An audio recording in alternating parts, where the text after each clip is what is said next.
There's a paramilitary style raid, right?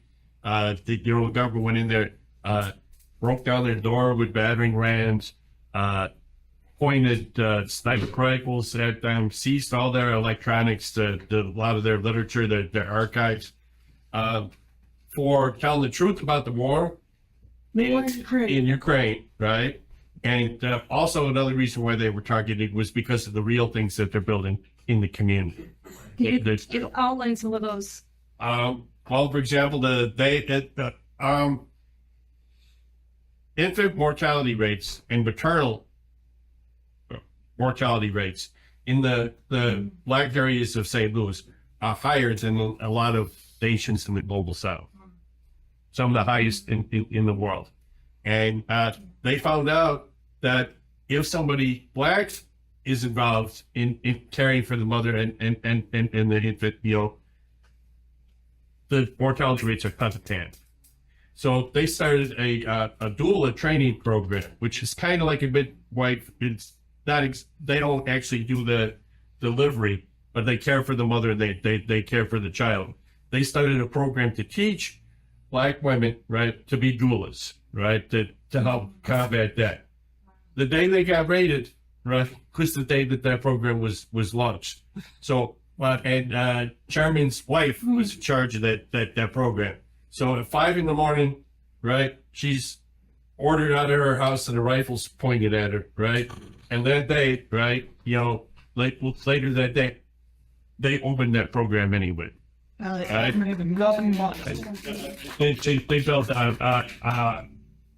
housing for the recently incarcerated, right? So they, upstairs the women and downstairs the men, right? To help people re-enter society so they don't go back in, right? Job training programs, training people, how to bake, right? Yeah. And they built bakeries, farmers market, right? Community garden, right? Kids had to play in the street because there were no courts, right? They built a basketball court, right? Painted it with a beautiful mural. So these are the kinds of things that they do by convincing people to contribute reparations voluntarily, right? And then they use that to acquire these vacant lots, right? Abandoned buildings, right? Or they're filled with crime, right? And instead, they fill them with hope. Right. And the government doesn't the government doesn't want to do anything to uplift people out of their genocidal conditions, and they don't want to let them do anything to let themselves out of it, right? So there was this trial, right? They were accused of two things: being Russian agents, right? Unregistered Russian agents. This is legal. It's legal to be a Russian agent, but you have to file that paperwork, right? And then they were charged with conspiracy against the United States government, right? To sow discord. Well, they said conspiracy. That's just conspiracy, right? No, just conspiracy. Basically, they need conspiracy to be Russian agents. Was a conspiracy against Trying to recruit out of the Russian. right. So the main charge was the one of under FAR from Foreign Agent Registration Act, right? Which is what we need Israel. Right. That was the main charge, and that had up to 10 years, right? Conspiracy is yeah. So anyway, they had a trial, right? Trial lasted like 10 days, right? The only witnesses called were either the government employees, FBI agents, right, or paid experts by the U.S. government, right? So everybody who testified, because the defense didn't even call any witnesses. Well, some of them they weren't, but they decided not to. They just cross-examined the government witnesses. So after all that testimony by people who were all paid by the government in one way or the other, right? The jury found them not guilty of the main charge. Said they were not was being Russian agents. So that they're not guilty of being Russian agents, but, and this doesn't make any sense, they were found guilty of conspiracy. So the charge is, being Russian agents without filing the proper paperwork, right? They're not guilty of that, but they're guilty of conspiring to do it.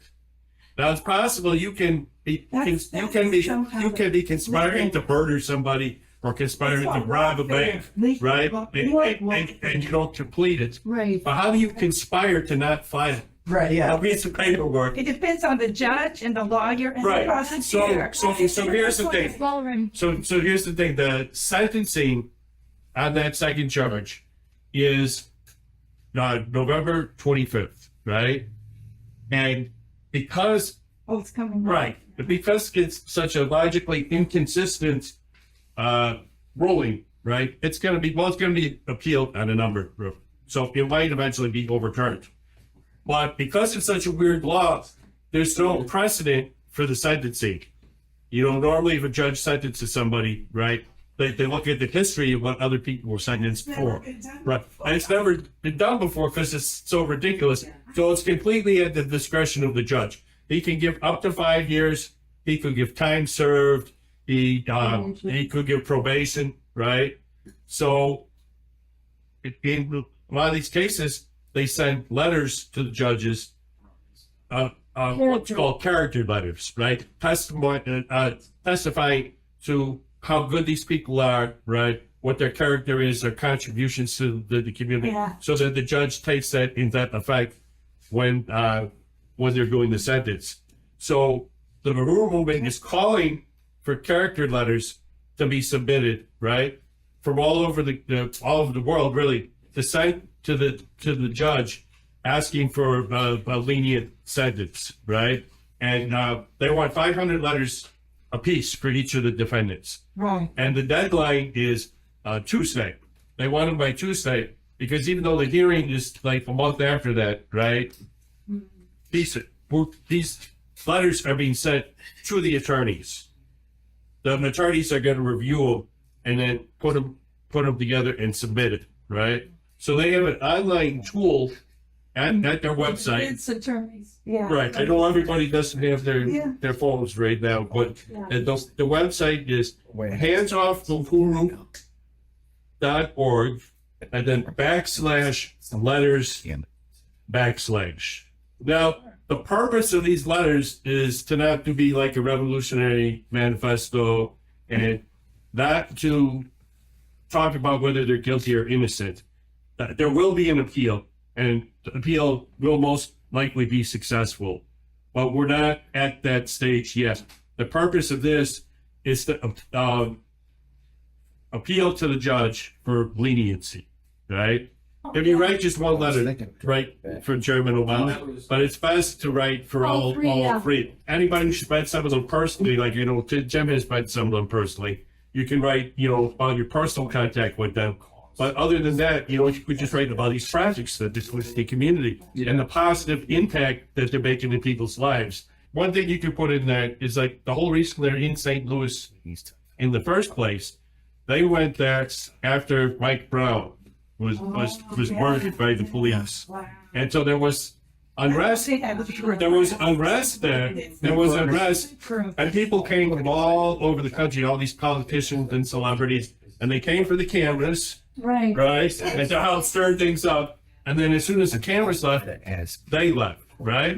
Well, Chairman, he brought his people there to St. Louis, right? They came, right? And then they stayed and they built all these institutions, right? To help change the conditions that was leading to the unrest, right? Give people a sense of hope.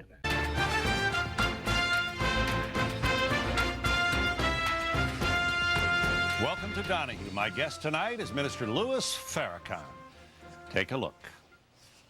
Fueled by his inflammatory statements and his outrageous remarks, he is one of America's most controversial figures.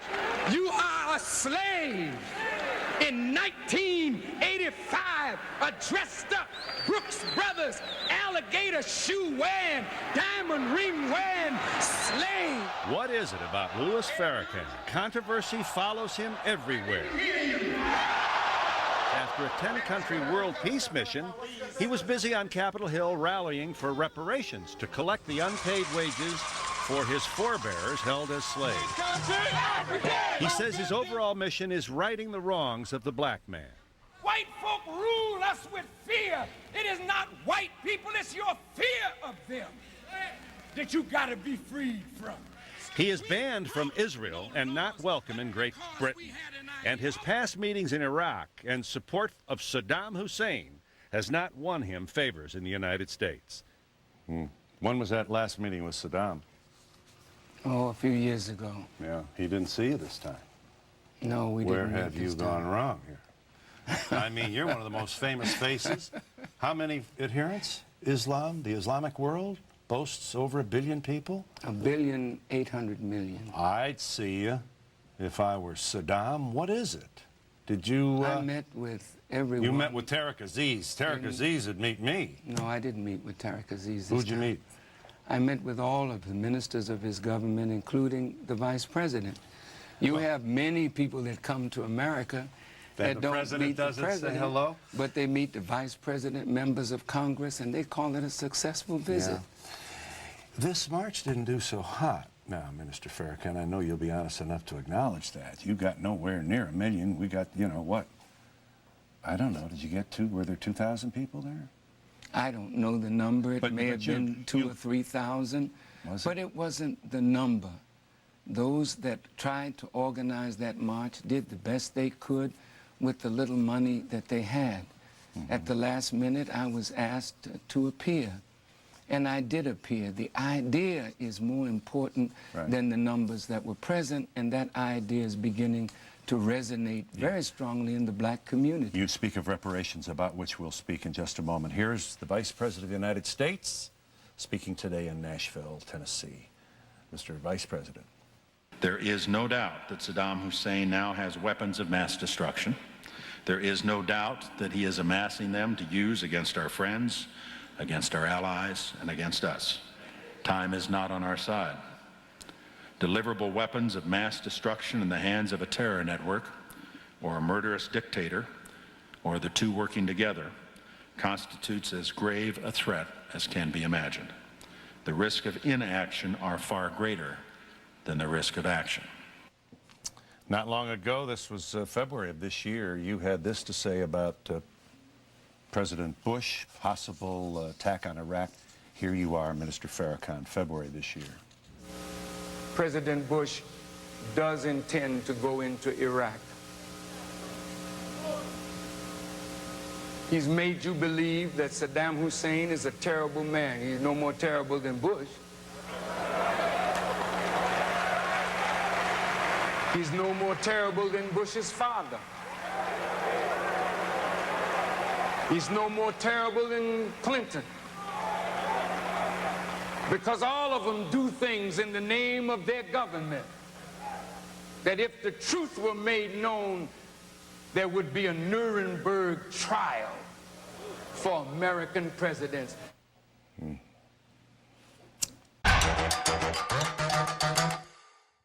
Well, over the past couple of days, China's Xi Jinping and China's foreign minister took aim directly at the United States. Now, this is something they never do. In fact, they usually remain really diplomatic and only use neutral terms like some other nations when they're referring to anything negative, but not today.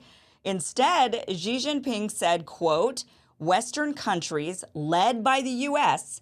have implemented all-round containment, encirclement, and suppression against us, bringing unprecedentedly severe challenges to our country's development. Those are really strong words. Encirclement, entrapping, right? I mean, these are very, very. I mean, you might as well just say, they're complete. It's a blockade. With us now is Caleb Maupin, journalist and political analyst. Caleb, welcome to the show. Sure, glad to be here. First of all, so the first criticism of this that people would claim is that the reason why China's Xi Jinping is making these statements, and the reason why the foreign minister today, so China's Xi Jinping said it yesterday, foreign minister said quite a few statements today, which actually, we actually have a video of the foreign minister. Let's hear what he had to say first before we start talking about this, because it's escalating every day. Here's the foreign minister. 中国的外交有足够的厚道与善意，但当豺狼当道、恶狼来袭时，中国的外交官必须与狼共舞，保家卫国。 Yeah, so China's diplomacy has enough kindness and goodwill, but when wolves attack, Chinese diplomats must dance with wolves, defend the country. He went on in this and said the U.S. claims to outcompete China but not seek conflict. In reality, this so-called competition of the United States is all-round containment and suppression, which is a zero-sum game of life and death. Really strong words. That's like war. He says, I will first quote two sentences from the preamble of the Constitution of the People's Republic of China. Taiwan is part of the sacred territory of the People's Republic of China. It is the sacred duty of all Chinese people, including Taiwan compatriots, to complete the great cause of reunification of the motherland. So really strong statements coming from both Xi and from the foreign minister. The criticism is the reason they're actually coming out and making these statements now is because Xi Jinping is in hot water. Things aren't going so great at home. People are financially struggling. China, people are saying, oh, China's going to be going bankrupt in the next couple of months. I've heard these sorts of things. And so he's feeling the pressure. So he's just looking to place blame somewhere, a scapegoat. What do you make of that? Well, there's a lot that I could respond to there. I think China is responding to real threats that have been made against them. When you have the U.S. Congress telling a Chinese corporation that they cannot build a new factory to make computer chips to sell in China because somehow this is a threat to U.S. power, that's ridiculous. I mean, you look at what's going on the Korean Peninsula now, these very provocative drills rehearsing the all-out destruction of North Korea right on China's border. And you look at the way, there's this talk of free competition. Huawei makes better phones than the United States. That's pretty clear. They make way better phones than iPhones, way better phones than American manufacturers do. And so instead of, American companies just upping their competition, they try to squash Huawei. This is the approach the United States is having, and China is responding. But as far as that last thing you mentioned about China's economy is about to collapse, I've been hearing that my whole life, and so have you. I mean, our whole life, China's just about to fall. It's just about to collapse. I remember back in 2015 when the Chinese stock market tanked. Do you remember that? And a week later, it was right back up because at the end of the day, all that had to happen was the Chinese Communist Party made some phone calls. They outlawed short selling on the threat of arrest. And then the Chinese stock market was right back up because the market really doesn't have the power in China. The Communist Party does. And that's what the recent meeting was about. I mean, the two sessions, that's where the People's Political Consultative Committee and the National People's Assembly, they gather, and it's about setting the economic agenda for the year. That is what the communist leaders are there doing. They are planning out the economy. They're there to make sure that the living standards continue to rise. They haven't seen the economic fallout from COVID that was expected, and they are predicting a pretty strong GDP growth in the coming year. So I think that's the context here. The United States is trying to suppress China's economy because it's a competitor. I agree with you that that is actually the real root of this issue completely. I agree that fundamentally what happened was that China is a communist country, the United States is a capitalist country, and the communists used capitalism against the capitalists, right? They came along and they said, oh, you have pretty much everything for sale, so we'll buy it. Why not? I mean, if we can invest in your companies, we can buy land, we can buy some of the most prominent buildings in the United States. We could buy your entertainment industry. They own, I'm not sure what they own today and if they've divested, but I know that they were like Legendary Entertainment, AMC movie theaters, the Waldorf Astoria in New York, hundreds of acres of farmland in the United States. They own a lot. And again, they own investments. A lot of companies are building products in China. They don't want to lose that labor. And so China essentially said, okay, well, you guys are up for sale. We'll buy it. And then when the US turned around and said, well, then you should be up for sale, China said, no, that's not the way we do it. We're not putting ourselves up for sale. If you want to do business in our country, here are the parameters. We still own it. You can have 49%, up to 49%. You have to give us the patents. You have to do all of these things. Folks, if you are familiar with this YouTube channel and with my rhetoric, you will all know that I am very fond of pointing out the origins of a very American fictional character. He lives as mild-mannered reporter Clark Kent, but he's actually born on another planet. He comes from humble Smallville, Kansas, and whenever danger arises, he runs to the nearest phone booth and changes into his wild costume with a cape and flies into action. Faster than a speeding bullet, faster than a locomotive, able to leap a tall building in a single bound. Look up, it's a bird, it's a plane, it's Superman. And I've pointed out that not only is this cultural icon, this fictional character invented in 1938 by two comic book writers in Cleveland, Ohio, not only is Superman a very American cultural icon, superheroes as a genre are identified with American culture and American media around the world, but Superman is progressive. Superman fought the Ku Klux Klan. Superman fought for labor unions and workers' rights.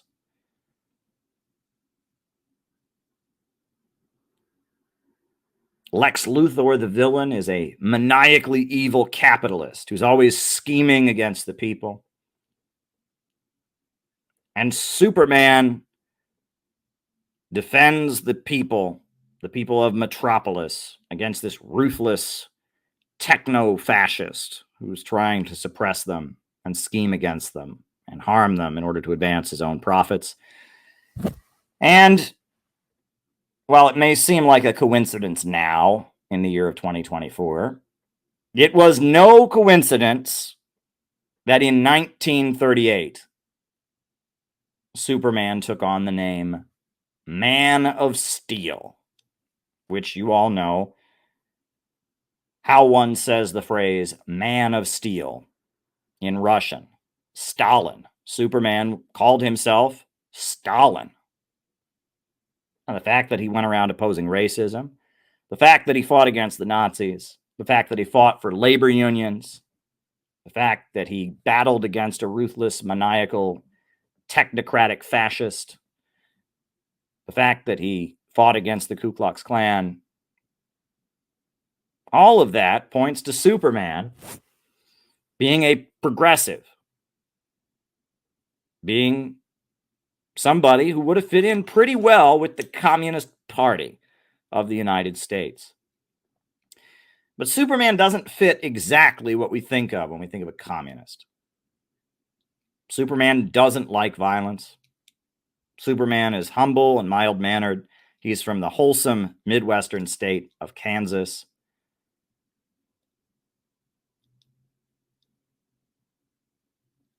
Superman's a very humble guy. Doesn't want to be famous. He could rule the entire world, but he doesn't. Superman is a lot of things that we don't associate with communism and socialism in our time, but which would have fit in very, very well with the Communist Party of that era. Folks, I want to show you two clips of film. I think I've shown both of these on this stream previously, but I'm going to show them both right now. because there may be people who are watching this for the first time, and I want them to see this. This first one, this was an official speech by the Vice President of the United States, Henry Wallace. This was a World War II speech called The Century for the Common Man that was made into a short film that was shown to all the soldiers during World War II. The Vice President of the United States gave this speech during the fight against Hitler, when the USA was aligned with China and Russia against fascism, when we had a president who had met with Communist Party members at the White House. We had a vice president, Henry Wallace, who had once been a member of the Socialist Party, who had been the Secretary of Agriculture, and he gave this very powerful speech during World War II.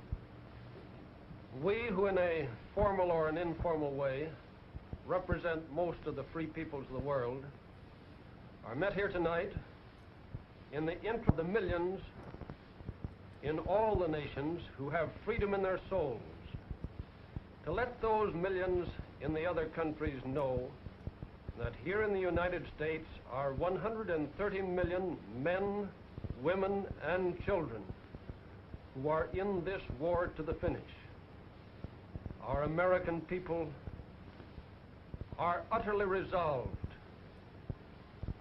to go on until they can strike the relentless blows that will assure a complete victory, and with it win a new day for the lovers of freedom everywhere on this earth.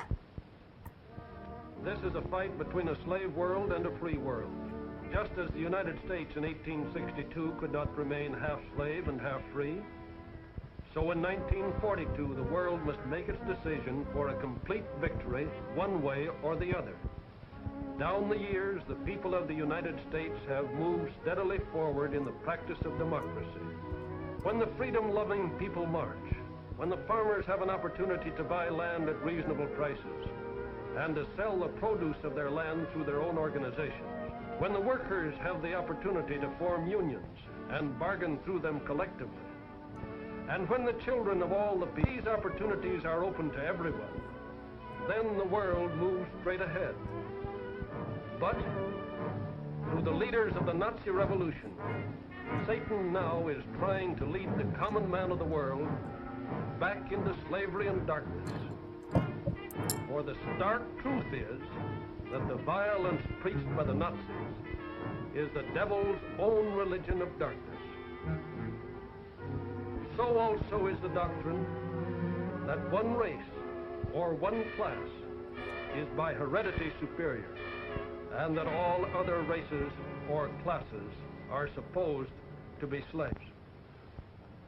The march of freedom of the past 150 years has been a long, drawn-out people's revolution. In this great revolution of the people, there were the American Revolution of 1775, the French Revolution of 1792, the Latin American revolutions of the Bolivarian era, the German Revolution of 1848, the Russian Revolution of 1918. Each spoke for the common man in terms of blood on the battlefield. Some went to excess, but the significant thing is that the people groped their way to the light. The people are on the march toward even fuller freedom than the most fortunate peoples of the earth have hitherto enjoyed. No Nazi counter-revolution will stop it. the common man will smoke the Hitler stooges out into the open in the United States, in Latin America, and in India. He will destroy their influence. No Lavals, no Mussolinis will be tolerated in a free world. The people, in their millennial and revolutionary march toward manifesting here on earth the dignity that is in every human soul, hold as their credo the 4 freedoms enunciated by President Roosevelt. We who live in the United States may think there is nothing very revolutionary about freedom of religion, freedom of expression, and freedom from the fear of secret police.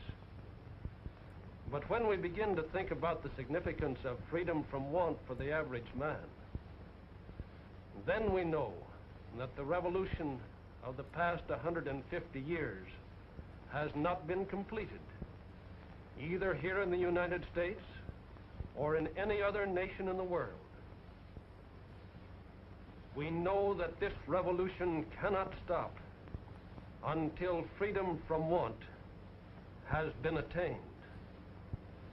And now, as we go forward toward realizing the 4 freedoms of this people's revolution, I would like to talk about 4 duties.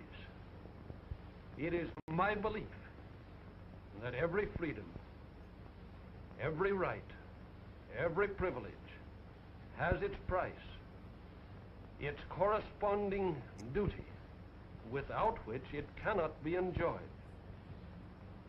The 4 duties of the People's Revolution, as I see them today, are these. The duty to produce to the limit. The duty to transport as rapidly as possible to the field of battle. The duty to fight with all that is in us.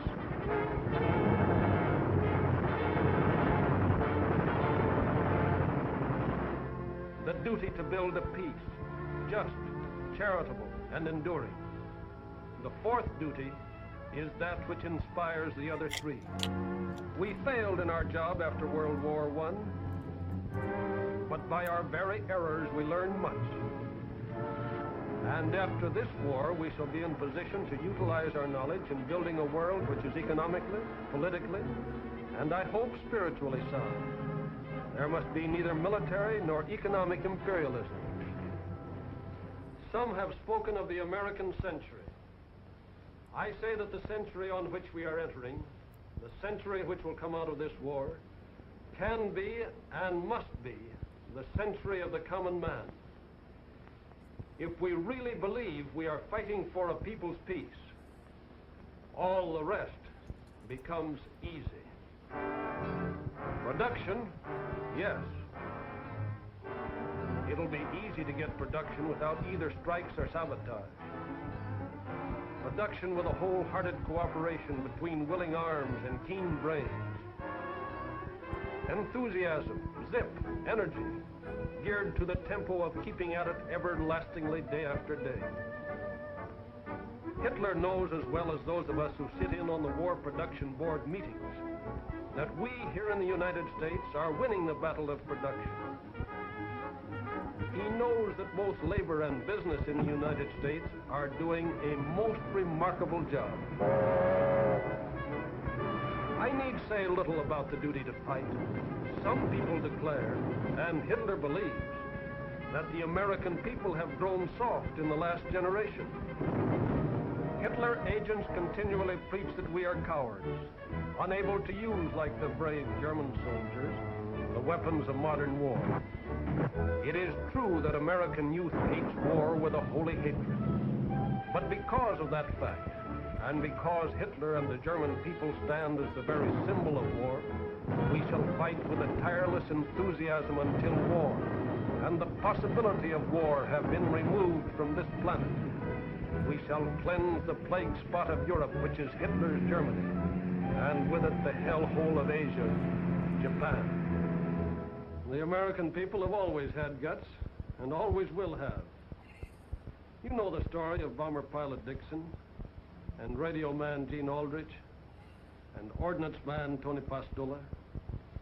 the story which Americans will be telling their children for generations to illustrate man's ability to master any fate. These men lived for 34 days on the open sea in a rubber life raft 8 feet by 4 feet, with no food but that which they took from the sea and the air, with one pocket knife and a pistol. And yet they lived it through and came at last to the beach of an island they did not know.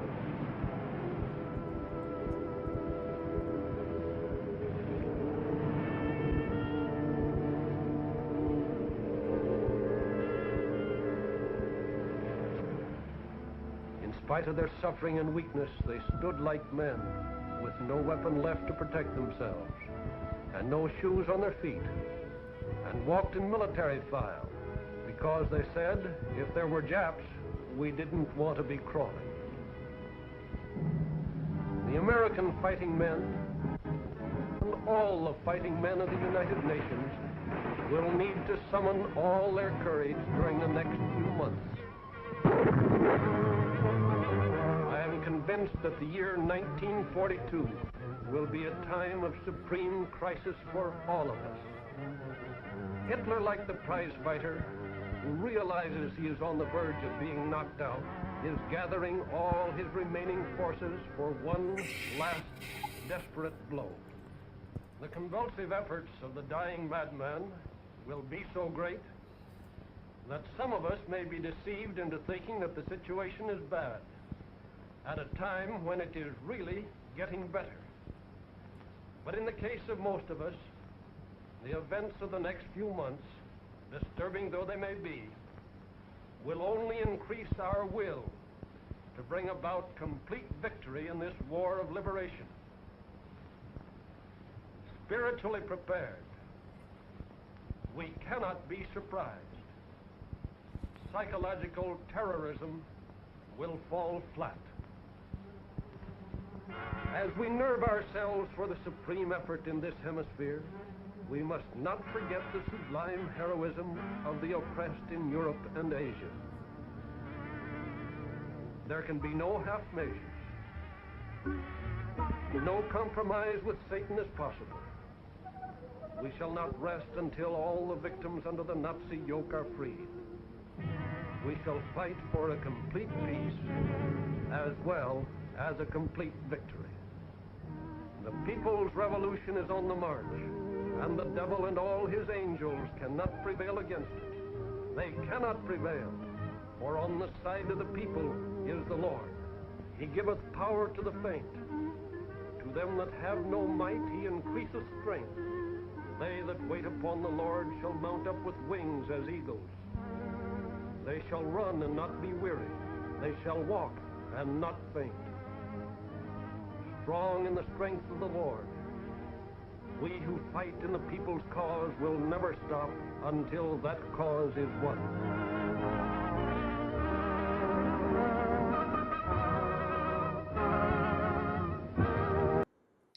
So that was a World War II speech from the Vice President of the United States. And in that speech, he called for the elimination of want in the world, freedom from want. In that speech, he said that workers should have the right to form unions, that farmers should be able to acquire land, that education should be available to all.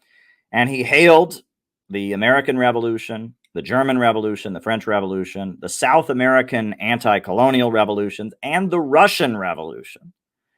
He talked about a need to end both economic and militaristic imperialism and build a century for the common man.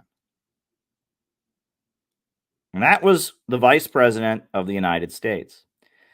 And then this was the final State of the Union address from the President of the United States. This was the last State of the Union speech by Roosevelt. 2 years later, 1944, right before he died, his final State of the Union speech. In our day, certain economic proofs have become accepted as self-evident. A second Bill of Rights, under which a new basis of security and prosperity can be established for all, regardless of station or race or creed. Among these are the right to a useful and remunerative job, the right to earn enough to provide adequate food and clothing and recreation, the right of every farmer to raise and sell his products at a return which will give him and his family a decent living, the right of every businessman, large and small, to trade in an atmosphere of freedom, freedom from unfair competition and domination by monopolies at home or abroad, the right of every family to a decent home, the right to adequate medical care, and the opportunity to achieve and enjoy good health, the right to adequate protection from the economic fears of old age, sickness, accident, and unemployment, the right to a good education. All of these rights spell security. And after this war is won, we must be prepared to move forward in the implementation of these rights to new goals of human happiness and well-being. For unless there is security here at home, there cannot be lasting peace in the world.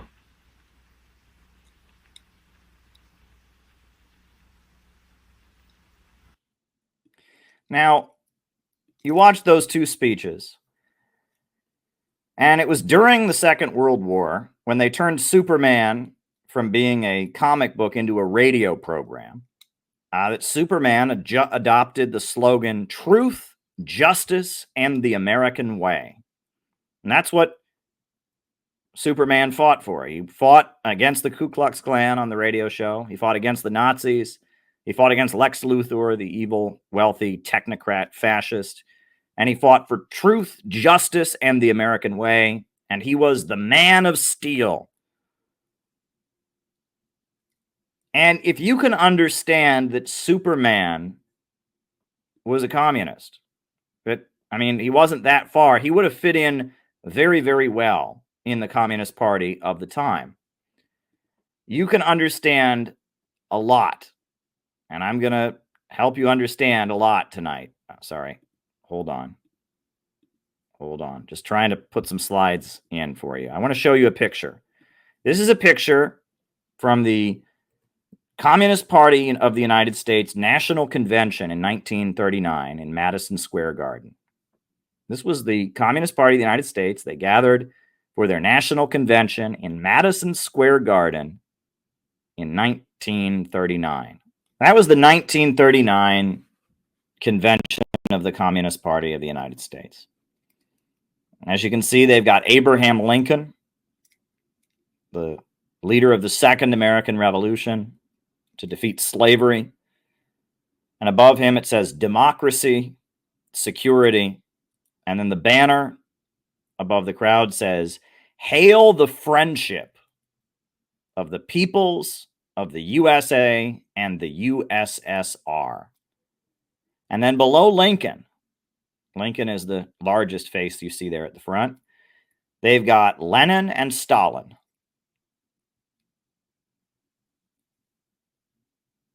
Security and democracy. Hail the friendship of the peoples of the USA and the USSR.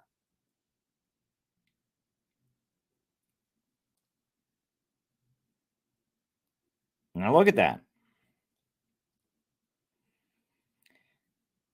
If you can look at that, you can understand how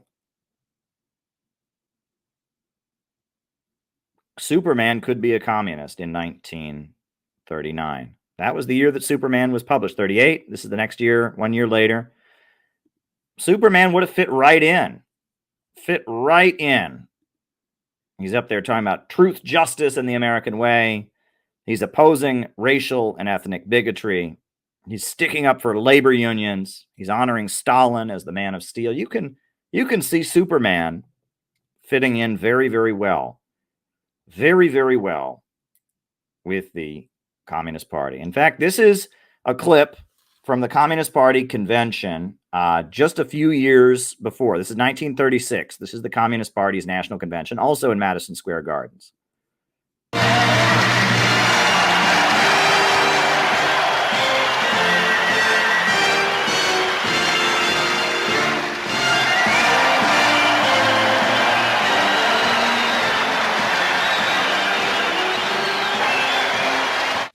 Events and issues are beginning to stand out so that they can be seen by the masses. You don't have to give long-winded explanations anymore. The people see, the people understand. What they need is a voice to express it for them and an organization to rally them. And the people are going to march forward. With the people will belong the victory. You got Yeah, that was the Communist Party of the late 1930s. And Superman would have fit in very, very well in the Communist Party of the 1930s. And the Communist Party was part of the Roosevelt coalition that supported labor unions, that created unemployment insurance, and they were the anti-Jim Crow faction of the Roosevelt coalition. The leader of the communist wing of the U.S. Congress was a member of the House of Representatives from the American Labor Party, Vito Marcantonio. He was an Italian-American. He was originally a Republican, but he quit the Republican Party and he started his own party called the American Labor Party. And he was elected in Harlem in New York City. I'll show you his picture. Vito Marcantonio.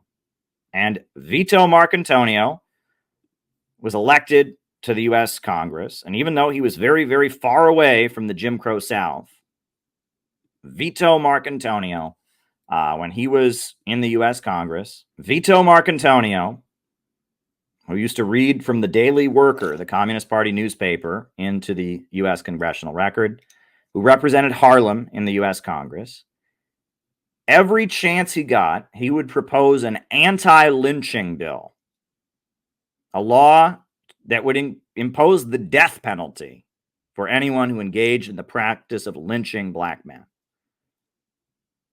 And that was not popular with the Democrat Party because it was still the party of the Jim Crow South. But that did not stop Vito Marcantonio because there were overwhelmingly black people in Harlem in his district, and he was a communist who stood against racism.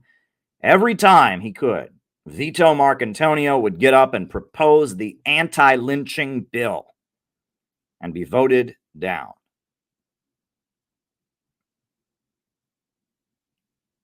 Every time.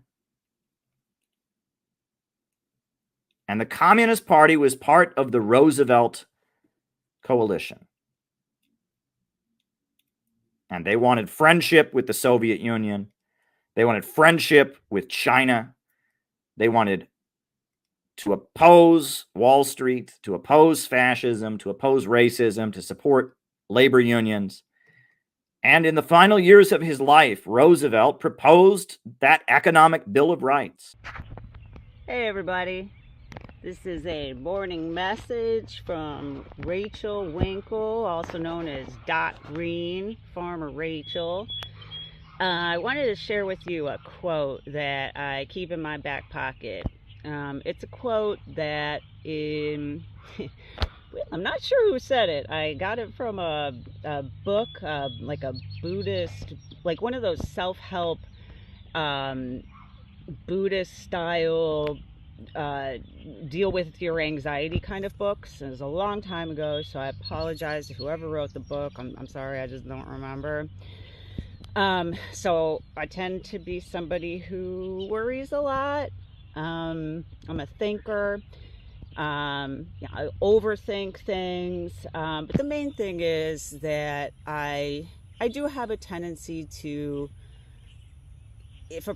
for certain problems, just getting overwhelmed and just like feeling like I don't even know what to do. Like I'm just it's just so much. And so there's this quote that I wish I remember to tell it to myself more often, but maybe it will be something that you need to hear today.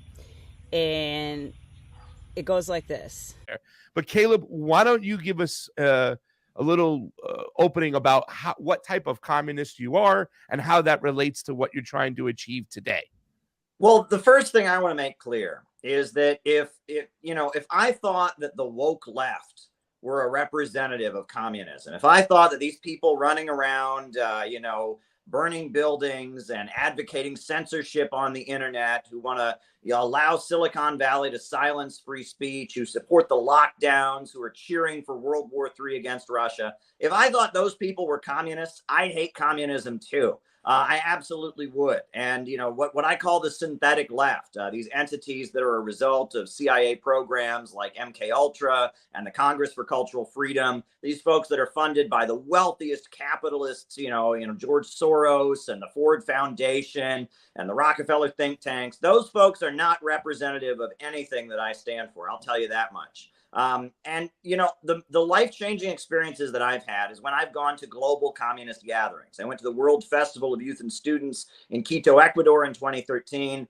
I went to the World Festival of Youth and Students in Sochi, Russia in 2017. I've been to Venezuela. I've been to Nicaragua. I've been to countries where there are big communist parties that are leading millions of people. And what's interesting is, Dave, when he was starting out, he said, I look like a capitalist and he looks like a communist. When I go to actual countries where there are big, major communist parties, they wear suits and ties. They look like serious worker politicians, and they represent millions of people. And their focus is on economic development. It's about raising people up out of poverty. 21st century socialism in the Bolivarian countries, socialism with Chinese characteristics, which has raised more people out of poverty than any other system in history. It's about using state power and controlling the market to raise people up. It's about promoting technology and innovation. And the ultimate goal, if you read what Karl Marx wrote in his critique of the Goethe program, is for a society with so much wealth and abundance that the state can fade away, that there can be total equality, social hierarchies can fade away. Labor becomes life's prime want, meaning people only work because they feel like it, to not be bored. It's not a necessity. Labor is no longer a necessity because technology has advanced so much. 21st century socialism, the movement that has raised millions of people out of poverty, that has turned Russia and China into superpowers, that has built some of the biggest telecommunications manufacturing corporations in the world, has the fastest trains in the world in China these days.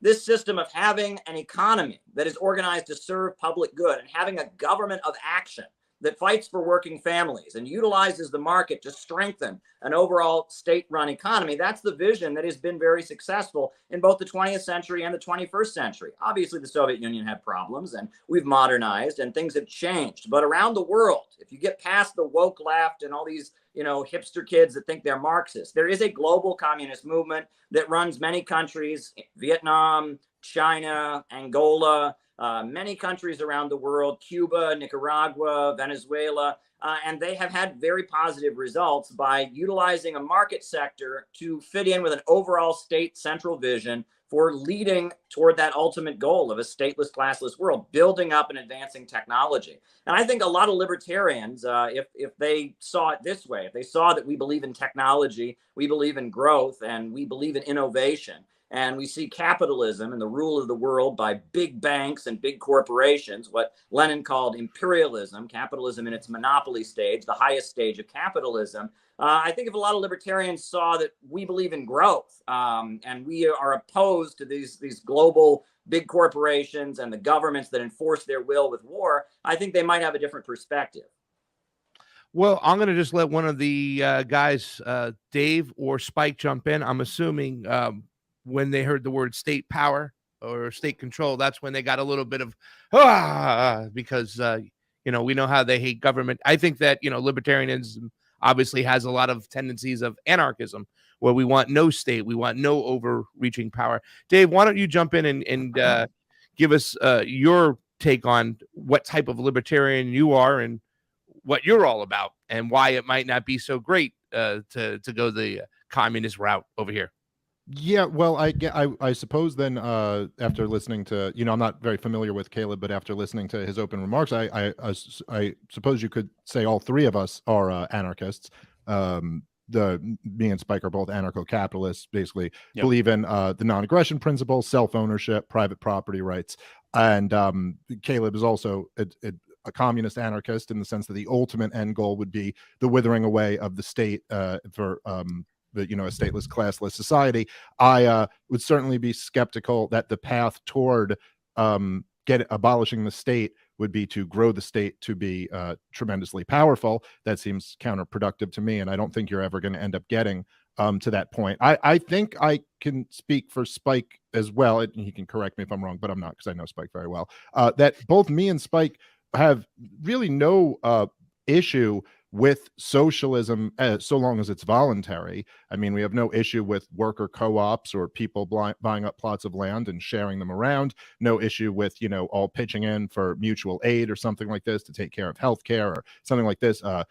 Private sector unions, collective bargaining in that sense, I have no problem with. I do have quite an issue when it's being forced on people. I don't agree with your assessment of history. I think that both it's not as if there were like some problems with the Soviet Unions or some problem with Mao Zedong's China, but overall it helped the country and turned them into superpowers. I think these were two of the most horrific regimes that have ever existed. And I would say that China has, while they're still, of course, the in name Communist Party, that's the one party dictatorship over there, they certainly have moved far away from the communism of Mao Zedong, announcing that wealth is now good, making it much easier for people to start businesses and make money. I think that is much more accurately what is their kind of what's helped improve the situation for millions of people over there in China, although it's obviously still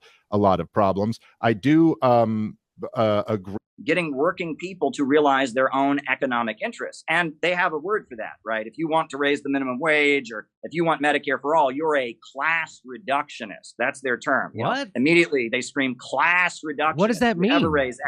I don't know. I don't know what it means, but if you want to fight for economic justice, you're a bad person. You're a class reductionist. And they have all kinds of lists of accusatory names they throw at people. So and one of them is if you believe in economic justice, if you raise economic issues, you don't focus on the culture war, you're a class reductionist.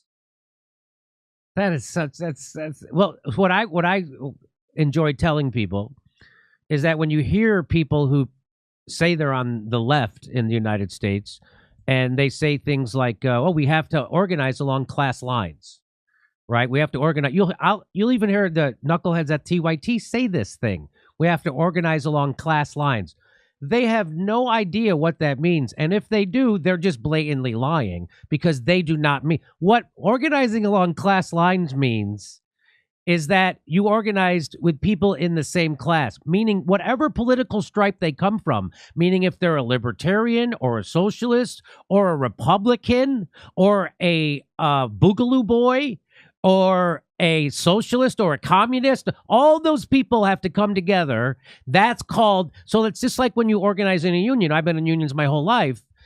The way you don't organize a union is you don't go to the shop floor and go, who here's a boogaloo boy? You're out. Who here's a Proud Boy? You're out. Who's here as a libertarian gun nut? You're out. Who here's a Trump voter? You're out. Okay, who's left? Now we're going to organize against the man with you people. That's not how organizing works. It's only powerful when you get people who totally disagree with each other to agree on something. And that's when change really happens. Like when we had the Medicare for All march this summer, people were complaining that there's some right-wingers on stage.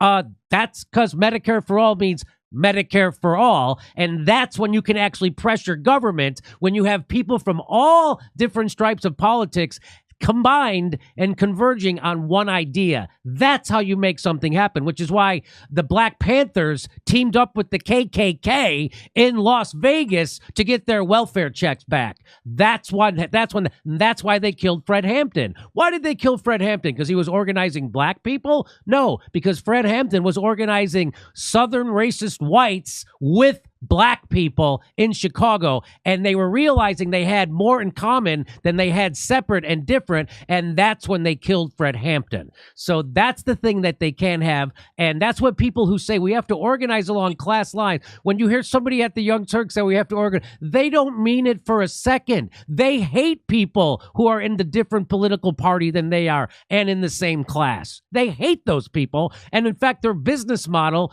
is built on clickbait, hating those people. So I'll just, would you like to comment on that? Well, sure. And, you know, the biggest cure in U.S. history for racism has always been the picket line. When black workers and white workers see they have a common economic interest, this breaks down the divisions. It was the CIO and in their effort to spread unions, it was that broke down the racial divisions. When the Communist Party in the 1930s was going into the auto plants and the steel mills, often they would break down historical divisions among workers and build multiracial unions. You hear about in the South when the sharecroppers were organizing, how William Z. Foster and Gus Hall would go to a town and give a speech, and how the white workers would rip up their Ku Klux Klan cards and say, my enemy isn't the black people, my enemy is the plantation owners and the capitalists and the big bankers. That is how you overcome racism, is getting people to see they have something in common, bringing people together. It's through those kinds of struggles that you can break down inequality and that people can see that they have more in common. And by creating artificial divisions ahead of time and discouraging economic struggle, you're setting the stage for the opposite. You're setting the stage for basically whipsawing the population. There's an old device they call the whipsaw, right? And it's like a two-man saw. And when one guy's pushing, the other guy's pulling. And when one guy's pulling, the other guy's pushing. That's kind of what they're doing right now in the United States. They want one section of the population to think that they can only gain at the expense of another section of the population. And then they go to the other section and say, oh, you can only gain at the expense of the other one. And we've got working people all throughout the United States pushing and pulling on each other in a culture war. And we're all getting poorer. And their agenda of creating a low-wage police state marches ahead. And we got to have class solidarity. We got to go against it. Fred Hampton is a great example of that kind of work. Low-wage police state. That is exactly what they're pushing for. Well, anyway, great work on this. BreadTube Serves Imperialism, Examining the New Brand of Internet Pseudo-Socialism by Caleb Maupin. It's available at Amazon and all the places where you can buy books. Do you have a website? Sure. I'm at calebmaupin.com, but you can also check out, I work with a think tank called the Center for Political Innovation. We're at cpiusa.org. We're trying to bring people together, try to formulate an economic program to rescue the United States from the crisis we're facing. cpiusa.org. It's the Center for Political Innovation.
And now I will turn things over to the founder and director of the Center for Political Innovation, journalist and political analyst Caleb Maupin.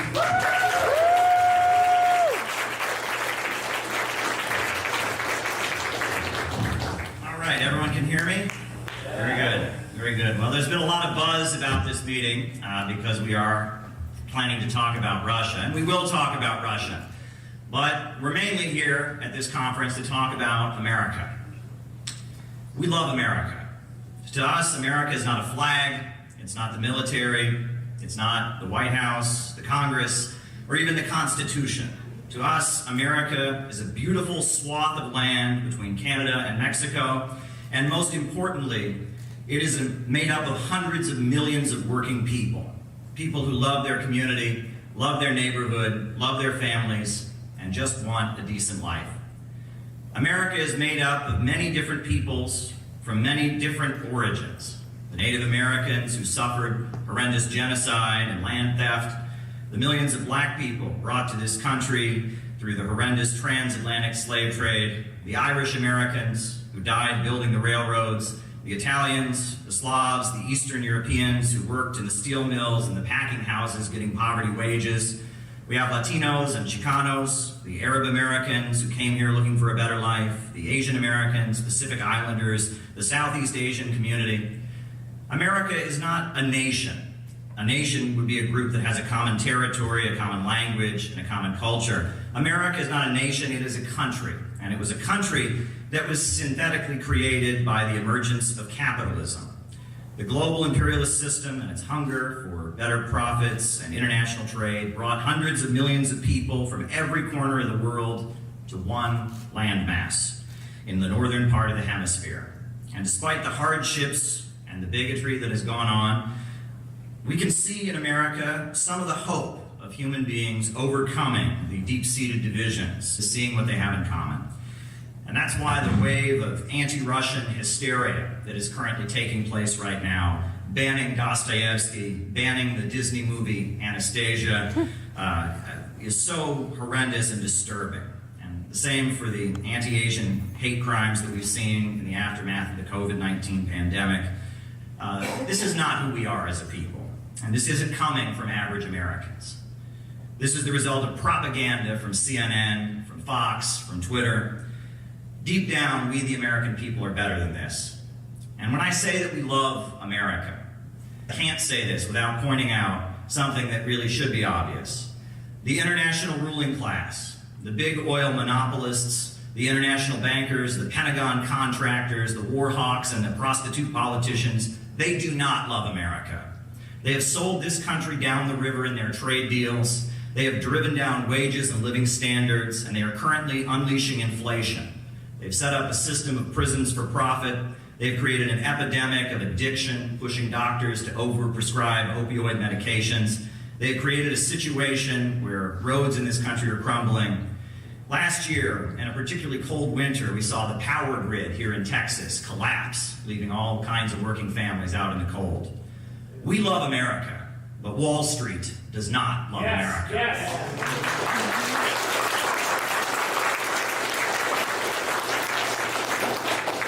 We at the Center for Political Innovation, we represent the interests of America's working class, the people who do the work that makes this country turn every day, and the people who have been stabbed in the back over and over again by both Democrats and Republicans. We are here to say that our enemy is not in Iran or Venezuela or China or Russia or Cuba or Nicaragua or Syria. Our enemy is on Wall Street, our enemy is in the Pentagon, and our enemy is in the London Stock Exchange. That is who the enemy of the American people is.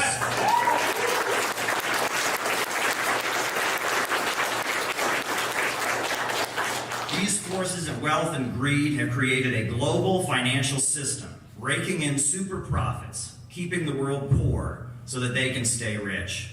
And sure, for a long time, America had a comfortable middle class. For some of us who were white, there was a certain amount of opportunity. But now, in the age of high-tech artificial intelligence, they've decided that they no longer need the American dream. The United States is being dropped down to third world conditions. Life expectancy is falling, infant mortality is up. We've seen so many communities filled up with empty, boarded up, foreclosed homes. Water is not being properly purified. Dare to struggle. Dare to win. Dare to struggle. Dare to win. Dare to struggle. Dare to win. Now, why do we chant dare to struggle, dare to win? Because we're a cult. Well, because perhaps, but we also want to win. That's part of it. And that's actually what this next section is about. We already did the basics, the kindergarten stuff, what we want, what we're against, and all of that. But this whole section is about how we can actually win.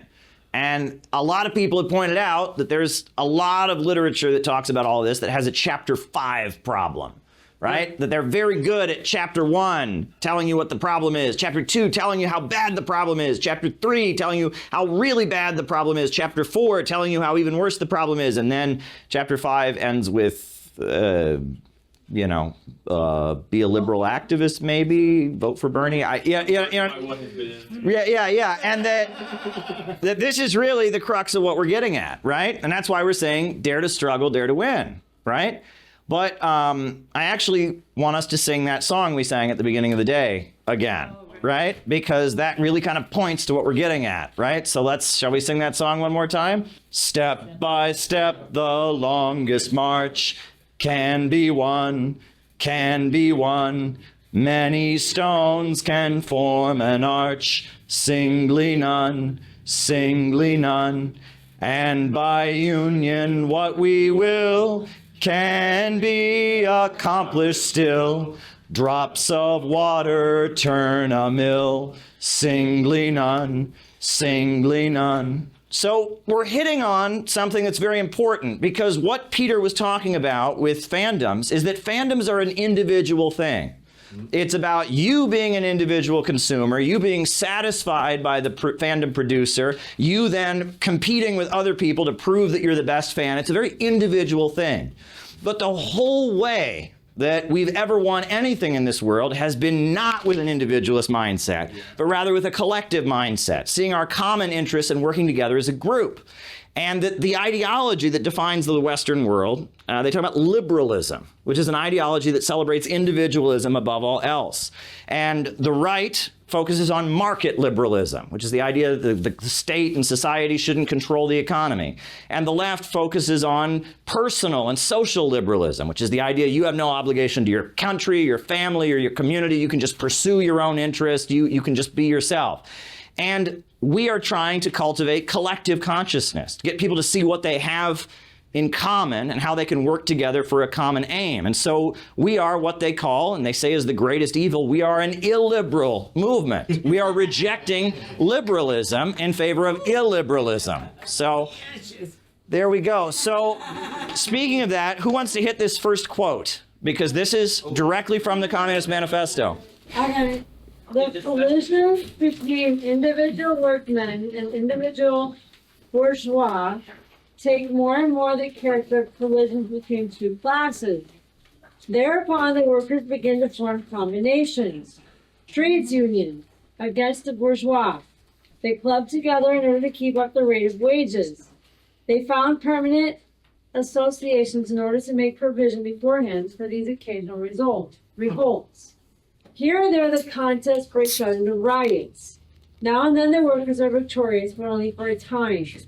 The real fruit of their battles lies not in the immediate result, but in the ever-expanding union of the workers. Marx, 1848. So he's saying that as the conditions of capitalism get worse, and as the wages go down, and as the economy becomes less and less stable, workers realize they need each other. They can't do it on their own. And, you know, an individual workman might go up to his individual boss and say, if you don't give me a better wage, I'm coming back. And he'll say, all right, well, I'll hire somebody else. But if all the workers get together and they say, we're going to withhold our labor, right, they can force a better concession, right? And that's the formation of the labor movement. But combinations are not just the labor movement. The common translation of the Communist Manifesto says workers begin to form combinations.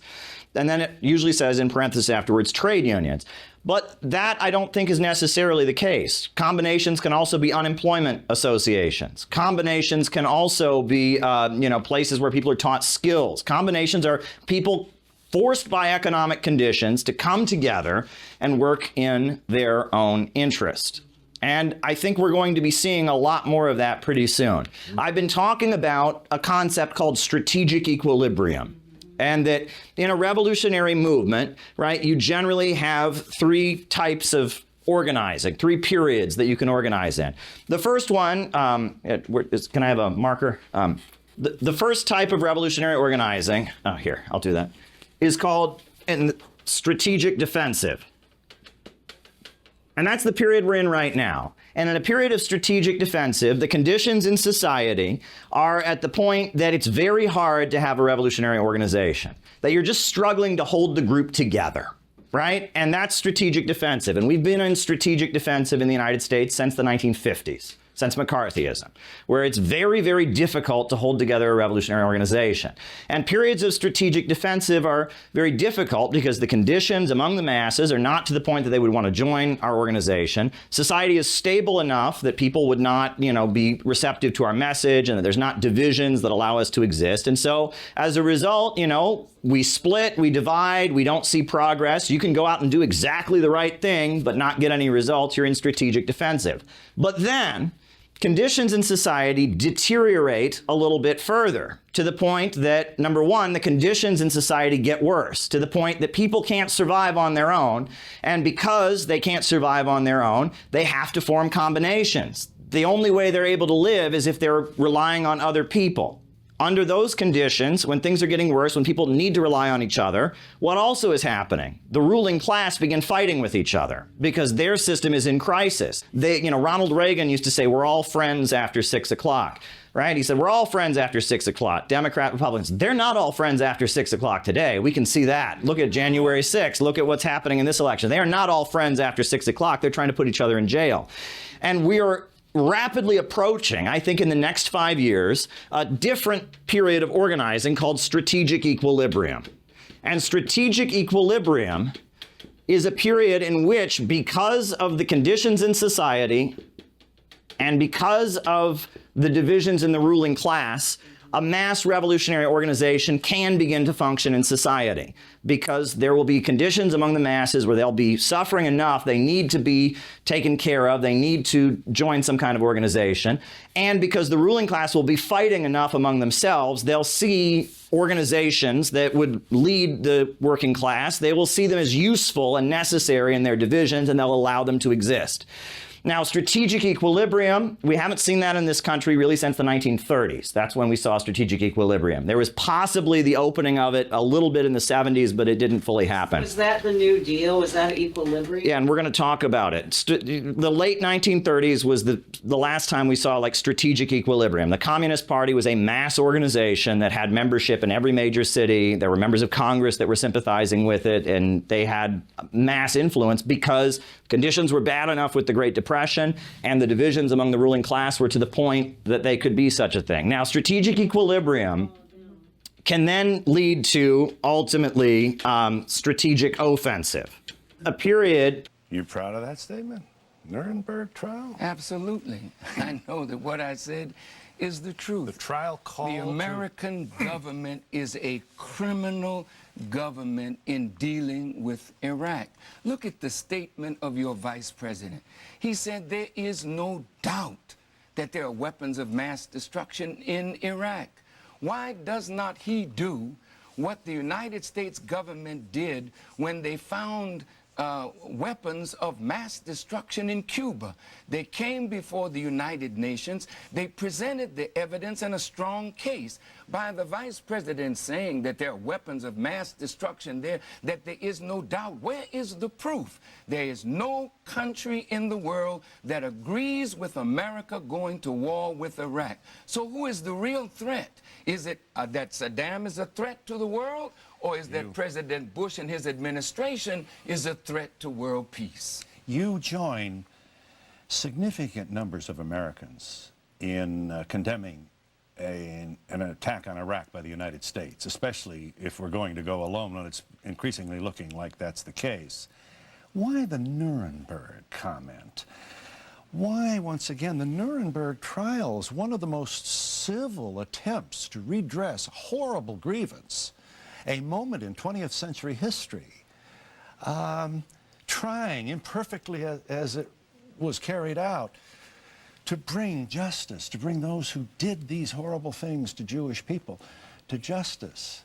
Sir, you raise this. It's almost like I'm going to get these Jews again. Wham! Right there in the belly. We got them again. You know, there's a meanness about this, sir. A meanness that's not Mr. becoming Donahue, a minister. Let me say this. Go ahead. It has nothing to do with Jews. I'm talking about a principle. The trial was set up to rectify evils, injustice in the world, in dealing with the Jewish people. Here you have an international criminal court being set up that will deal with any nation mistreating their people. You talk about America the current. does not wish to be a part of this International Criminal Court, nor does the Security Council give America a pass for a year that she can do whatever she wishes to do in peacekeeping efforts and not come before a world court. This is not right. Here's the president of the greatest nation on earth ordering a hit on Saddam Hussein. What makes our president any better than a mob boss or a gang leader or a drug leader that orders hits on people that you don't like? That is not the civilized way to behave, nor is that the way of the president of the greatest nation on earth to behave. Yes. Once again, you're not alone in this position. I don't know, I'm certain you must feel it. You have significant numbers of Americans who support the position that this is not a good idea to go in unilaterally. Brent Scowcroft, to name one. General Schwarzkopf, to name two. I mean, what's impressive to you in terms of military credentials?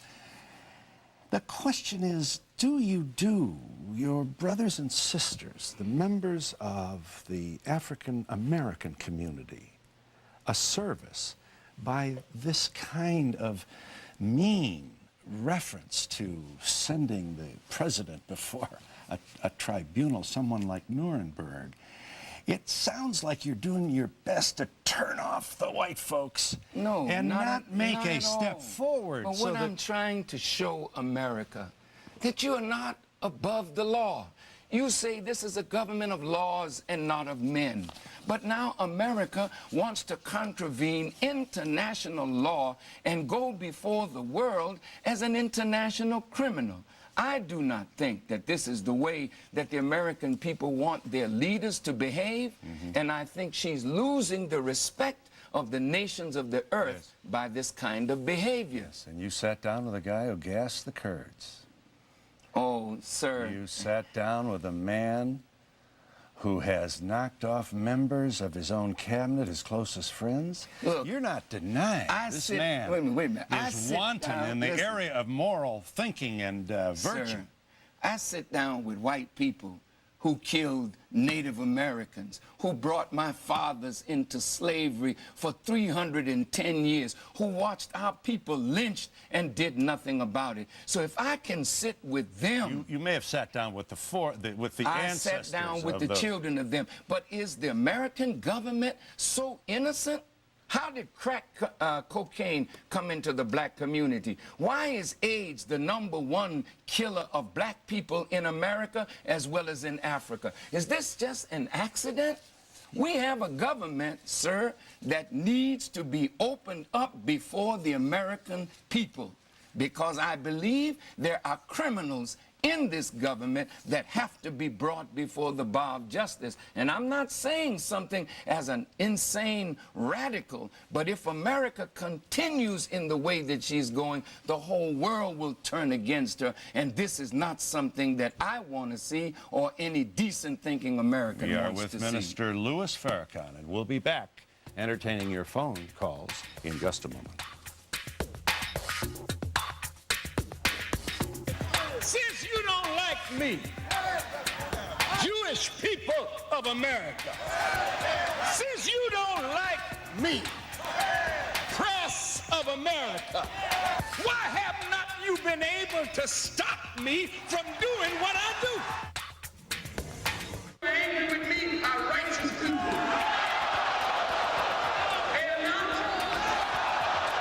I didn't hear you.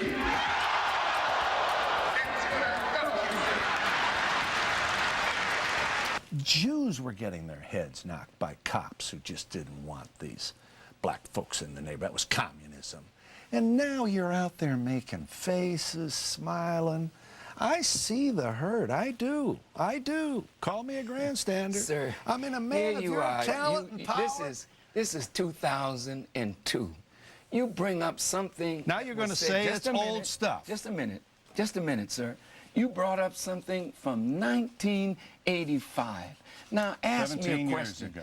Are there good Jews? Of course there are. Are there Jews that are righteous? Of course there are. Oh, we waited Are so there long to hear you say wait a minute. that. Are there Jews that have benefited black people? Of course there are. We don't put those righteous He, on the other hand, spent most of his life in exile. He was from Ukraine, but he lived most of his life in Paris and Berlin and Vienna. And he was this well-known revolutionary intellectual who was known at the time of the Russian Revolution. He was living in New York City, where he had a newspaper called, if there's any Russian speakers here, I'm going to butcher this, Novy Mir, which means New Peace or New World. And he had a newspaper for Russian-speaking folks in New York City.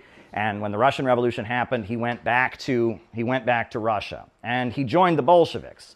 Lenin and Trotsky had vehemently disagreed with each other. They had very big disagreements.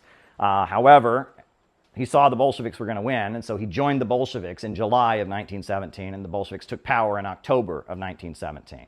And Trotsky had his theory of permanent revolution, which Lenin had always rejected. And the main disagreement was that Lenin called for a revolutionary dictatorship of the workers and the peasants, meaning that they were going to have, the working class was a small minority in the country, just the people in the cities, but the bulk of the Russian population were peasants. And so they were going to build a revolutionary government of workers and peasants.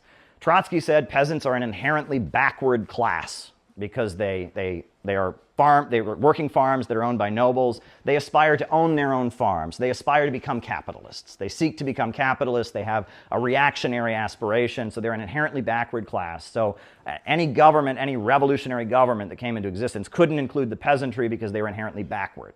Well, you couldn't have had a revolution in Russia if it hadn't included the peasantry, because they were the overwhelming majority of the population. But Trotsky had grown up in Ukraine, and he had been a victim of anti-Semitism at the hands of a lot of Russian peasants, and he had the belief that the Russian peasantry was inherently reactionary.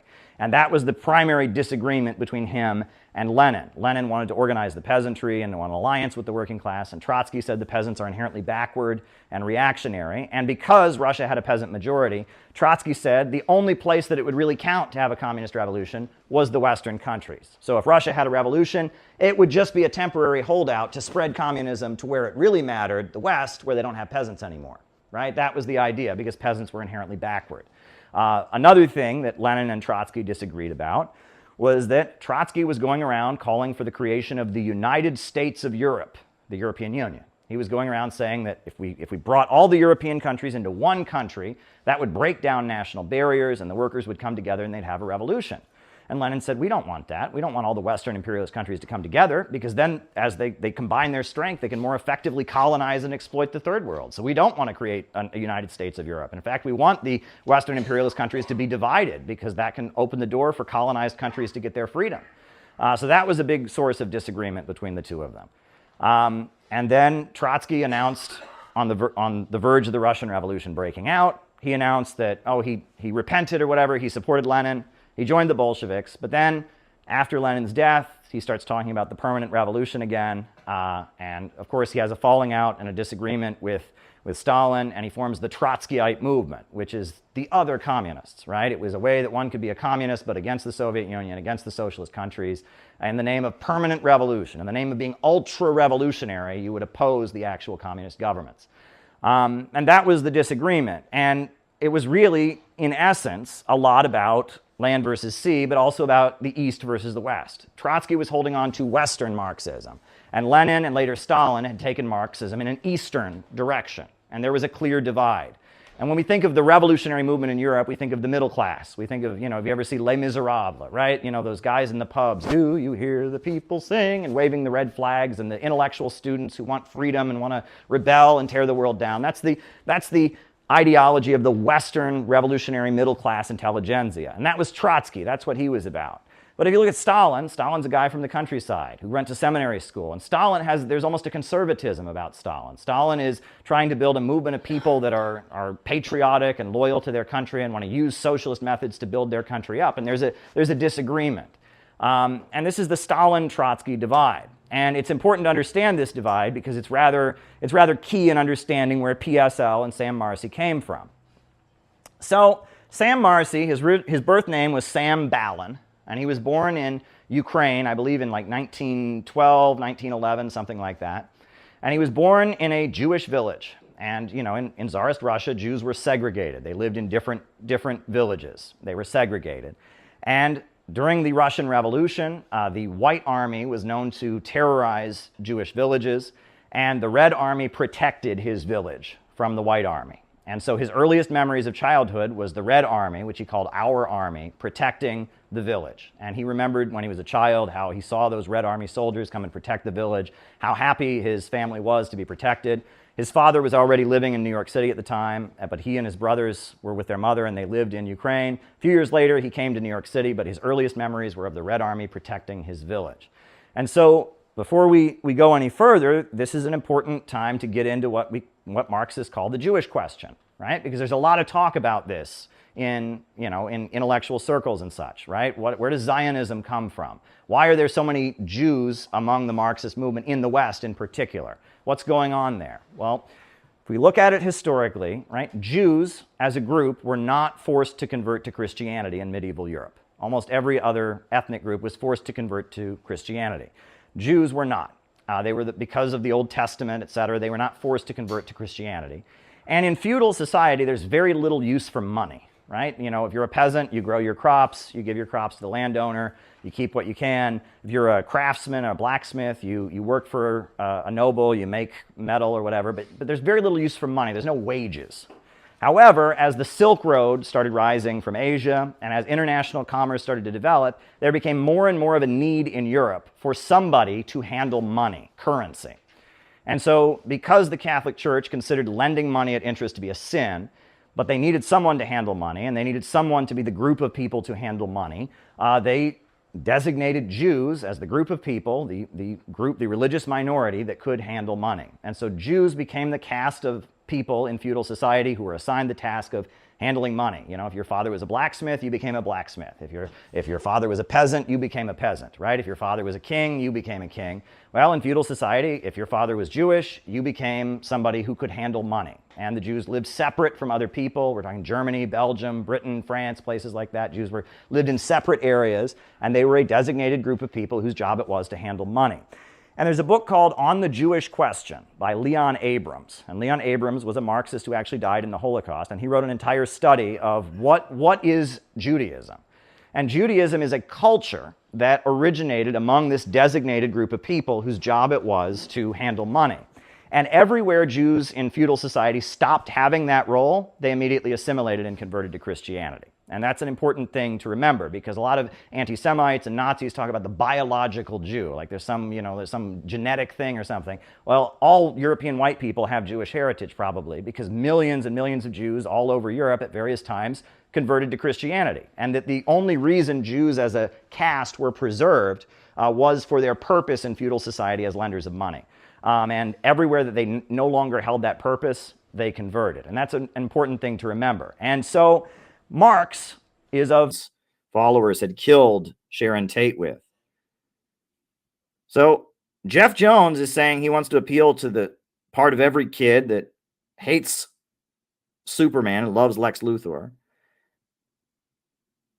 And Bernadine Dorn is saying that she wants to appeal to people who love Charles Manson. And she's honoring Charles Manson. And I later found out that when the Weathermen did their Days of Rage, in 1969, their Days of Rage, Fred Goldstein was there. Fred Goldstein participated in the Days of Rage with the Weathermen, symbolically, as a representative of the Workers' World Party, because they thought that the Weathermen were leading were pushing the struggle forward. Fred Goldstein was running through the streets of Chicago with Bernadine Dorn and Bill Ayers with a football helmet on. And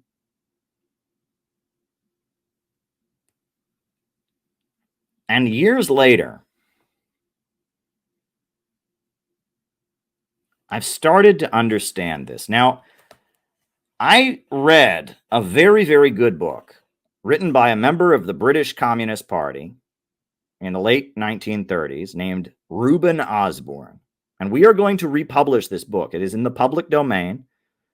And it is in the public domain, and it's called Freud and Marx, A Dialectical Study. And then I just got my hands on the second book available by Reuben Osborne, which is even better. And it's called The Psychology of Reaction by Reuben Osborne. And this guy was a Freudian psychoanalyst who was a member of the British Communist Party during the 1930s. And he wrote 2 books explaining how his psychoanalytic knowledge and his understanding that he developed as a Freudian psychoanalyst could help the communist movement. And I must say, I appreciate Reuben Osborne's books. The first one that we're about to republish, Freud and Marx, A Dialectical Study, because it is the most clear explanation of the Freudian understanding of psychology that I've ever heard. It explains what the concept of the subconscious is. It explains the interpretation of dreams. It explains transference. It explains projection, the Oedipus complex, you name it. It's all in there, the stages of development. And at the very end of the book, Reuben Osborne says, we've made a big mistake because people have loyalty to their country. People have loyalty to their national heroes. And we communists have handed those things over to the fascists. And that if we want to build a successful movement, we need our movement to identify with the good things in the history of every country. And this book, the follow-up book, The Psychology of Reaction, makes the case even stronger. And it says basically fascism is an evil movement that preaches bigotry and destruction and economic degrowth, but it appeals to some of the most healthy emotions that people have. Whereas communism is a very rational movement that seeks to organize the means of production, but it appeals to some of the most negative and deviant feelings that people have. We all have different impulses and drives within us. We all love our country. You say you don't love your country, bullshit. You don't love it on a conscious level. You might be mad at the government. You might be repulsed by many of the bad things in U.S. history, but I can guarantee you, if you're an American and I flew you to the other side of the planet, you would crave a McDonald's French fry at some point. You would. You would.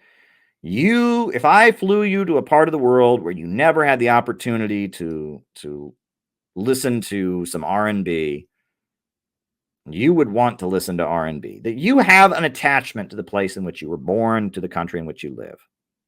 You do, right? That's just natural. And your attachment to your country is very similar to the attachment you have to your parents. You love your parents, right? As bad as they may have been to you, as much pain as there is, the reason that pain might be intense is because you really love your parents, right? And the identification of one's country with one's parents is very blatant. That's why they call Germany the fatherland. That's why they call it Mother Russia. You identify with your country in the same way you identify with your parents. You might be estranged from your parents, but your parents are part of you. They're part of your identity. Part of how you see yourself relates to your parents. And that's why even if you're estranged from your parents, even if your relationship, when your parent dies, the parent who raised you dies, it is a devastating thing because they are part of you.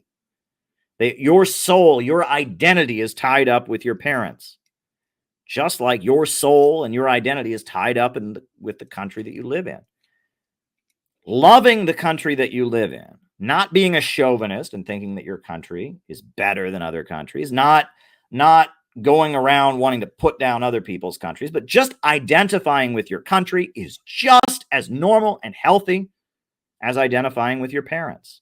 If you were raised by 2 adults, and they were the parental figures in your life, you are a product of them, and you are going to identify with them as you go through life. And if you grew up in Australia, like our great friend David Fox, you will identify with Australia. Australia is a part of you. Even if you're angry at the government of Australia, even if you're disgusted by the history, Australia is part of you.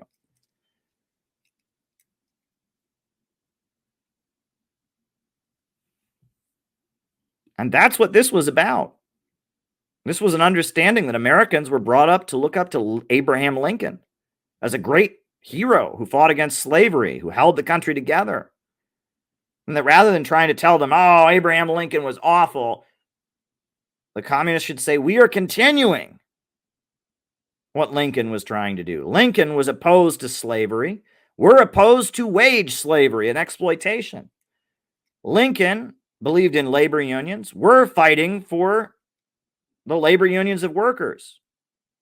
In fact, there's some communists that have even raised the slogan, finish the Civil War, because black people are still oppressed, because the big Wall Street banks that benefited from slavery and were tied in with the British Empire still have power. And so I think there's some communist groups that say we need to finish the Civil War. I think I heard them chanting, finish the Civil War with socialist revolution.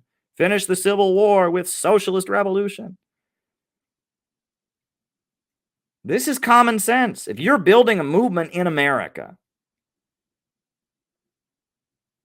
you should appeal to the good things about American history, like the struggle to defeat slavery, like the struggle to overturn Jim Crow segregation, like the struggle for women's right to vote, like the opposition to wars, like the labor movement. You should appeal to the good things of American history and say, we are that.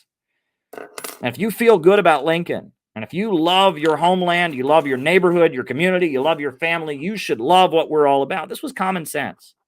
And in the late 1930s, the communists of the world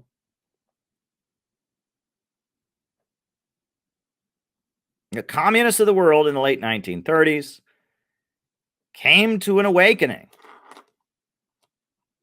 We have got to stop appealing to the worst in people. Why? Because, as I mentioned, you have a natural love. Whether you admit it or not, you do have affection for the country in which you live, just like you have affection for your parents. But you also want to kill your parents, right? Especially when you're a teenager, you want to kill your parents, right? You get over it as you get older. But even now, there's part of you that probably resents your parents' authority, resents the way they treated you even when you were younger. But especially when you're a teenager, you want to kill your parents. Part of us wants to kill our parents, and part of us loves our parents, right? But let me ask you, which is healthier, your desire and love for your parents or your desire to kill your parents? Think about it. Which emotion, which feeling is healthier? Which emotion are people going to be proud of and embrace? Which emotion are people going to suppress? Obviously, loving your parents and the love you feel for your parents and the love you feel for your homeland is a much healthier feeling than the desire to kill your parents. Both of them are natural. Both of them are part of how our human mind, our human existence exists. We have both. But in this book by Reuben Osborne, which is very good, The Psychology of Reaction, we're going to publish our own edition of it. He points out that the communist movement appeals to people's desire to kill their parents, and the fascist movement appeals to people's desire to love their homeland. And that is a recipe for failure on the part of communists. And that if communists ever want to be successful, they need to look like this. And in the late 1930s, during the Popular Front years, when fascism was on the rise, communists got their shit together and they started sounding like this. And they started talking like this.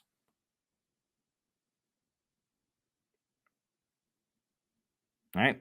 The way William Z. Foster talks in here, the way this convention looks, the way Roosevelt talked, the way Henry Wallace spoke, that became the way communists spoke. Communism comes out of the French Revolution. The movement that gave birth to communism is called the left. And during the French Revolution, they overthrew the king, and the people that were still loyal to the king, they formed a national assembly. They sat on the right, and the people that were more in love with the French Revolution sat on the left. And the French Revolution had been an explosion of rage and anger and an explosion of sexual release, because feudalism is a very repressive society where, peasants aren't even allowed to look their landowners in the face. They have to look down. Feudalism is a society where, peasants have no rights whatsoever. They're not allowed to question anything the Catholic Church says. They can be burned at the stake.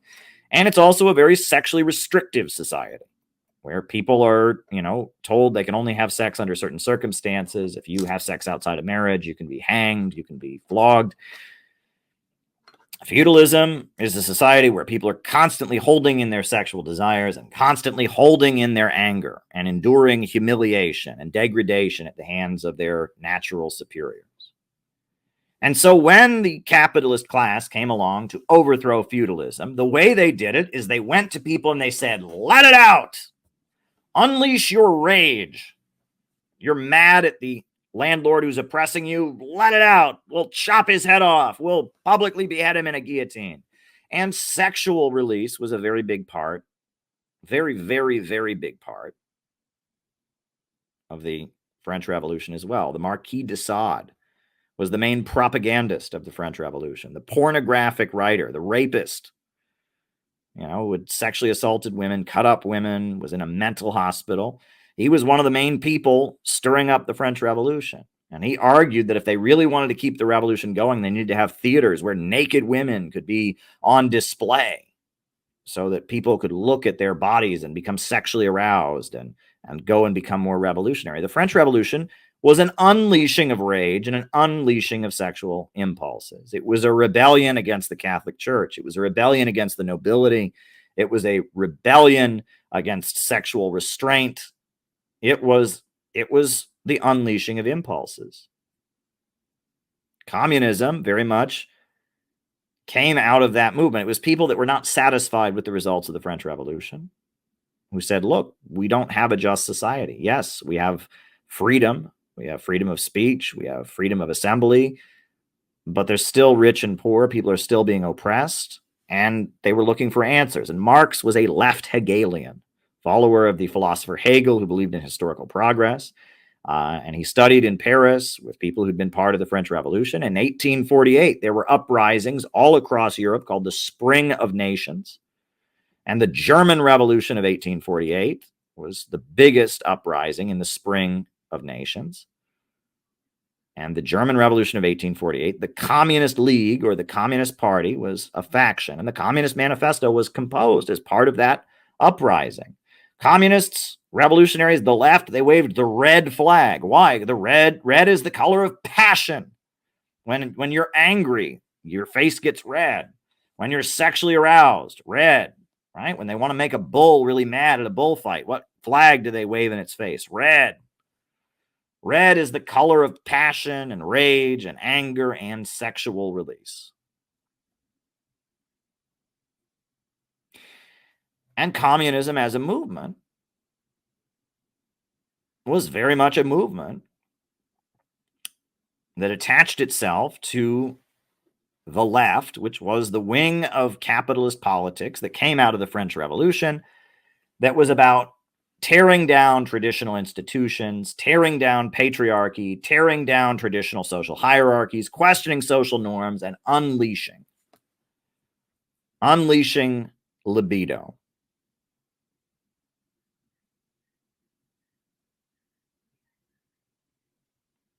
And what Reuben Osborne figured out, and what the global communist movement, and really was Georgy Dimitrov, the leader of the United Front Against Fascism, figured out, was that was a losing formula.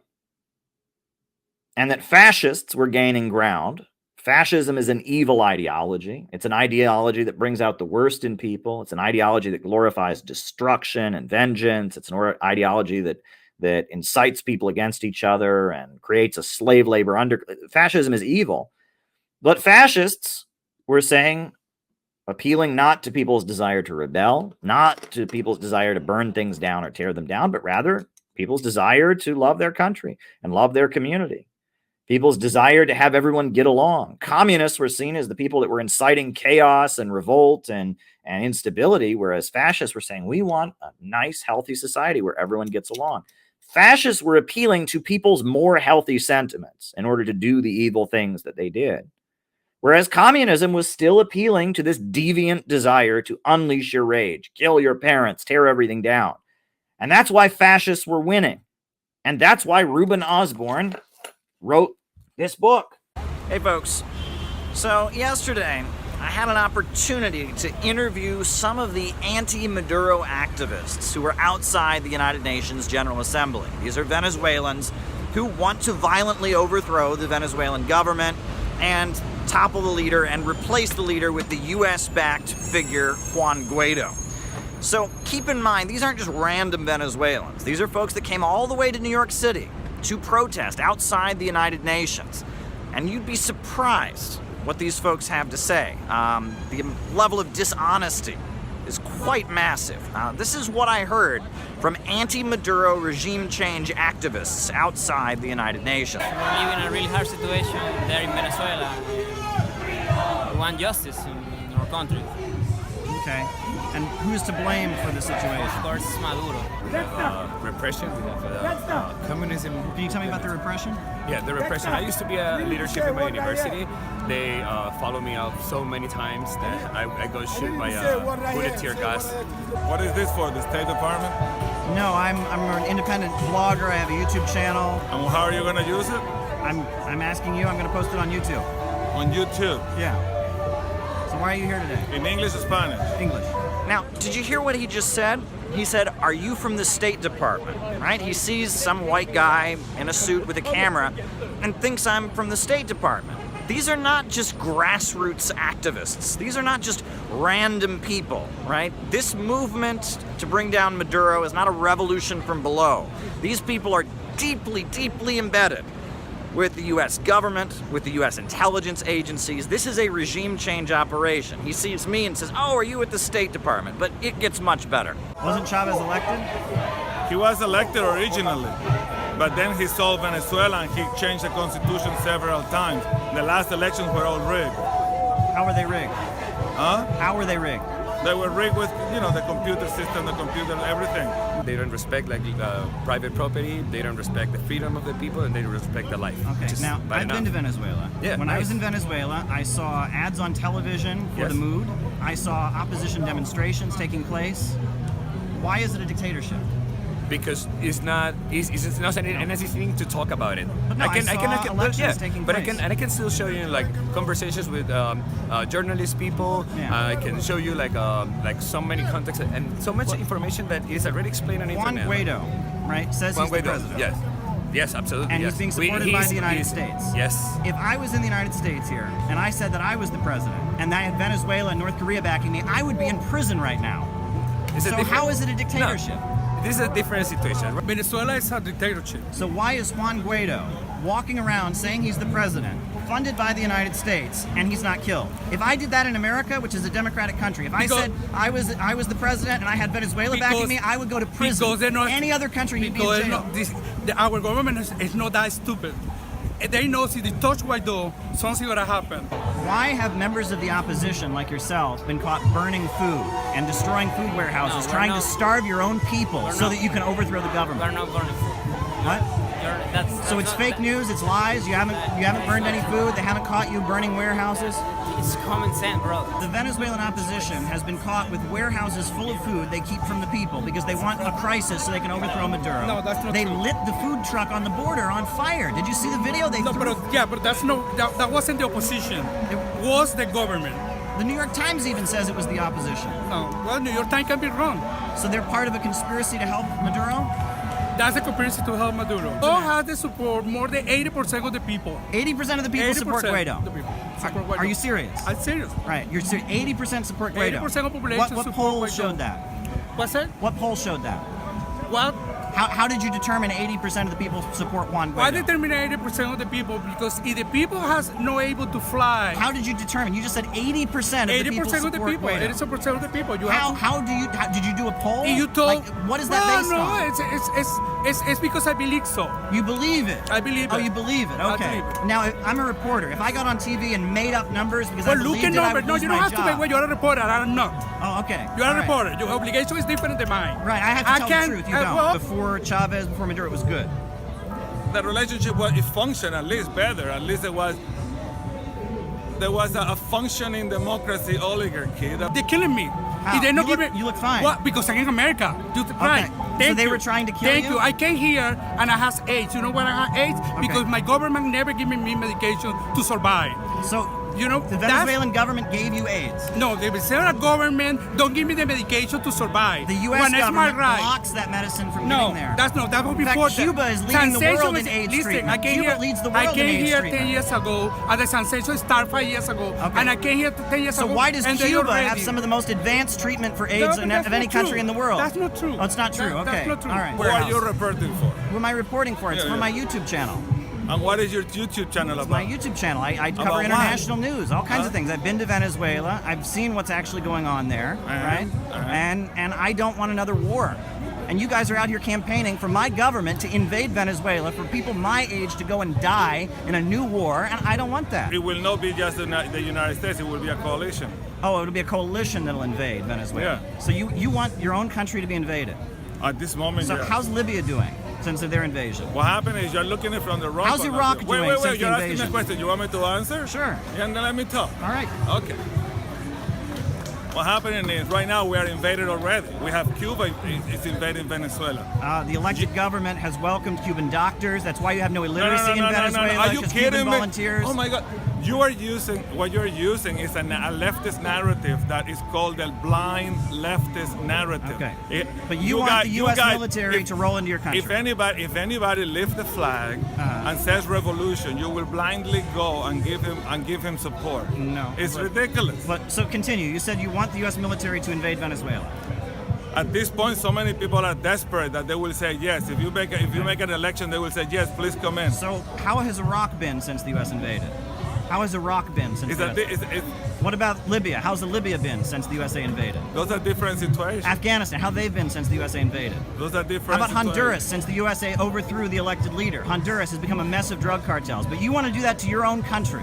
Right now, yes, because right now you would the prefer invasion- what's happened to Honduras, what's happened to Iraq, what's happened to Libya to happen to your country. Yeah, because I tell you what, Venezuela has a long history with the United States. Now, what about the photo of Juan Guaido with the drug cartel? Are you concerned about this guy? Not concerned The at all. President of the United States has picked the president of your country. No one has voted for Juan Guaido. He's never run for election. Donald Trump declares him the president of your country. He hangs out with drug cartels. He's not hanging out with drug cartels. You haven't seen the kidding? photos? The No. photo- so it's fake. I've seen Part the of pictures. Didn't Chavez wipe out illiteracy in the country? No. No, there's still illiteracy. The UN is lying to cover up for Chavez. Look, this is a big conspiracy you're describing. I mean, the UN is in it, Jimmy Carter's in it, everyone's involved trying to make Chavez look good. You know, it's weird. It's this big, vast plot you're describing. Can you tell me how big this conspiracy is? No, it's huge, actually. It's huge. Yeah. And who is running it? I don't know. So there you have it, folks, right? All kinds of blatantly false statements, right? Just all kinds of things that are just ridiculously outrageous, no way conceivably true, right? I mean, it's unbelievable. But most Americans will hear these kind of people talk and not know any facts about it and say, oh yeah, well the media says Maduro's bad and they're from there, I guess I gotta believe them. These folks are blatant liars. They are saying things that are not conceivably true. They are regime change activists. And the important point that really needs to be made about these folks, more than anything, is that these anti-Maduro Venezuelans, they say they love America. They say they love the United States. They say, oh, you know, we love the United States. We want Venezuela to be just like the United States, but they don't. They don't. They don't love the United States. They love the global financial oligarchy. They love capitalism. They love big banks and corporations. And what they want is more Americans, people from Ohio, people from Texas, people from Iowa, young Americans to go and die, just like they died in Iraq, just like they died in Afghanistan. They want more Americans to die in a new war in order to reclaim Venezuela for Wall Street and Western capitalism. They don't love America. They love capitalism. They love greed. They love the billionaires and the bankers. These people are not our allies and they're not our friends. What they want is a new war. They want more instability. They want a bigger global refugee crisis. They're not friends of America. They're not friends of America's working families. Right? This is in a lot of different lives. This question comes up. People ask me to answer this. Let me go ahead.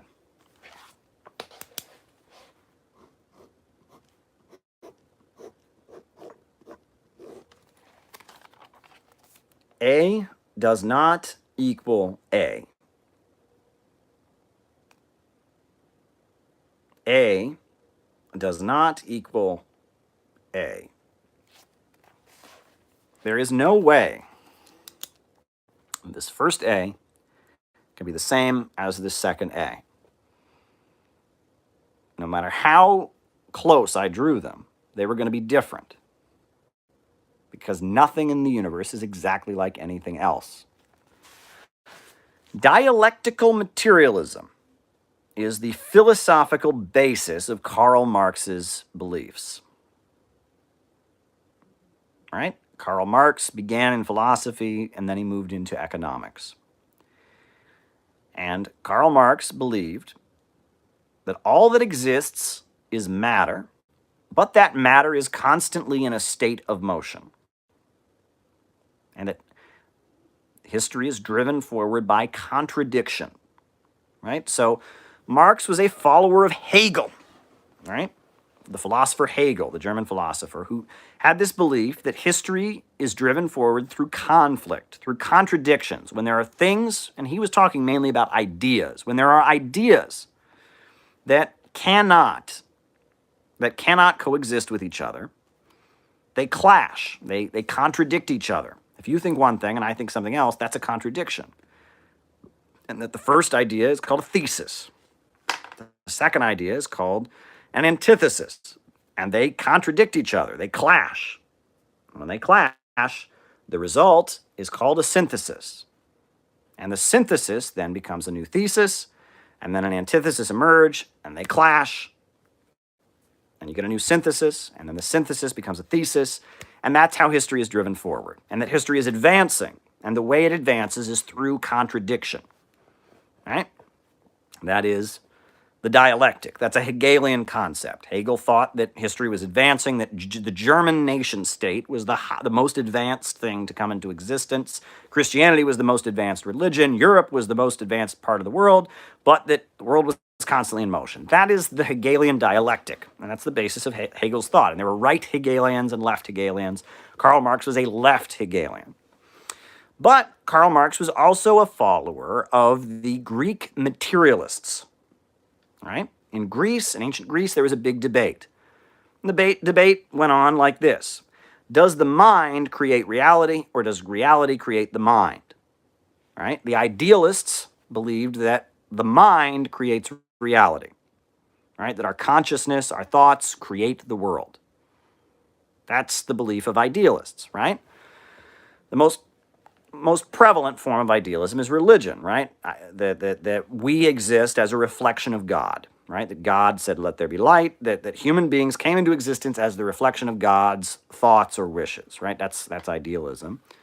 Or, furthermore, right, there is, the belief that, and this is very widespread, that there's like the secret, right?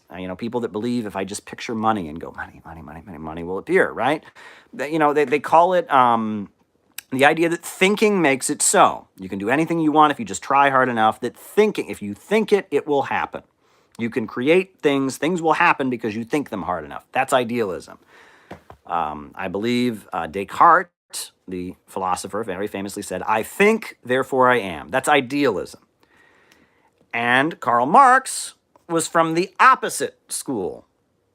He said, I am, therefore I think. Friedrich Engels, explaining Marx's beliefs, said that thought is inseparable from matter that thinks, right? And that rather than reality being a reflection of the mind. The mind is simply a reflection of reality, right? What we think is based on the world around us. Our ability to think is because we have this thing called a brain that thinks, right? And that all that exists is matter, right? That's materialism. Is the world made up of matter, or is the world a reflection of spiritual and ideal forces? That's the debate. So those are two big debates in philosophy: dialectics and materialism.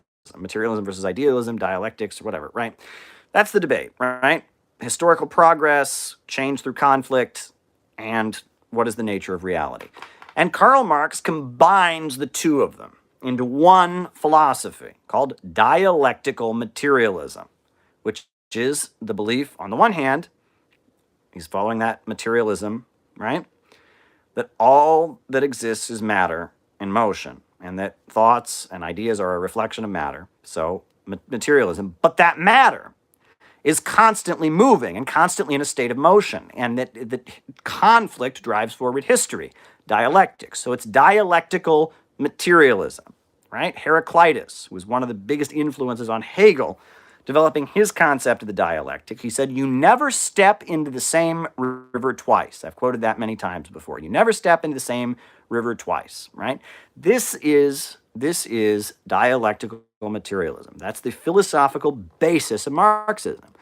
And for the most part, I agree with it. However, I would disagree. I do believe in God. I do believe that there are spiritual aspects to reality. I do believe human beings are not purely motivated by economic determinism, and that spiritual forces do exist. I'm not a solid materialist, but the dialectic is very true. And, that's where I'm at. And so I was asked to answer that question. I just gave you an answer to that question. The right to a job, universal employment, the right to decent wages, the right to health care, the right to an education. An economic Bill of Rights was proposed by Franklin Delano Roosevelt.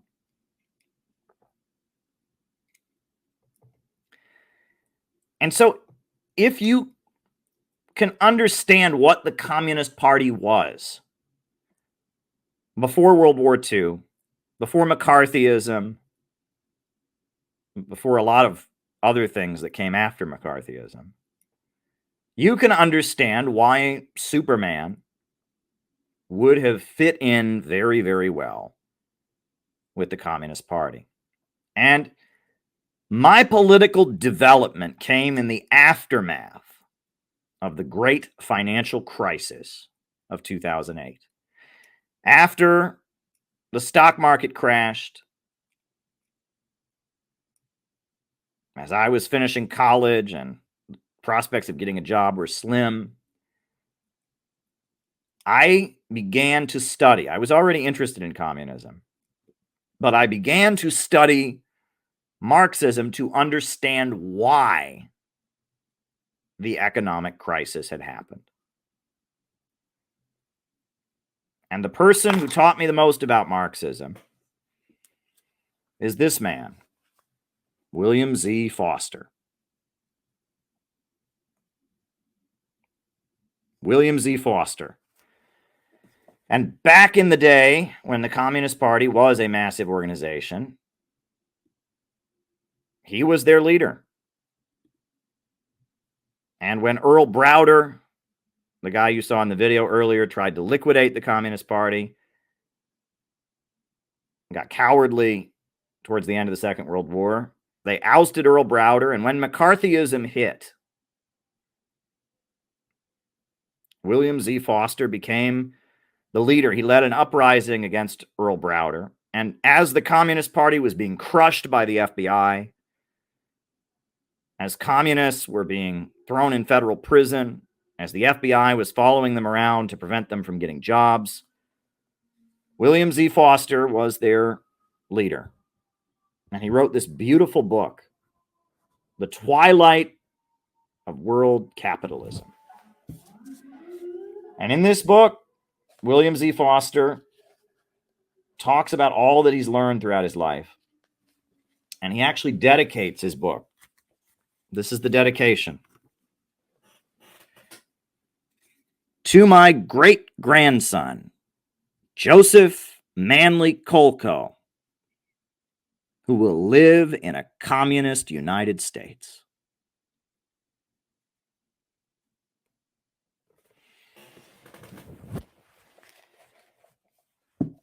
And this book, you can get the PDF of it very easily online on archive.org. This book speaks of a kind of communism that people just don't understand. The phrase socialism with American characteristics comes from this book. He says socialism in America will no doubt have some American characteristics.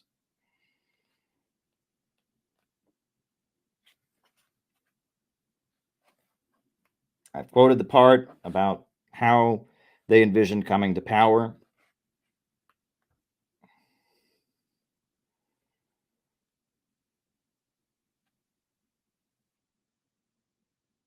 And in this text, William Z. Foster proposes the creation of an anti-monopoly coalition to unite with the small business owners, to unite with the African American community, to unite with the middle class and the industrial workers, to build an anti-monopoly coalition against big business and its drive for fascism and war. And he makes clear that they would prefer a peaceful transition to socialism, but that the capitalists could indeed be very violent in preventing the peaceful transition to socialism.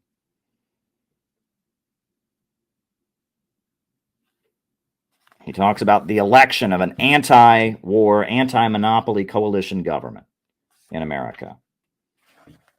He says,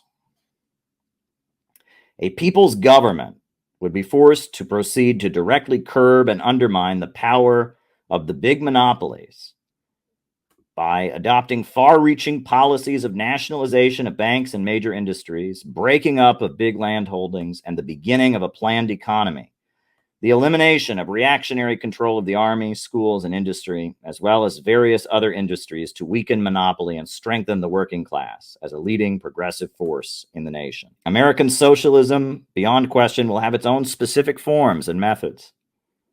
But basically, it will be the same socialism in other countries, with big monopoly capital defeated and the industries and natural resources in the hands of the people. Production for general use instead of profit, and the working class as the leader of the whole people. Only in this way will this country and the world finally be freed from the dangers of poverty, economic chaos, fascist slavery, and murderous war. And I studied the work of William Z. Foster. And I studied the Communist Party. And I looked at the financial crisis that had happened, that had destroyed the U.S. economy. And I came to understand it was a crisis brought on by overproduction. The fact that it was cheaper than ever to produce goods. They needed fewer and fewer workers at the assembly line. And as a result, Americans were poorer than ever. And that our living standard in America had been going down since the 1980s. Our wages had been going down, and the rate of household debt had been rising. And we, the American people, had been getting poorer and poorer and poorer. And as a result, we couldn't afford to buy things the way we used to. So throughout the 90s, Alan Greenspan at the Federal Reserve had legalized all kinds of lending practices that had previously been illegal. All kinds of credit card rip-off schemes, all kinds of mortgage and housing lending schemes. And he did it to keep us spending money. To keep us spending money that we didn't have. But after a while, it only went so far, and the housing bubble burst. And in 2008, the U.S. economy crashed, and American families throughout the country lost their homes and had their homes foreclosed by the big banks. People were homeless across America. People spent their Christmas living in tents. In Nevada, there was a tent city set up. In Las Vegas, a tent city. People spent their Christmas in tents. People were homeless because there were too many houses, because the American working class could not afford to keep buying houses. People were homeless because there were too many houses. And for the same reason, the U.S. government buries cheese. It purchases huge amounts of cheese and buries it in a cave in Missouri. And that's to keep the price of dairy high. And people in America are hungry right now because there's too much food. This is the capitalist system. And what is needed is for society as a whole to come together and take control of the banks, factories, and industries and have a rationally planned economy to defeat the power of the big monopolies. The big monopolies that spread their tentacles all over the world are the imperialists, and it is our duty to build a movement to defeat the imperialists. And we seek to defeat the imperialists so that we can raise living standards, so that we can have more schools and houses and education. And the people around the world that are fighting against imperialism are on our side. The people of the Soviet Union and modern Russia, the people of China, the people of Venezuela and Iran and Cuba, all these countries are fighting against the big monopolies that dominate the global economy and also dominate the United States. And the fate of the American worker and the American people is in an alliance with the people of the world against the imperialists. And that ultimately we seek to build an anti-monopoly coalition and defeat the power of the big monopolies and reorganize U.S. society in a rational way so that growth can continue and poverty is eliminated. That was the message that I understood. And one person who helped me to understand that message, who I'm going to talk a lot about tonight, he's probably watching from the grave, and he may not like a lot of what I have to say tonight, and I don't really care. I'm just going to tell it like it is. Was the author of this book. I read this book cover to cover, and I loved it. It's a great book. Low-Wage Capitalism. What the new globalized high-tech imperialism means for the class struggle in the U.S. Fred Goldstein. And I remember Fred Goldstein toured the country with this new book. He came to Cleveland. We arranged a great meeting for him in Cleveland, with speeches, etc. And I wrote a letter to the Cleveland Plain Dealer, where I encouraged people to read Fred Goldstein's book, Low-Wage Capitalism. And Fred Goldstein really taught me the economics of Marxism. In this book, he talks about the tendency of the falling rate of profit. He talks about the problem of overproduction or the value crisis. And it was during one of his lectures that someone confronted him. They said, how could we ever have communism, a stateless, classless world? And he explained that communism would only be possible on the basis of vast abundance, and that the basis of inequality is scarcity. But communism seeks to, socialism, the first stage, public ownership and rational control of the means of production, seeks to unleash the productive forces to the point that wealth can go up and we can have a world with so much that people won't need to hoard any longer. That communism, the road to communism, is eliminating scarcity, and that socialism is about unleashing the productive forces. Well, after college, I moved to New York City. I couldn't find a job in Cleveland. I worked a lot of jobs in Cleveland that didn't go so well, and I moved to New York City. And I remember when I first moved to New York City, I worked in an insurance firm.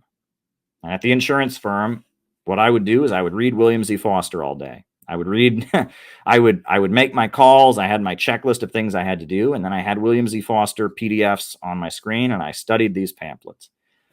And then the Occupy Wall Street protests happened. And I went to the Occupy Wall Street protests after work and on the weekends, and I sold communist newspapers.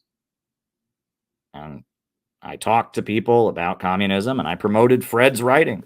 I sold Fred's books to people, and I told people to come and listen to Fred's lectures. That's what I did. And before I moved to New York City, I really liked Fred because he was ideological. A lot of the leaders of the political party I was in, the Workers' World Party, were not very ideological. They just wanted to protest. They liked liberal protest. But Fred was a Marxist. And Fred, his writing and his lectures had taught me about Marxism and about the tendency of the falling rate of profit and why the financial crisis had happened. And I really looked up to Fred. But when I came to New York City, all of a sudden, Fred, who I always looked up to, and Fred, who had always been very friendly to me when I came to Cleveland, he didn't like me anymore. And I could never understand why he didn't like me. The other thing I didn't understand is that Fred lived about a block away from the Workers' World Party office. And after I was done at the insurance company, I became a full-time staffer, and I went to that office every day. It was usually empty. I would get stacks of newspapers and go out and sell them on the street, set up literature tables. And Fred wouldn't come into the office for months. Weeks would go by, and I would be in the office, and there was an older woman who was always in the office also, a woman in her 70s. But Fred, even though he lived 3 blocks away, he barely ever came into that office. Unless he was coming in to give a speech or something like that, he barely ever went into that office. But Fred did not like me. He did not like me. And I did something that I later found out made Fred very angry. Which is, what year was it, right?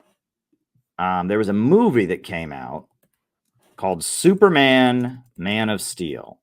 Yeah, 2013, the movie Superman, Man of Steel came out. And at the time, there was a website, so we had what we called the youth fraction of the party, right? So it was not a faction, and it was not a caucus. But the idea was that, in communist parties, they would have fractions based on people who did work in a particular area. You'd have the steel fraction for people working in the steel industry. You would have the labor fraction for people working in labor unions, right? You would, and so we had the youth fraction. And at the time, we had the youth fraction website. And so I wrote an article basically saying what I said to you all at the beginning about how Superman would have fit in very well in the Communist Party of the 1930s and 40s. And then I criticized the movie Superman, Man of Steel because I felt that it downplayed that. I felt that Superman, Man of Steel was almost like Ayn Randian. It was almost downplaying the populist aspects of Superman. And I later found out that that article made Fred angrier than anything, and that he later called up people, and based on the fact, part of the reason that they took down the youth fraction website was because I had written this article. He was just so angry that I had written this article about how Superman would have fit in the popular front of the Communist Party. He was just so livid. The article just got under his skin and made him so angry. And that he ultimately got the youth fraction website taken down. But guess he was a Batman guy. That's good. That's good. That's funny. But then later, I became aware of somebody else. And I'll put his picture in here, right? I became aware of somebody else. So I'll put his picture here. This was a leader of the Weather Underground. The Weather Underground was a left adventurist terrorist organization in the United States during the late 60s and up into the 1970s. And they engaged in left adventurist violence and terrorism.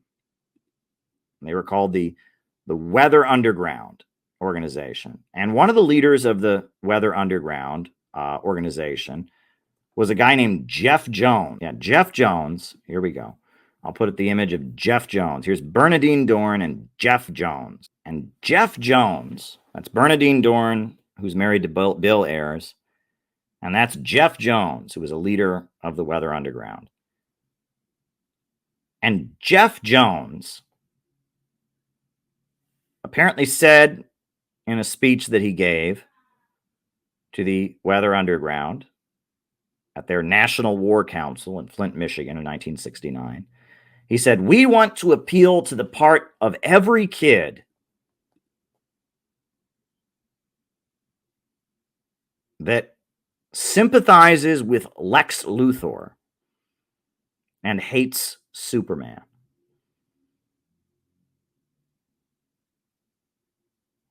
And when that was first quoted to me, I thought, that's crazy, because Superman was an anti-racist.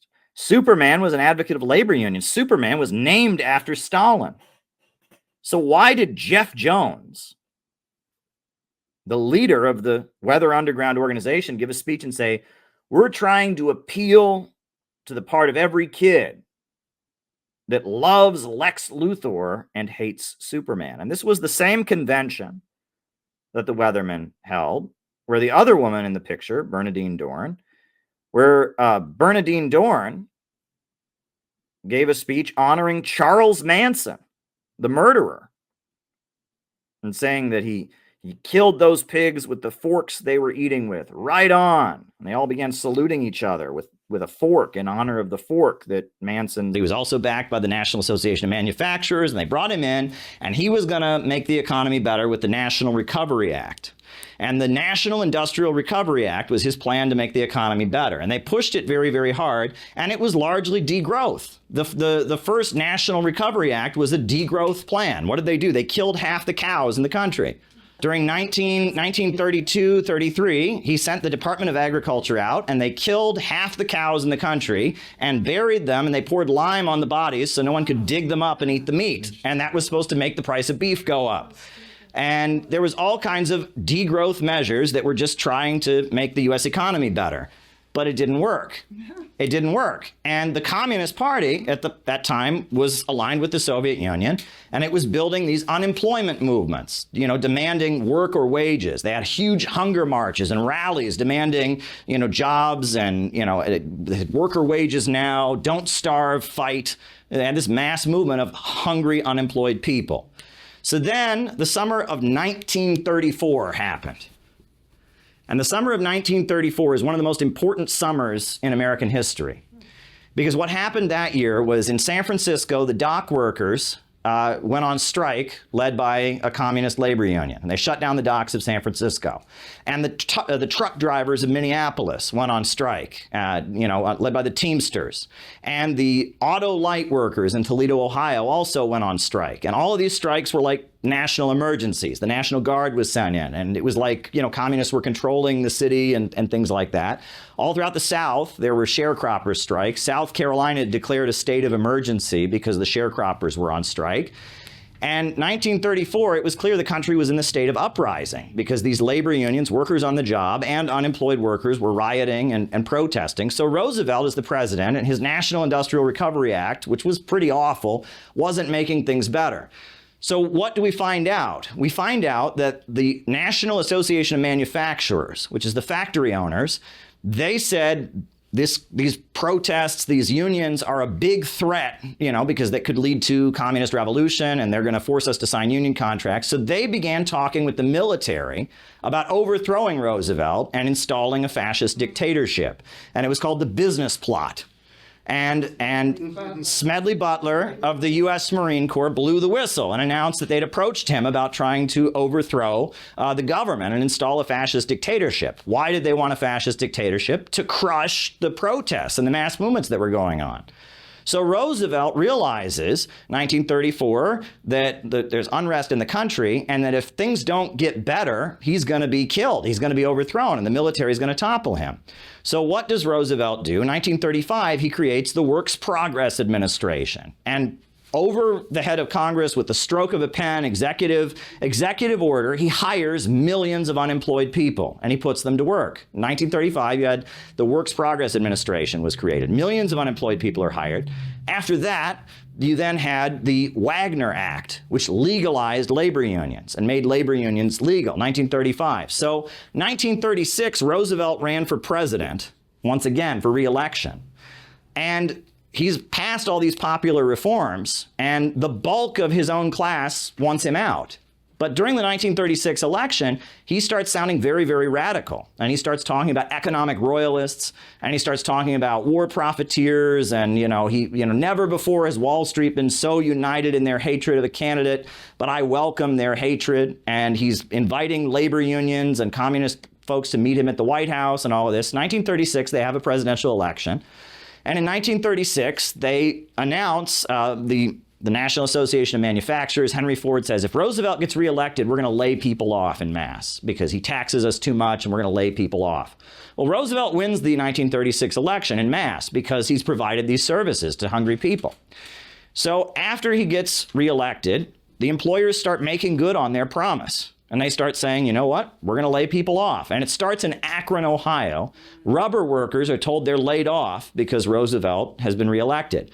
So they don't leave their factory. And they sit down and they occupy their factory. And it's the sit-down strike.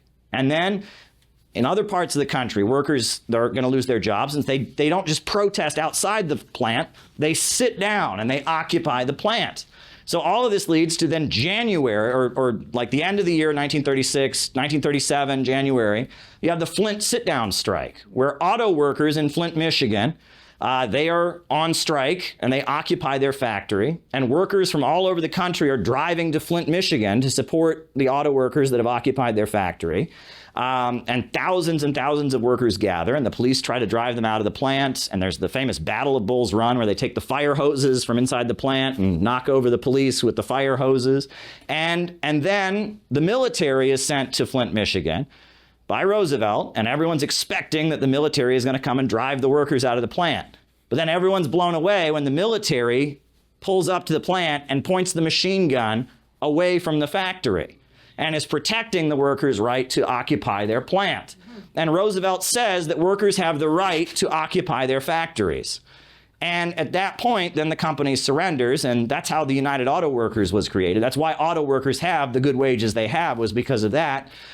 But then at that point, the president of the United States is saying you have the right to occupy your factory. So all across the country in 1937, you had this sit-down strike wave of 1937, where workers began occupying their factories to demand, better conditions. And Roosevelt, the president of the United States, is saying that they have the right to do it.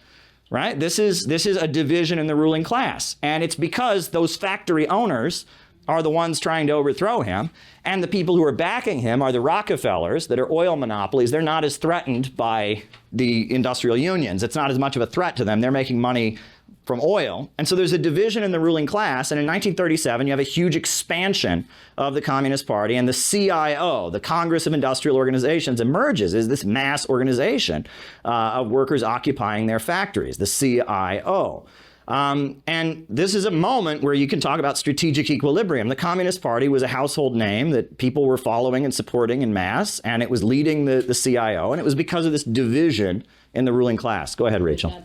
Nowadays, people, I think that back then that workers had this right to strike or sit down, but it sounds like what you're saying is that conditions are kind of similar to they are now. Like, it's illegal for my husband to form a union or to sit down strike at Toyota, but if it were the same as back then, they just do it. And when enough people do it, then somebody in the ruling class says, okay, we got to let them do it. Is that kind of the idea? Like, they're not asking permission to strike. They just... Yeah, it was illegal to go on strike in a lot of states. It was illegal to have a union at all in a lot of states to go on strike. You see what I'm saying? Like, a lot of people these days, they're like, oh, well, we don't have unions. Oh, we don't have this or that. But they didn't have them either, but they just did it. Right, and it was a division in the ruling class that created this. Now, previous attempt ended in just, Pinkerton shooting people. Right, yeah, so they tried before, but apparently there was enough of a momentum. Yeah, 1934 was not the biggest strike wave in American history. The biggest strike wave in American history was in 1877. It was the railroad workers. They went on strike,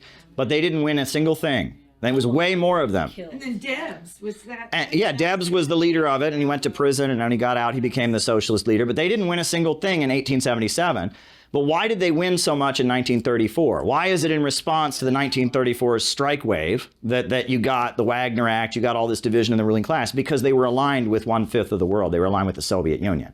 The Soviet Union was having an economic boom during these times while the Western world was having the Great Depression. And they were seeing these strikes they were carrying out were in alliance with a major global movement and one of the major countries in the world. And that's one thing that I really wish people could understand. And we'll talk about that later when we talk about the civil rights movement, right? That these, you know, these global situations have a really big impact, right? And that Roosevelt and his popular reforms and the rise of fascism and all of that had a lot to do with the Soviet Union existing. Now, Roosevelt, was he a communist? No, he was not. And that then, you know, he was in favor of an alliance with the Soviet Union against Nazi Germany, right? Nazi Germany arose, and Nazi Germany was a rival of the United States. It canceled debts to American and British banks, and Nazi Germany was doing a lot of things that American and British banks didn't like. But the United States government obviously didn't like the Soviet Union either. And so there was a division. Who should we be more friendly to, Nazi Germany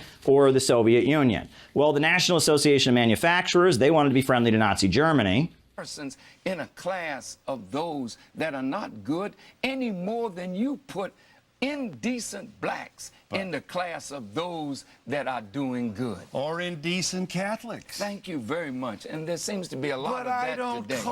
I don't call Catholicism a gutter religion either. Neither did I call Judaism that.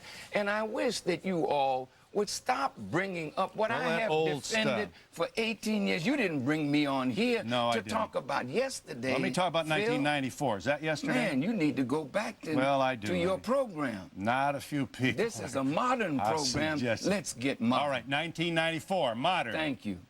1994. Come on up to 2000 and 2002. University of Wisconsin. To the whites and white Jews in the audience, I say I'm going to be a rough ride, buddy. Buckle your seatbelts, you're warning them, because I didn't come to pin the tail on the donkey. I come to pin the tail on the hunky. Bring me your rabbis and I'll strip your butts naked. See? 1994. And then you come on, I ask you about this and you say it's history. Donahue, why did you invite me here to ask me questions about something that somebody else said? I thought you were a much more decent man than that. You didn't say Why don't you deal with the real issues that confront this nation in 2002? Okay. That's what I'm here for. Right. Not to answer something that I've already answered since 1984.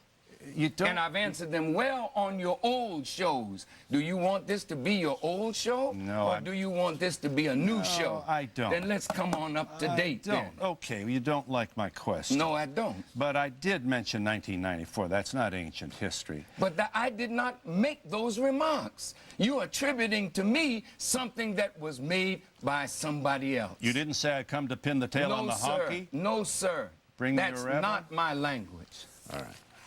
Well, what do you want to talk about, Minister? Well, now, when you asked me to come here tonight, sir, you asked to talk about my recent peace mission. You asked to talk about Iraq. You asked to talk about reparations. You asked to talk about Zimbabwe. None of that has been mentioned tonight. Well, we're just... So I'm asking you, sir, what did you ask me here for? We're getting started here. Thank you. I do ask you to... I think that a man of your faith and talent and intellect cannot get out from under the curiosity on the part of the press, not only the white press, but the black press as well, to call you on some of these inflammatory things that you say. And you're spending half your life explaining to reporters that you didn't mean that, you meant something else, it wasn't this, you're misquoted. How can a man who has so much influence why would you have to spend so much time explaining yourself? Especially a man of your verbal skills. Sir. Even I understand it when you say things like this. Donahue, I mean, this is your show. You are the one raising the old questions that I've already answered over 20 years. Now, sir, if that's the way you want to conduct yourself, that's your business. But I think the American people deserve something better from you as well as from me. Now, this is okay. 2002, and America is facing some very real and critical problems and decisions that have to be made. I think we need to talk about those things, Mr. Donahue. And we will and I when would we feel more comfortable being I want with you to be comfortable. You're in my studio. I want you to be comfortable. We got a lot to talk about, and we'll do it when we come back in just a moment.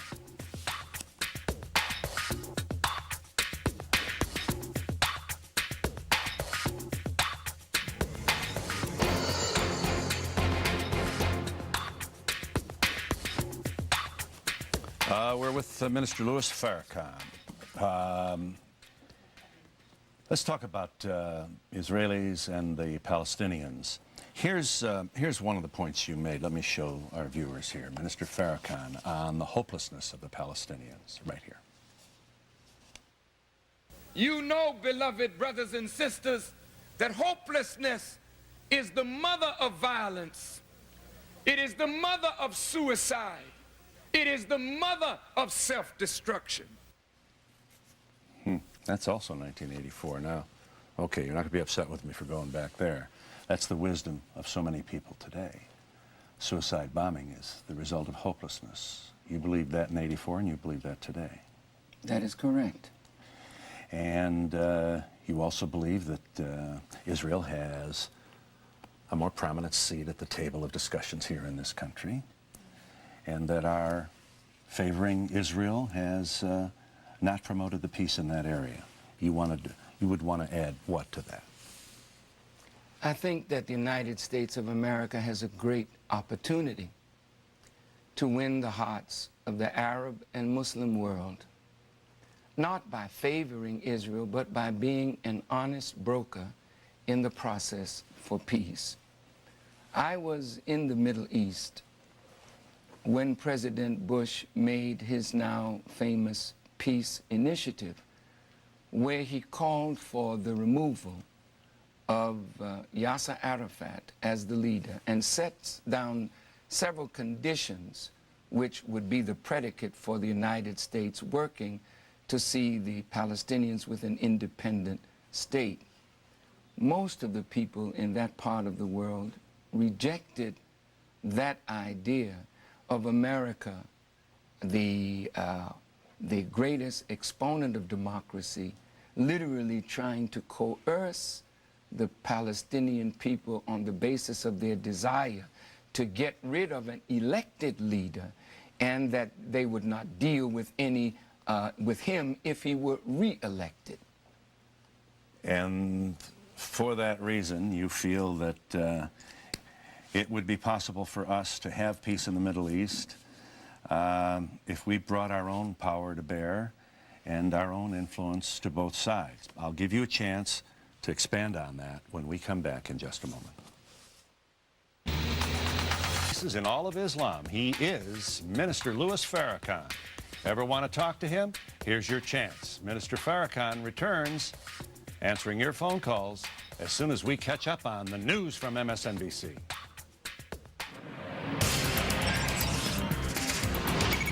I'm Natalie Morales. Here's what's happening. Who in here do we want to stay? And who in here do we want to go? Yes, sir. And we want to show them that never again will they ever disrespect the black community. We must make them afraid to do evil to us and think they can get away with it. You fill Yankee Stadium. I never was in Yankee Stadium.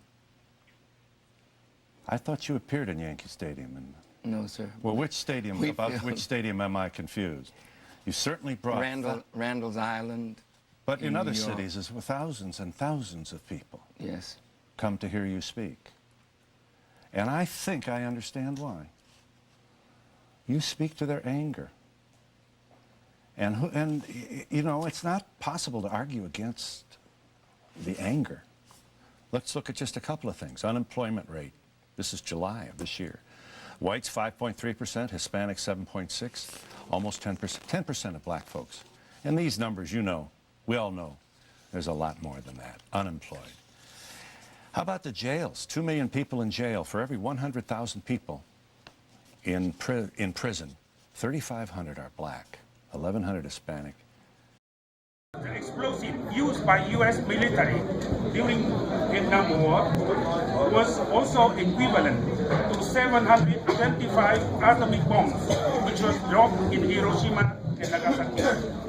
El equivalente de todas las bombas que los Estados Unidos botó en Vietnam es un equivalente a 725 bombas que botaron en el Japón. Besides that, U.S. military has sprayed on Vietnam 80 million toxic chemicals containing one of the most toxic chemicals human beings ever know, which is dioxin. Además de esto, los Estados Unidos lanzaron miles de químicos, pero quizá el más peligroso es el dióxido. But the barbarism of the strongest imperialists would not subjugate the will of Vietnamese people united under the leadership of the Communist Party and Ho Chi Minh. Pero el barbarismo de los Estados Unidos no pudieron subyugar la voluntad del pueblo vietnamita que estaban liderados por el presidente Ho Chi Minh. The Vietnamese people, united under leadership of the party and with international solidarity, have carried out the resistance war throughout more than 2 decades. El Partido Comunista, con el liderazgo del presidente, han podido enfrentar este grupo. ¿Aló?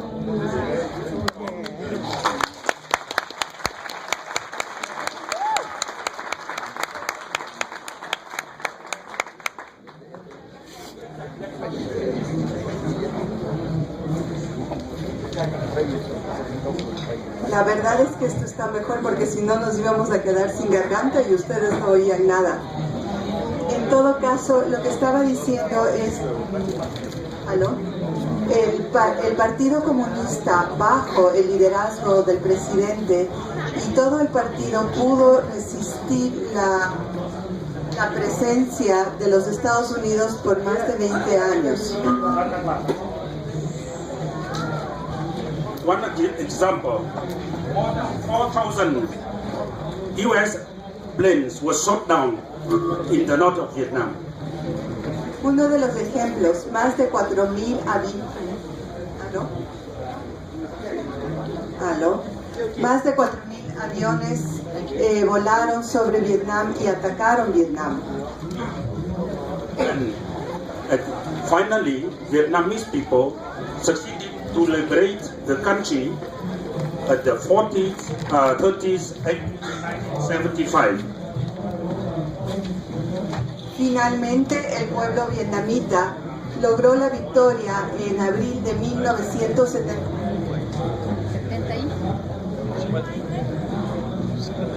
The victory of Vietnamese people was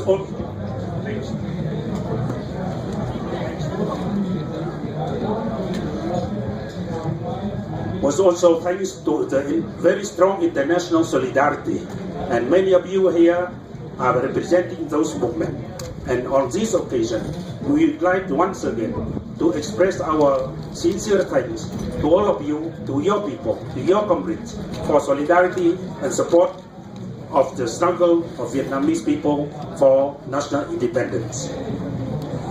Sin embargo, la victoria del pueblo vietnamita también se la debemos a todos ustedes, a la solidaridad internacional, a todas las personas que nos presentaron su ayuda.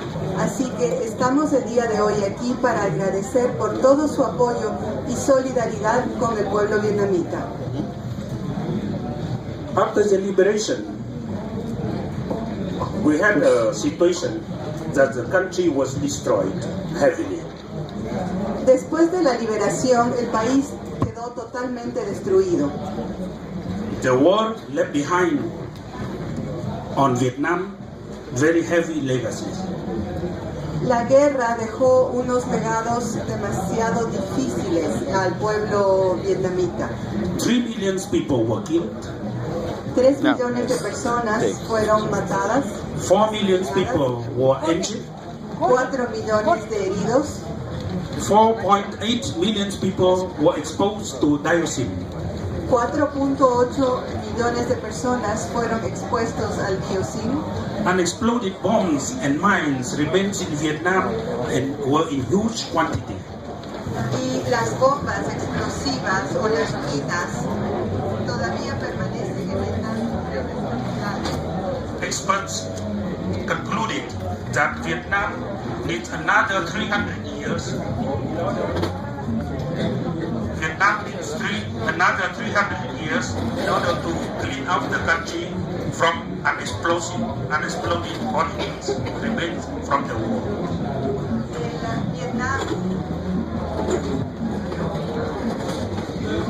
Vietnam todavía necesitaría unos 300 años más para poder limpiar al país de todos los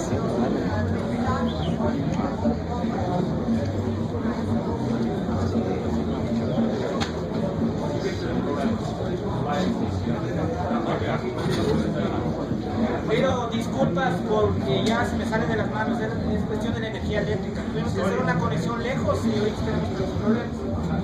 No puedo hacer nada hasta aquí puedo llegar. Cuestiones de energía eléctrica.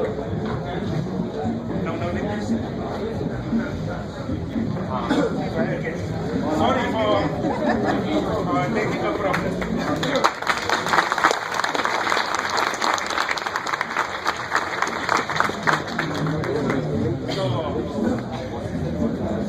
After the war, we badly needed a peaceful environment in order to heal the country from the pain of the war.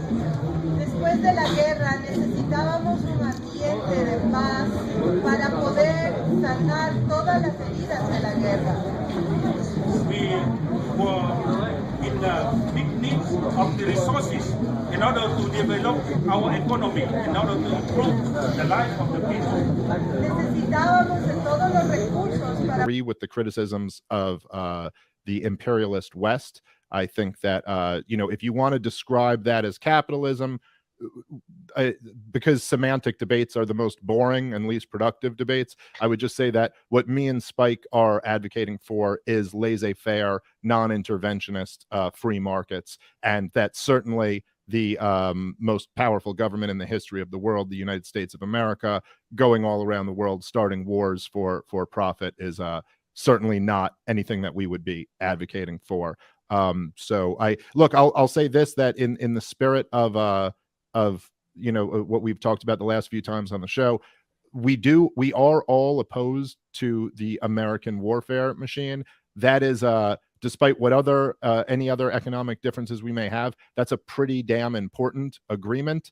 I think about those missiles those Ukrainian missiles that hit Poland a few months back, but when Zelensky came out and blamed it on Russia, we had politicians here in America advocating, invoking Article 5.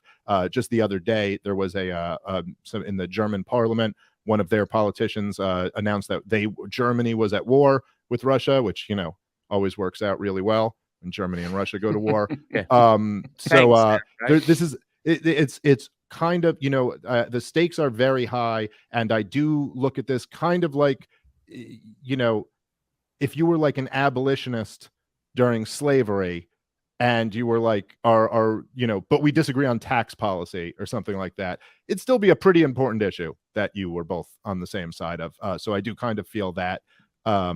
But I don't know. I guess I could stop there. Let Spike go. Well, let Spike jump in, because this question I have for Spike is what Dave just said. The one thing talking about, like, he disagrees with the assessment of Mao and Stalin. You know what I'm saying? But this is something that I often, when I have discussions with libertarians about too, as well, is that they'll agree that the interventionism, causes a reaction from these countries to act a certain way or go to certain methods. And I'm not saying that they were the Boy Scouts by any means, but I've been down to Nicaragua and I've seen collectivism, and I've seen the number one issue be national sovereignty. and the way a country has to bond together. I mean, we talked about this briefly, Dave, before the live show. It's about Cuba, like, you know, Castro, like he didn't come out there and like communism, it's what's for dinner. He didn't sell communism. He was forced to eventually go along with the Soviet Union. And Caleb, we've talked about this too as well. Yes. So when you talk about Mao, when you talk about Stalin, the thing that kind of gets me, and Spike, please jump in, because, you know, I want to also know what your biggest beef with socialism is, but a lot of these collective countries or countries who've gone through this collective government, it's just simply a reaction from the empire with their boot on their neck. So how can we really be criticized? How can we criticize all these other countries and all these other governments, especially the systems, when we have to clean our own house first? Go ahead, Spike. Well, there's certainly a point to be made there. I mean, one could argue that in the same way that what we call the woke left is really just fascist imperialism wrapped in a rainbow flag, what we are now calling Chinese communism is really an increasingly authoritarian but almost Western style corporatism wrapped in a Chinese communist flag.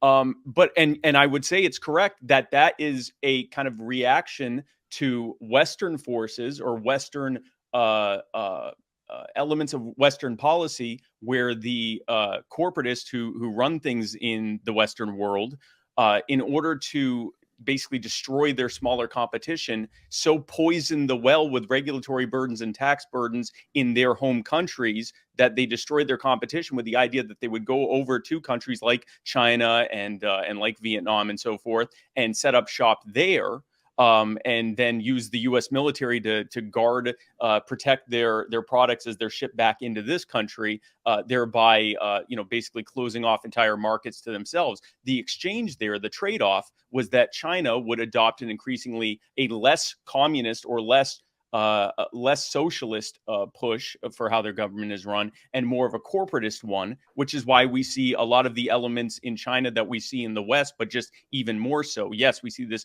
broadly or seemingly fastly growing economy, but we also seeing an increasingly authoritarian structure, more and more censorship. We were talking about censorship earlier. We see more and more censorship. We see more and more of an aggressive stance in the region, although nothing. You're talking about China now, right? You're talking. Yeah, we're talking specifically about China. This is the thing. I don't want to interrupt you, but see, as you're saying that, Spike, and I got to stop you and stuff like that. We're talking about they're being more authoritarian. They're being more this.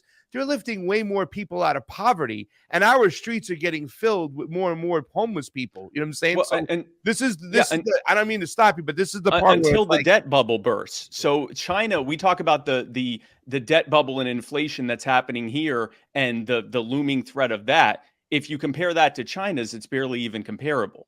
And the point of that is, yes, in part, that was a reaction to things that were happening in the West, to basically create monopolies in those Western regimes. What I would say is that our criticism, if you wanted to say a criticism of communism writ large, is that, like Dave said, this is the idea that you can have a large and growing state that is somehow going to eventually fade away. That's not what governments do. Governments get bigger and get bigger and get bigger until they're checked, not because people go, okay, thanks, we don't need you anymore, but because people say, no, we don't, we refuse this. And I mean, just looking at China's zero COVID policy, I don't think that a country whose government has done this and continues in some cases to do this to people is going to anytime soon turn into anything resembling statelessness. I'm going to let Caleb respond to that. And I don't want to lose my chain of thought here. You know what? I'll let you jump right in, Caleb, and I'll circle the wagon, because the solution, Spike, is the thing that it just drives me crazy sometimes when I'm speaking to libertarians about economics, right? Like, it's always like, well, we have to eliminate the state because the state's the problem. It's not just going to go away. I don't think that government is just necessarily the problem. I believe that people are the problem. It's not that government is corrupt. It's that people are corrupt. So how just by removing the entity of government is just this going to straighten itself out? And let Spike respond to that. Yeah, I'll answer that specific thing, and I won't go into a whole diatribe so that Caleb can talk about this. Government is simply people with centralized power and presumption of authority. That's what government is. So yes, we understand that there is no what we call a Rothbard button where you can press it and government goes away. But we believe that the answer is scaling back government. And yes, it's going to be incremental, but scaling back government, and in doing so, scaling back the power that the corporate entities are able to exercise through government, and decentralizing that power back to the people, as opposed to having it centralized into a relative handful of people. And that any push to further centralize and consolidate that power is going to have the opposite of any potentially intended effect of helping the people as a whole. So that's what I would say about that. Yes, people can be corrupted. They're corrupted through power. And so when you centralize power, they're even more corrupted. That makes sense. Go ahead, Caleb, respond. Okay, well, I got a couple things I want to say. The first thing I want to say is we got to be clear about what terms mean. You know, when you all say capitalism, you probably just mean freedom, starting your own business, etc. And we have different definitions of these terms. When I say capitalism, I mean a system where production is organized for profit, where the in which during strategic equilibrium, there's been enough of a mass movement that has been created that there's basically a polarizing question in society that the society cannot escape. It's which side are you on? And the revolutionary movement is on one side, and they are the bulk of the one side of that question. They are the biggest force on the one side of that question. And so as that question becomes resolved, they move in to take power because they're on one side of a question that divides society. And this is how revolutions tend to happen. They tend to go like this. Right now, we're in strategic defensive.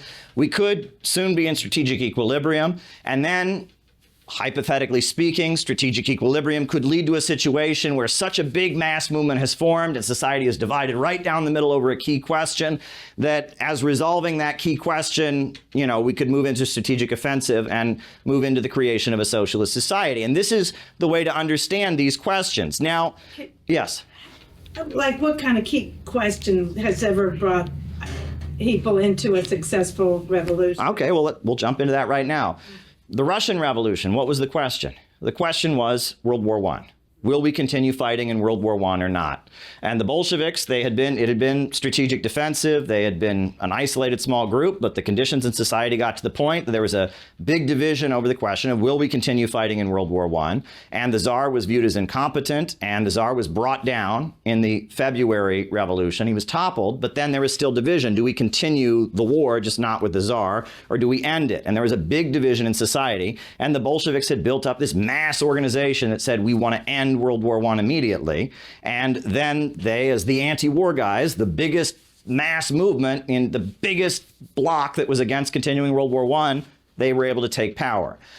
Most of the time we've seen revolutions, it's been over the question of fascism. It's been, the Nazis are invading the country, and the communists that already have a mass base among the population become the biggest anti-Nazi or anti-fascist fighting force, and they're able to take power. In China, it was Japan. On the Korean Peninsula, it was Japan, right? The society is divided. Are we for the Nazis? Are we against them? Are we for Japan or against them? Well, the communists are the biggest fighting force, and they ultimately do this. And if you look at, this is how these things tend to happen. But a big part of this is divisions in the ruling class, which is a really important point, because people, again, in this fandom mode, they want to be like, well, we're not aligned with any capitalists. We're for revolution. And that's complete silliness. And if you read this next quote from the Communist Manifesto, he talks about divisions in the ruling class being key in how revolutions come about. So who wants to read the next quote? Oh, go ahead, Ellie. All right. The bourgeoisie finds itself involved in a constant battle. At first with the aristocracy, later on with those portions of the bourgeoisie itself, whose interests have become antagonistic to the process of industry. At all time with the bourgeoisie in foreign countries, in all these battles, it seems itself compelled to appeal to the proletariat, to ask for help, and thus to drag it into the political arena. The bourgeoisie itself, therefore, supplies the proletariat with its own elements of political and general education. In other words, it furnishes the proletariat with weapons for fighting the bourgeoisie. Finally, in times when the class struggle nears the decisive hour, the progress of dissolution going on within the ruling class, in fact, within the whole range of old society, assumes such a violent, glaring character that a small section of the ruling class cuts itself adrift and joins the revolutionary class, the class that holds the future in its hands. Just as, therefore, at an earlier period, a section of the nobility went over to the bourgeoisie, so now a portion of the bourgeoisie goes over to the proletariat. So what happens? The crisis in society is intensifying, and the rich and powerful are fighting with each other, but they can't fight their own battles. They need to recruit working people to be their foot soldiers, which is happening right now, in case you haven't noticed, right? They're recruiting us to be their foot soldiers as they fight with each other. Black Lives Matter, Occupy Wall Street, the Tea Party, January 6th. You're right. I mean, there's many examples of, as the rich and powerful are fighting. Versus Harris, is that? Yeah, the factions in the ruling class are fighting with each other, so they need to build mass movements of working people to be involved in politics to fight the other capitalists on their behalf, right? And that is what happens in a crisis. Usually they don't want any kind of mass movement happening. Well, you know, when they're all friends after 6 o'clock, they would prefer that no mass movement happens. But when there's a crisis, one faction needs to have their own army to battle another faction that has their own army. And so they have to allow mass organizations to come into existence. But they all realize it's very dangerous, and it's a little bit of a game. But if you look at how this has played out in American history or in the history of different countries, I mean, we could talk about it. We talked about the Russian Revolution earlier. So let's talk about another example, which is the Bolivarian Revolution in Venezuela. In the 1990s, Venezuela's economy was devastated. 1990s. Yeah. 1990s, after the fall of the Soviet Union, Venezuela was forced to cut its public budget to get IMF development loans. And so they drastically, they would go back to the International Monetary Fund. They'd say, we'll give you another development loan, but you got to cut the public sector. So we'll lay off public workers, we'll lay off workers in our power plants and in our transportation. And then they'd go back the next year and they'd say, all right, we'll give you another loan, but you have to cut more and more. And this devastated the Venezuelan economy. And, they had the Caracazo, I believe in 1989, where the cost of public transportation went up very significantly, and the population of Caracas went out and rioted against the cost in public transportation. So what happened? There were a number of wealthy capitalists in Venezuela who were not benefiting from this. It was Wall Street and the American corporations that were devastating the Venezuelan economy. There's a lot of Venezuelan business owners and Venezuelan capitalists that weren't benefiting from this. So they got this guy in the military named Hugo Chavez to try and have a military coup to stop the cuts in public spending, to defend the Venezuelan economy. And he tried to have a military coup and he failed. He went to prison. Then he got out of prison and he ran for president on a popular platform. And there was a mass movement, and he said he was for neither capitalism or socialism, just whatever was good for Venezuela.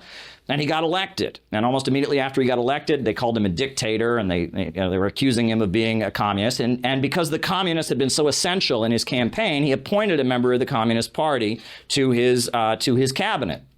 And then we know what happens. Then 9/11 happened, and he was against the U.S. invading Afghanistan.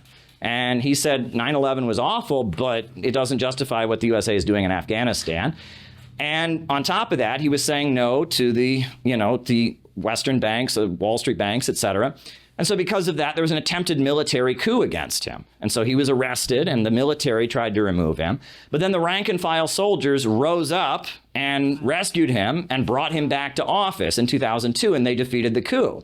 And after that, he came out and he said, all right, the only way that we can save Venezuela from the cuts that have been imposed on the country is we need to move toward 21st century socialism. And so he put the oil of Venezuela, which had been nominally nationalized, but was basically controlled by BP and Chevron and American Oil, he put it under actual state ownership. And then he started using the oil money to provide services and rebuild the infrastructure. And with that oil money, they started to transition Venezuela towards socialism. And it was an alliance between the national capitalists of Venezuela, who wanted a stronger economy, but realized they needed the working class to have their back. And as things proceeded in Venezuela, the national capitalists became less and less important, but this mass movement that they had created got stronger and stronger and stronger, and that's what led Venezuela to where it is today. And if you look at revolutions throughout history, this is how they tend to happen. And so we should talk about them in American history. I mean, obviously, we've never had a revolution here, but we've had mass movements. The 1930s, that was the last time we were in a period of strategic equilibrium. What was happening? So we had the Great Depression was happening in the United States. And the economy, 1929, the stock market crashed, and they kept expecting it would get better. They had a song that was on the radio called "The Happy Days Are Here Again." They would play on the radio, but the happy days didn't come. It didn't get better. And it just kept getting worse, and it just kept getting worse. And so a section of the ruling class picked this guy named Franklin Roosevelt, who was just a standard, regular politician in New York State. He was just, from one of the wealthiest families. I believe his cousin or nephew or one of his other relatives had been president before, Theodore Roosevelt. Distant cousin, yeah. And he was from one of the wealthiest families, and he took office, and he was backed by the Rockefeller oil companies, but the FBI followed him everywhere he went and monitored his actions. And that to Fred's father, William Z. Foster stood for all the persecution they were enduring in those years. William Z. Foster was the man who said that it was all worthwhile. William Z. Foster represented the Soviet Union, 1/5 of the planet that had broken free from imperialism. William Z. Foster had represented the labor movement and the labor unions. Fred's father had been a labor unionist. And Fred's father had jerked the car to a stop. And it was like a Catholic meeting the Pope for his father to meet William Z. Foster. And I sat there in Fred's apartment and I heard him tell me about his memory of William Z. Foster. About how William Z. Foster, he said he was a kind of a tired old man, but that his father, and what I heard from Fred was not, Fred wasn't really thinking very much about William Z. Foster. Fred was thinking about his father and how much contempt he had for his father. The Communist Party was his father's church. And he was angry at his dad.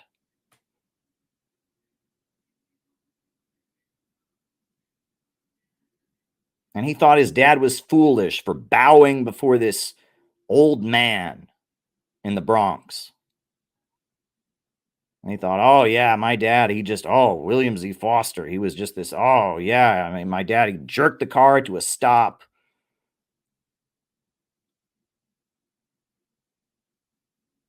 And that's why Fred was so angry about my article about Superman.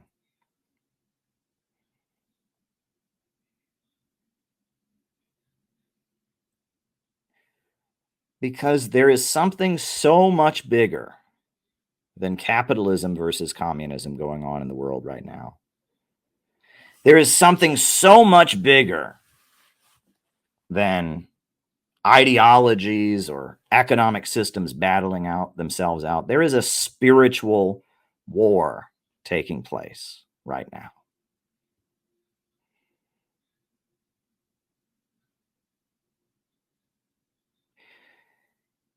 And what Reuben Osborne was writing about in his Psychology of Reaction, which I do recommend you read, and go and read Freud and Marx, and go and read Reuben Osborne in Psychology of Reaction. And the reason that the Communist Party looked this way is because in the lead up to World War II, the communists were getting themselves on the right side.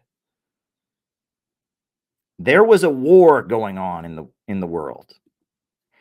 And there was one faction that wanted to destroy.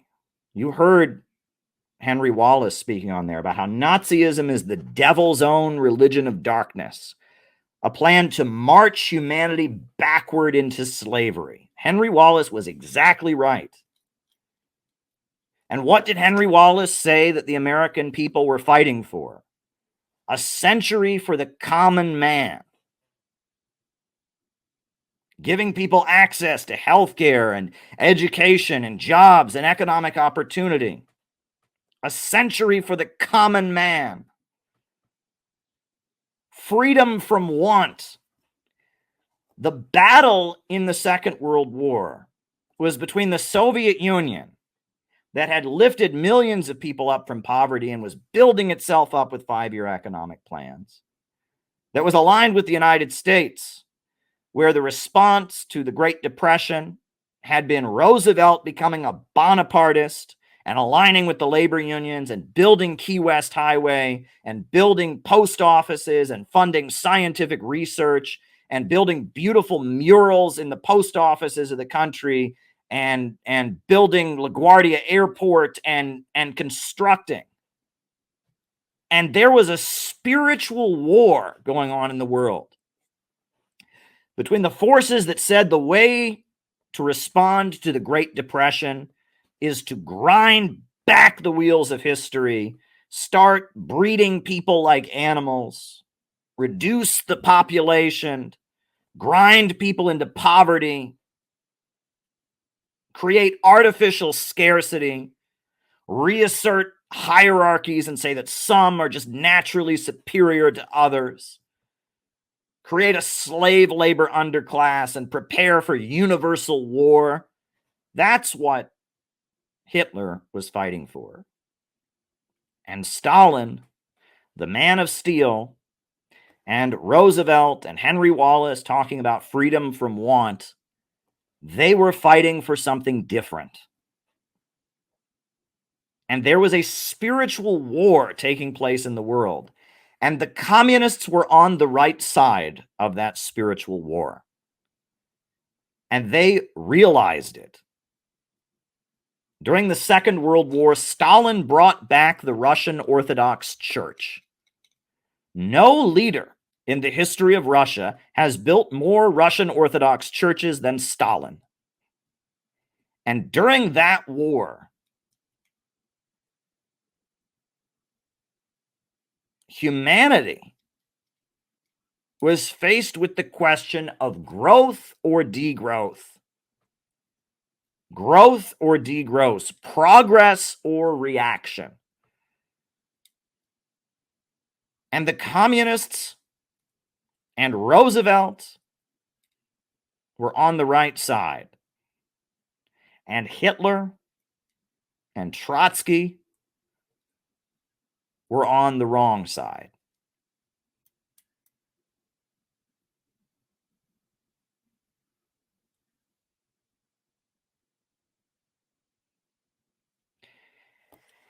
And this was a spiritual question. Even though it was about economics, even though it was about a crisis of overproduction that had brought on the Great Depression, the fascists wanted to resolve the Great Depression by creating a slave labor underclass. And the communists wanted to resolve the Great Depression by having society take control of the banks, factories, and industries and rationally organize society so that growth would no longer be restrained. And in order for the communists to get their shit together and defeat fascism, they had to break with that libidinal appeal. They couldn't be leftists anymore. They had to look like this. They had to start appealing to the best in people. They sounded politically and spiritually, aesthetically different. They were celebrating order, not chaos.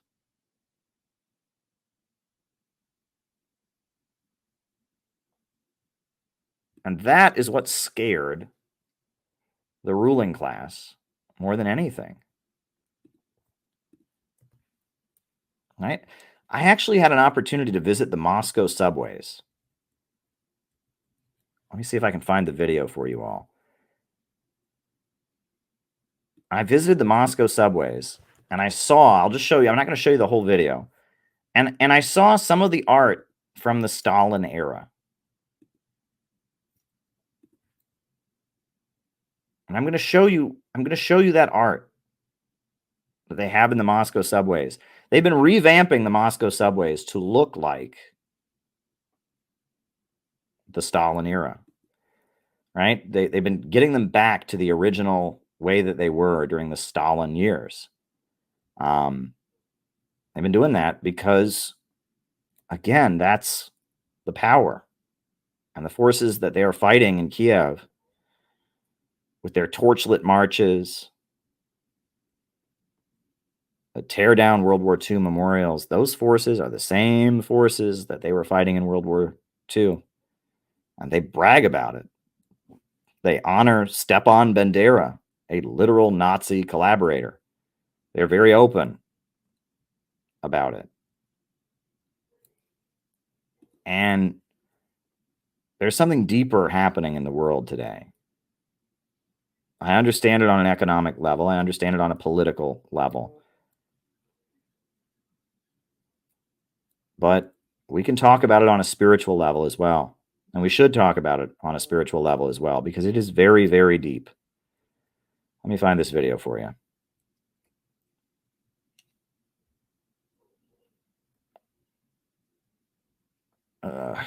Where is it? All right.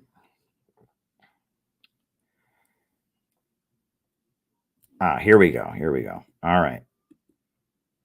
Let's see if I can.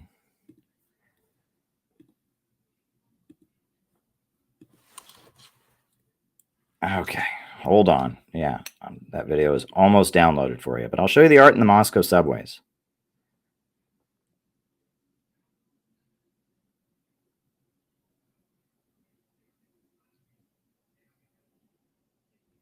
All right.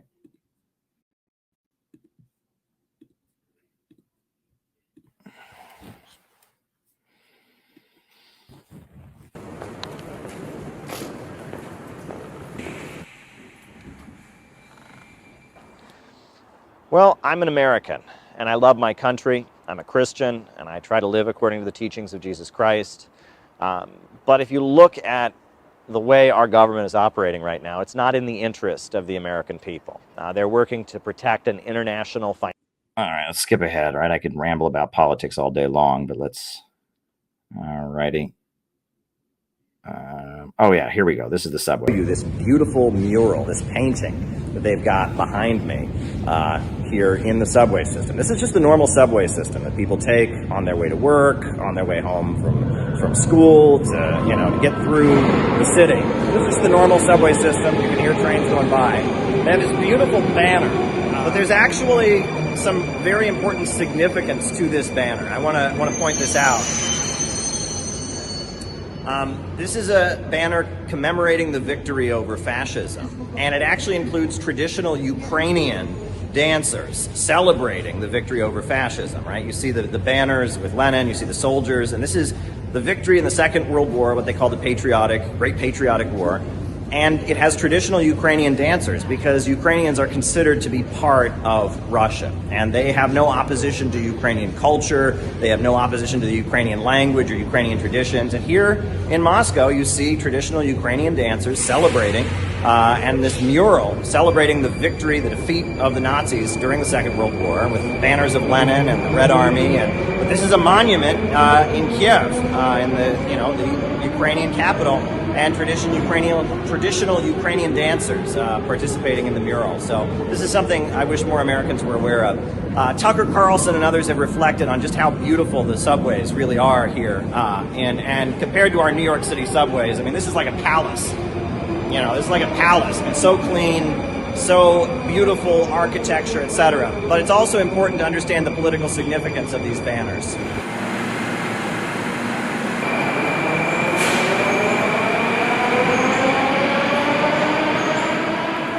All around me here in the Moscow subways, you see these statues of working people, right? Of soldiers, of construction workers, all around me, right? And that's one of the beautiful things about social realism or socialist realism, is it makes ordinary people into heroes, right? This is a sailor over here, right? This is a guy with a disc in his hand, and he's a machinist. Right, and it makes ordinary people who do the work of the world, it makes them into heroes, and it kind of beautifies and celebrates just kind of the glory of ordinary people. I'll show you another one here. This guy's gonna Apparently, all of these statues are actually based on real individuals. But the reason this is important, right? This is a woman, feeding a chicken, right? A woman feeding a chicken. The reason this is important is because this kind of art, social realism or socialist realism, this was not only the art that was popular in the Soviet Union, it was also popular in the United States. When President Roosevelt hired millions of unemployed workers to build hospitals and schools and post offices and libraries across America, they put social realist paintings and social realist murals and statues in these new buildings that were being built in the United States. And it was in the 1950s that the Central Intelligence Agency of the United States, the CIA, decided that they didn't like this kind of art. They decided this kind of art was fascist, this kind of art was dangerous propaganda. So the CIA began funding modern art or abstract art. And because they wanted to counter this kind of beautiful art that glorifies and celebrates ordinary people, the CIA started funding the work of Jackson Pollock, who just kind of throws paint on a canvas, splattering paint, or art that is just abstract shapes, because they're threatened by the power of social realism. And it was the left, the socialists and revolutionaries that promoted social realism, but it's because of CIA meddling and the Congress for Cultural Freedom program of American intelligence. Now the left no longer celebrates this kind of beauty. Now the left, glorifies, splattering paint on a canvas, modern art, degeneracy, these kinds of things. But that was a conscious manipulation by American intelligence. It's really wild to think that American intelligence agencies are funding art projects and funding music, but they did. They didn't like this kind of beauty. They wanted to steal it from us. So yeah, that's an important thing to understand. And leftism has become synonymous with kill your father, kill your parents, right? Rebellion, the unleashing of rebellion, appealing to the part of every kid that hates Superman and loves Lex Luthor. And that's what the Weather Underground have become. And serious the communists learned this the hard way. And the communist world has largely learned this. They're not appealing to people's rebellion. The Cultural Revolution in China is considered to be a disaster. Socialism is about construction and growth and building around the world. But leftism in the West has been taken over by satanic impulses. They don't talk about overproduction and the tendency of the falling rate of profit and poverty created by abundance. None of the stuff we talk about how labor replaces technology and how we need a rationally planned economy so that growth can be eliminated so we can get to that higher stage of communism. All that stuff I learned from Fred, to be fair. I learned that from Fred, despite Fred's his weirdness. I learned all of that from Fred, and nobody talks about any of that stuff anymore, right? In fact, all they talk about anymore, they've just got the satanic impulses. People are talking about pee and poop and subways. And so this is the Uhuru House, and the rally here is in response to the fact that the People's Democratic Uhuru movement has been charged as being Russian agents. The trial begins Tuesday, September 3rd. And it is alleged that their activism in the black community is somehow acting as a foreign agent of Russia. It's a very dangerous case with very extreme implications for freedom of speech, freedom to protest, freedom to be anti-war here in the United States. It was a beautiful rally that was held. Here are some of the highlights of that demonstration. Come on, put your hands together and stomp your feet. Come on and praise the Lord.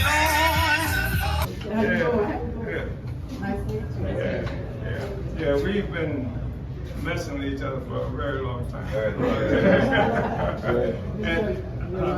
This is CPI. This is Caleb Alvin and John. This is our guy John. Hey, Thank you so much. CPI and his Green Party. These people are out. He's Green Party. This is just a sort of research lab that opened up. Well, I'm with you. This is where I'm going. This is ways. This is ways. She's Secretary General. As was stated, my name is Jesse Neville. I am also a member of the African People's Solidarity Committee and the chair of our mass organization. And I'm also one of the Aru Three, along with Chairwoman Penny Hess and our leader, Chairman Omali Yeshitela. And many of you have probably seen the video footage of what this very parking lot and area and staging ground where we are right now looked like on July 29th of 2022. It was filled with FBI agents, dozens, and if not over 100 FBI agents with vans, with armored vehicles, with battering rams, with flashbang grenades. At this location here in St. Petersburg, at the home of Director Akil Anai, who also want to salute, at the home of Chairman Omali Yeshitela and Deputy Chair, as well as at their home in St. Louis, to have that many FBI agents and that many assault rifles when they could have sent one guy with a briefcase and a little badge and a warrant to say, I'm here to execute a search warrant. They did that because they wanted to intimidate Chairman Omali Yeshitela. And think about that. On Tuesday, you have this trial coming up. You know, what sparked this, and what is the message you really want to get across? The message is that black people have agency, that we don't require anybody to tell us that we are oppressed. We are not employees of Russia. And I think the big problem is that the U.S. government has is that we won't be employees of the U.S. government. We are free people. We are fighting for the freedom of African people. There's only one interest for imperialism and colonialism, and it's seated right in Washington, D.C., whoever is sitting in the White House. So we got to understand that. So we just came to be here with y'all, and to be here with Comrade Omali, and the party, and the movement, and the supporters, because this is where we needed to be. This morning you clap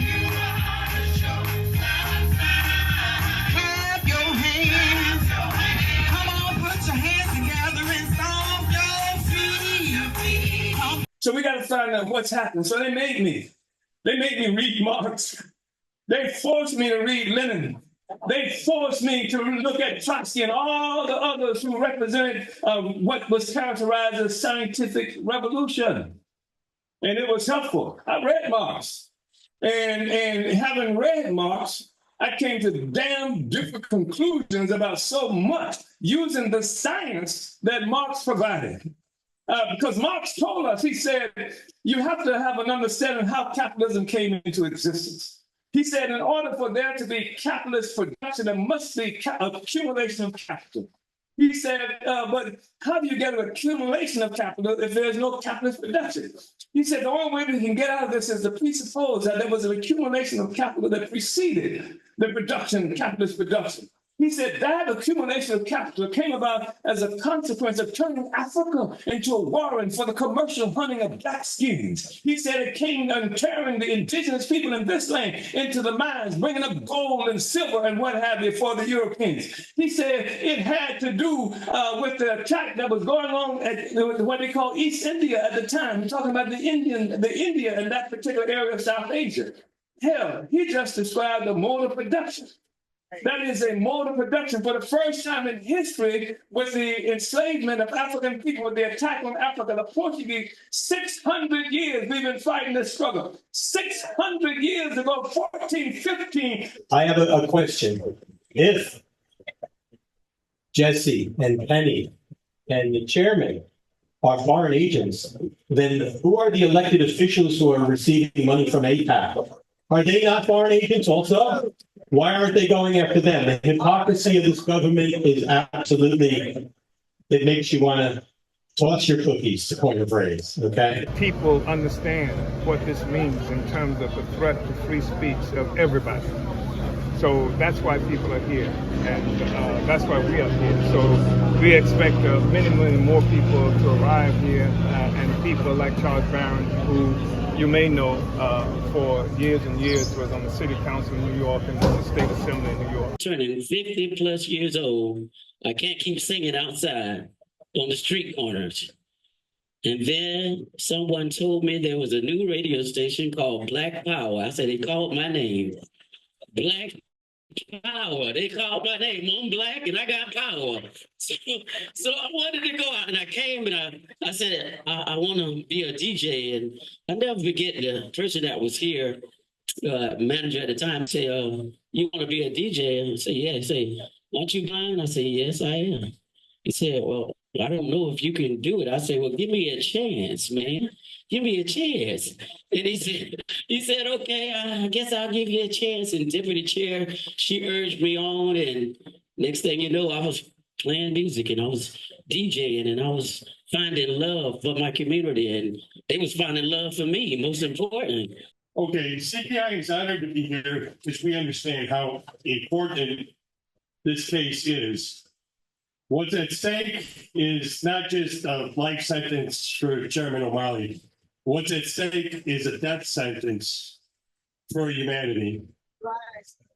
Because imperialism has pushed us to the brink of a world-ending nuclear war between the United States and Russia. And what these demons are saying with this prosecution is that it's illegal to organize to try to stop that war. And it's illegal to even talk about it. That's right. Go ahead. And we got to talk about it. We got to organize against it because it's a threat to everybody. We're not here defending Chairman O'Malley. He's defending us, our children, everyone we've ever met, and anyone we ever will meet from a world-ending war. From imperialism to colonialism and the final war that they're leading us to. So we have to do everything we can to help him win that fight. We got to do it like our life depends on it, because it does. This is a case that's using law in pursuit of political objectives, that this is a political trial. These are political charges that they're making against us, and they're using the law. So we have incredibly good lawyers who will represent us in the court. There's not really much that I can add, but I just want to turn around and say, look what Chairman O'Malley built. Look what Chairman O'Malley built. Look what Chairman O'Malley built. Chairman O'Malley is not a hashtag revolutionary. He's a cement and bricks revolutionary. He is a builder, and he constructs and he lifts people up. And we look on him with absolute admiration for what he has done and what he has accomplished and why they are targeting him. Yeah, that's right. And I must say, if you look at what they're doing, this is a test case. They have already raided the home of Scott Ritter. They just recently targeted Danny Shaw, the journalist, at the airport when he was coming back to the United States. And they have gone as far as to prosecute Sue Mi Terry, the top Korea scholar, a longtime shill, just because South Korea won't go along with the provocations against North Korea that the United States is demanding. There is all kinds of abuse and efforts to impose and utilize the Foreign Agents Registration Act in the works. There have been calls to prosecute organizations that march for Palestine under the Foreign Agents Registration Act. And this is a test case. And that is why standing up and taking this to trial and saying that you will not surrender is so important. It's really important. And we should all look in absolute admiration to Chairman O'Malley, to the Uhuru Three, and all that they are doing. And I must say that Chairman O'Malley is a builder. And that's why he has been targeted, is because he has built and he has constructed. And if you look at what their system is doing, monopolistic capitalism is in a wrecking, destructive period. But we are builders. We are people of the land. We are fighting back. We are resisting. We resist their global system based on fake wealth and usury and global domination of world markets. And we stand for building and construction and popular power. Thank you very much. And if, in fact, this trial is based on law and the Constitution, we'll win it, hands down. But the problem is that it's political, and so therefore is extremely important for the people who are the most incredible, most significant factor in any kind of political situation, the people. And so that's what's really important, for the people to come forward and say that we recognize that black people have been historically oppressed in this country. The Russians didn't have to tell us that. The party, the chairman has stood with every struggle. We recently found a photograph of Janaba's father the incredible Vico Lumumba, speaking at a rally in support of Leonard Peltier in San Francisco in about 1983, 84. The party stood with Leonard Peltier for his freedom then, who has been in prison for 50 years on his own stolen land. So I just want to say we are confident. We want everybody to be there who can. The trial starts next Tuesday. It is powerful to see the people. And it's just, we will win. We will win. Only the people can do this. Salute to Chairman Ramon Chitella, Deputy Chair on this nation, telling the African People's Socialist Party. And I'm saying this as somebody who's a communist. I'm as Comrade Charles Barry knows. I'm a materialist. You understand? I'm a materialist. But saying I'm a materialist does not keep me from appreciation of what we've seen here today. Because African people came to Christianity for different reasons. African people came to Christianity because it was the religion of the oppressed. Right. That's why there's go down, Moses, way down in Egypt land, tell Pharaoh, let my people go. You weren't hearing that in the white church. You were hearing that in the church of the oppressed. And that's the thing that brought us to this relationship with these wonderful people who bring the culture, African culture. We've had to learn how to even sing songs and express our feelings in ways that's not necessarily obvious to the oppressor. When Harriet Tubman come in the middle of the night to get the people, what she say? Steal away, steal away. And Africans understood exactly what that means. It's time to bounce. You understand? And so people got together and did exactly that. So that's our relationship. That's a different Christianity than what Trump is talking about. That's a different Christianity than what Biden is talking about. That's a religion that's facing resistance. That's the way we approach that. I go to the movies and I go downtown. Somebody always telling me no. Also, did I say anything about the Center for Political Innovation? I want to, because these comrades were some of the first out of the gate. When this attack happened, they were first out of the gate. They didn't ask any questions or anything like that. They were the first out of the gate, and not only in words. They began to take actions everywhere they were located. We can see the actions they were involved in, defending the Uhuru 3 and opposed to what the FBI was doing to us, trying to do to us. And they understood the relationship that it had to the whole question of free speech for everybody. In Brooklyn, New York, the first tribunal on reparations for African people, the first world tribunal where we use international law, including the Genocide Convention. This is so wild because they charged us with being under the leadership of the Russians around genocide. And Comrade John had a splendid response to that. He said the guy who the Russian we're supposed to be working for was only 7 years old when we had that conviction, so they've done some time trial, in Russia to be able to make that, that claim. But I just wanted to say that the CPI, John, and then Caleb and John, Center for Political Innovation. I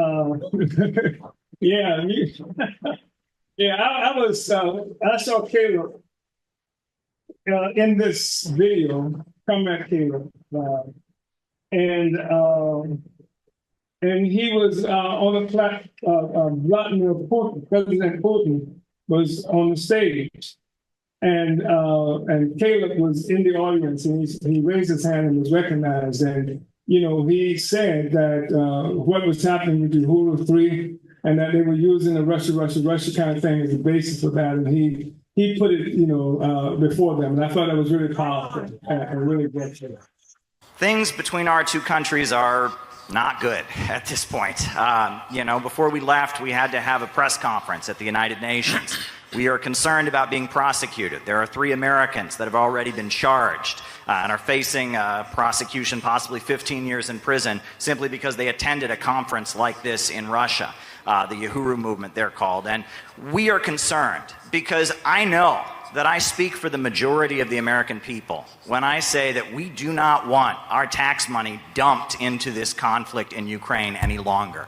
We do not want our country to continue to deteriorate internally while our leaders waste money on prolonging this war. I'm frightened by what the Biden administration is doing, not just in Ukraine, but also on Taiwan and on the Korean Peninsula. And I really do see gatherings like this as a potential road to peace. I don't want to say too much. I spoke earlier, but I just want to tell you that Tara Reid, the journalist who was sexually assaulted by Joe Biden and is currently living in Russia, wanted me to send her greetings to today's rally and to express her support. And I want to also say that, 2 years ago, I live in Brooklyn, but I was in Chicago, and we were going to have a conference, and we were going to honor Tara Reid at our conference. It was 2 years ago, and I was in Chicago helping prepare for the conference. And then my phone started blowing up because everyone started telling me from around the country about what was happening here in St. Petersburg and in St. Louis. And we heard about what was happening, and we immediately thought we need to do everything we can to support the Uhuru movement. And so we were all over social media raising the case and raising awareness. And we made a phone call, and we decided we were going to dedicate the opening of our conference to the case. And members of the organization drove from St. Louis to Chicago, and we opened our conference honoring the Uhuru movement in the aftermath, in the immediate aftermath of those raids. And Tara Reid was there, and she had not heard about the raids and what had happened, but she heard about it, and she was able to speak with many of her associates and people that she's known through her efforts to expose Joe Biden. And we were able to make some connections, and that's something we're very, very proud of. We have from the beginning seen how dangerous this case is. And I have yelled at many people that I know that are anti-imperialists, many people that are claiming to be anti-war, claiming to be against the FBI, about how dangerous this case really is. And we have seen one of our roles as an organization of just highlighting the importance of this case, because there are many people who just don't seem to grasp how serious this case is.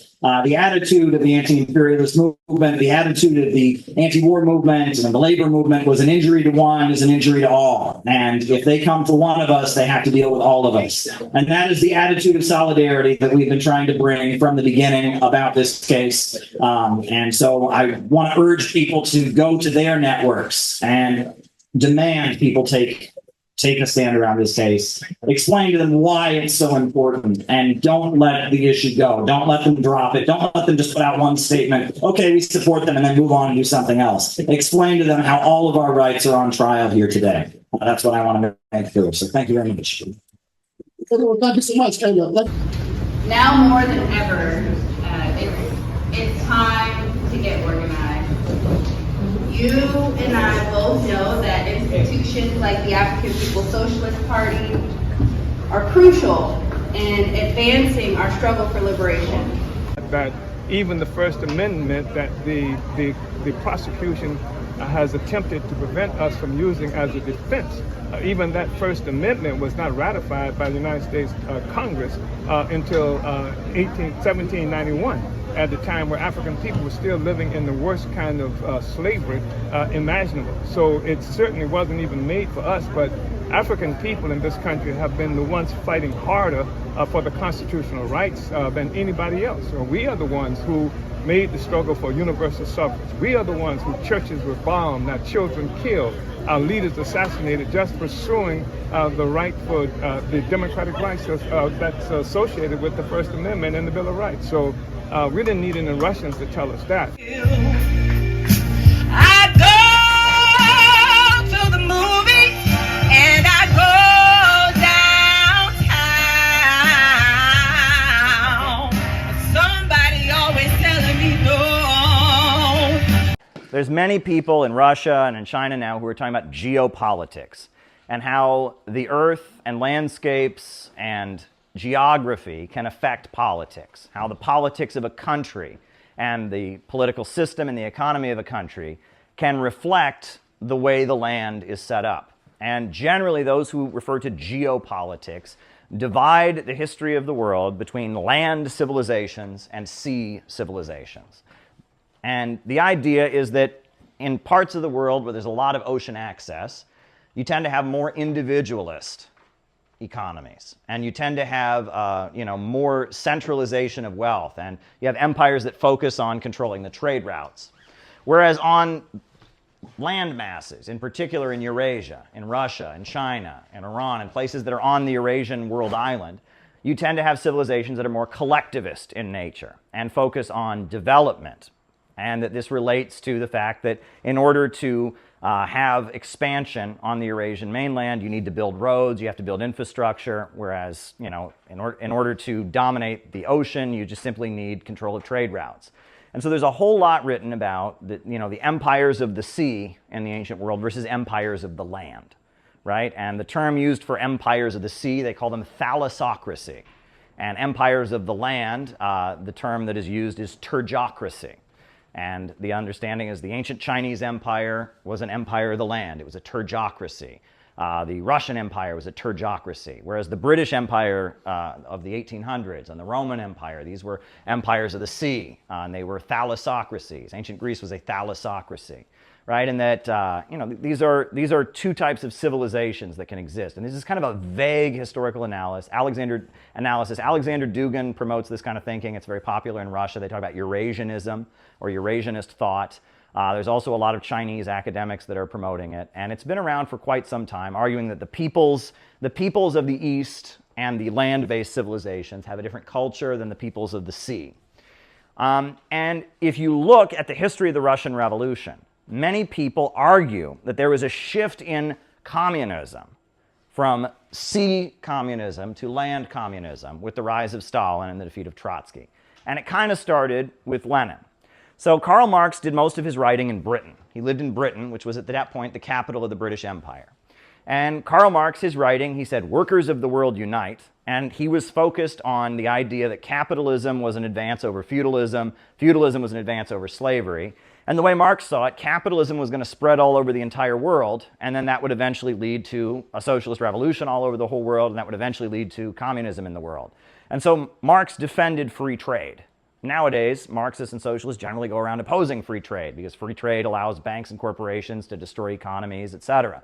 But back in Marx's day, Marx was defending free trade because he said free trade will open up commerce, it'll create one world economy, and it'll lead to a situation where capitalism spreads all over the whole world, and then eventually you'll have a global working class that'll be united and have socialism. And it was Lenin who came along, and Lenin, keep in mind, is not in Britain, he's in Russia. And Lenin says, well, actually, we're for nationalism of oppressed nations, and we're struggling against imperialism. We're not against just plain old capitalism. We're against imperialism, which is the British Empire, right? Banks, trusts, cartels, and syndicates holding back development.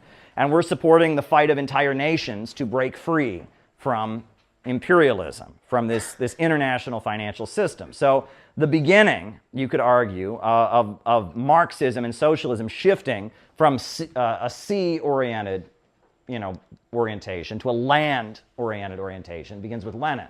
And of course, Lenin forms the party of new type, the Bolshevik Party. And the Bolshevik Party is like a clandestine secret organization, and it's very demanding and disciplined. It's not a debating society like he considered the other groups to be. You're expected to give the whole of your life. People said that the Bolshevik Party was almost like more of a monastic order. They compared it to like the Franciscans or the Jesuits, where you were expected to give the whole of your life to the revolution, right? An organization of professional revolutionaries. And people said that has roots in Russia's history with the Decembrists and the Old Believers, and that in Russia there's a long tradition of these kind of secret societies and organizations that are dedicated to changing society. And that with Lenin, you have the beginning of Marxism kind of leaving the Western sea civilization mentality of Karl Marx and drifting into the land civilization camp. But then you have the rise of Stalin, and Stalin opposes Trotsky. And what is the big disagreement between Stalin and Trotsky? Trotsky says he's for permanent revolution, which is spread communism all over the entire world. And Stalin says, I'm for socialism in one country. meaning that we can organize our economy to have socialism, we can raise our people out of poverty, and sure, we'll support revolutionary movements in other countries, but that's not the focus. The revolution in other countries is not our business necessarily. We just want to focus on raising our own people up out of poverty, organizing our society this way. Stalin says they need to have 5-year economic plans to industrialize the country. Trotsky says that he wants to draft everyone into the military and militarize the economy and use the military to then spread communism into Europe to have global permanent revolution. And we all know that Trotsky lost and Stalin won over Trotsky, so Trotsky fled first to Turkey and then to France and then to Mexico. And he formed his own organization, the Fourth International, he called it, or the Trotskyites. The Trotskyites were against the Soviet Union. They invoked Lenin and communist history, but they said they were against Stalin. They said Stalin he led what they called a parasitical bureaucracy, and so they were opposing Stalin, and they were calling for a political revolution to overthrow the Soviet government.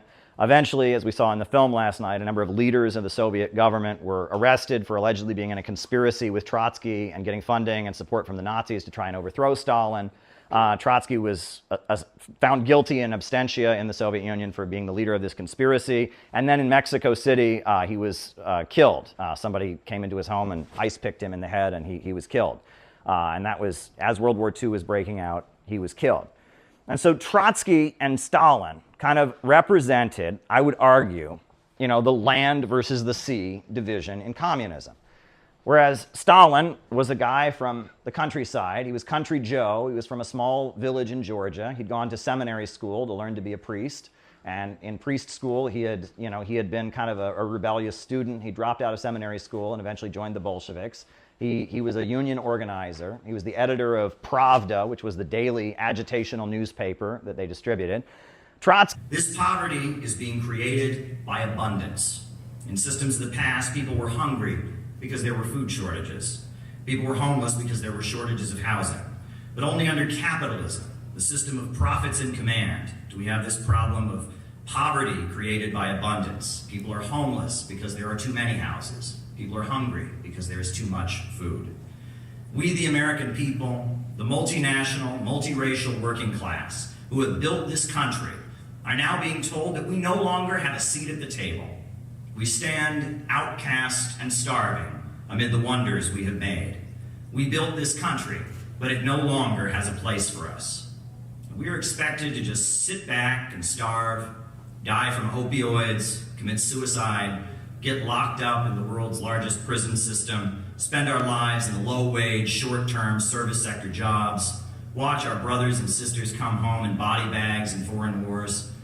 Well, today at this conference, we've come together to reject their high-tech dark ages and say very loudly, we will not be canceled.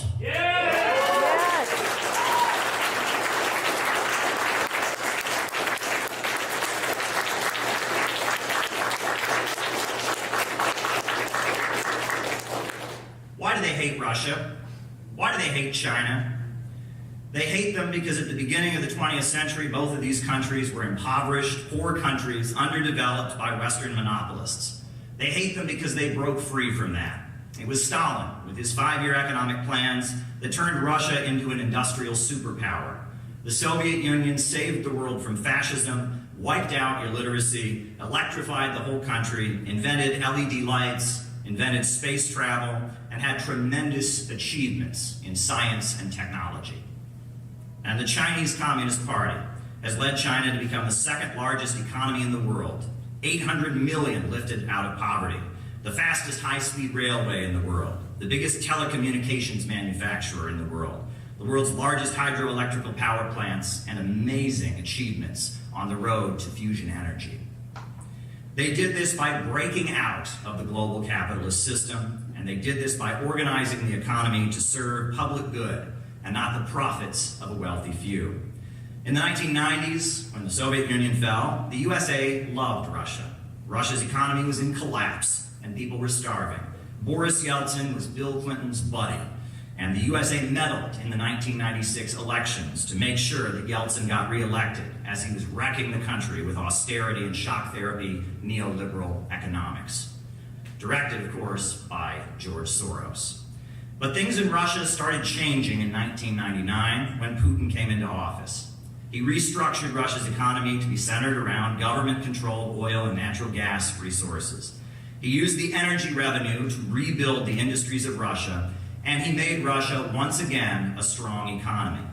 And that is why U.S. media demonizes Russia.